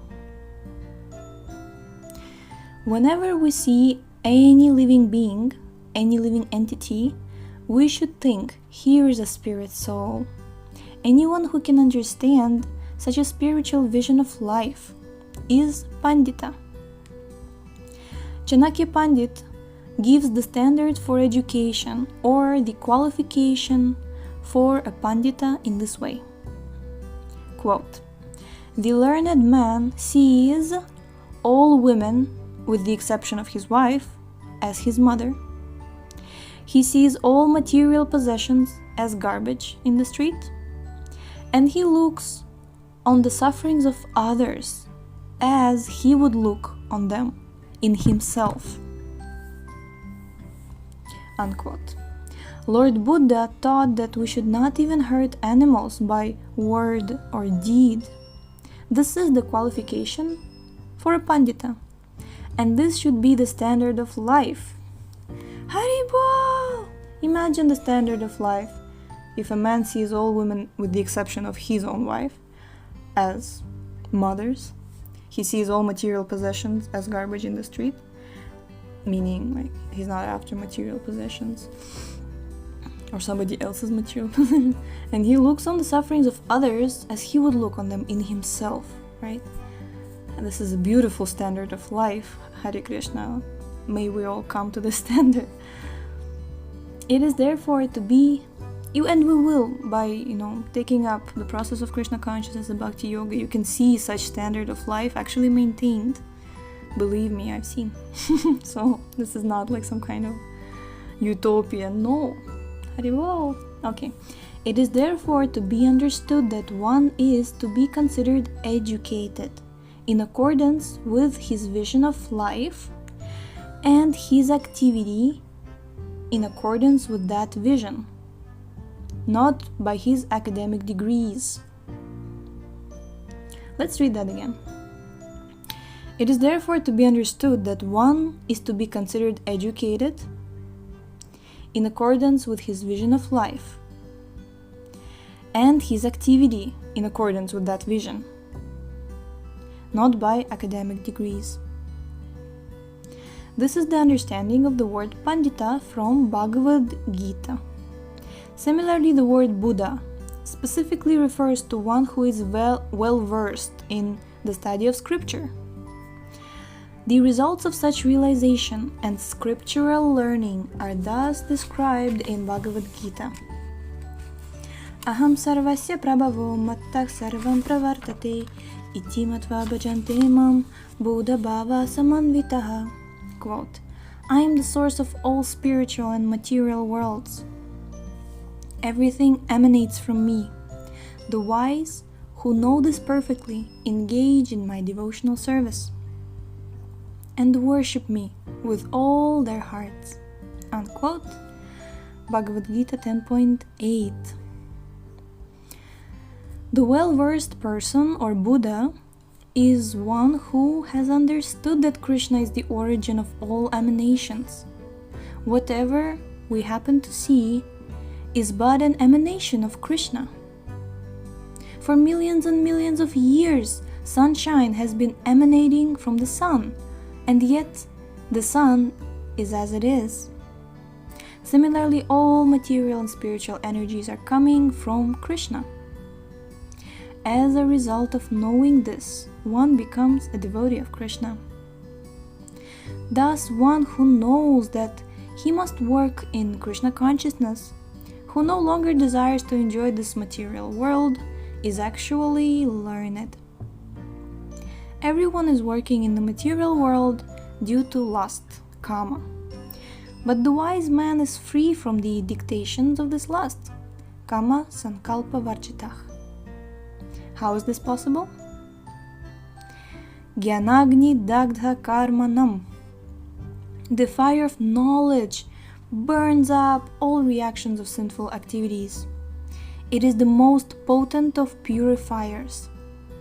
Our lives have meaning and direction only insofar as we strive to attain this transcendental knowledge of Krishna consciousness, rajavidya, which is the king of all knowledge. Haribol! Wow, we have completed this incredible epic book called The King of Knowledge, Rajavidya, the King of Knowledge. So thank you so much for being with us, and we're going to start the next book tomorrow, and it will be Shri Ishopanishad. It's one of the primary Upanishads, the primary, you can say. I mean, so many wonderful Upanishads are there, so we're going to read Shri Ishopanishad tomorrow. So thank you so much for tuning in today, and we shall see you tomorrow. How many times did I say tomorrow? Yes, so the link to this book is in the description. Please check it out, share it with your friends, and yes, let's strive for that perfect knowledge and actual education. In the sense that, education is nice, but it has to be directed to the Lord in order to actually give us eternal benefit. Yes, Haribol!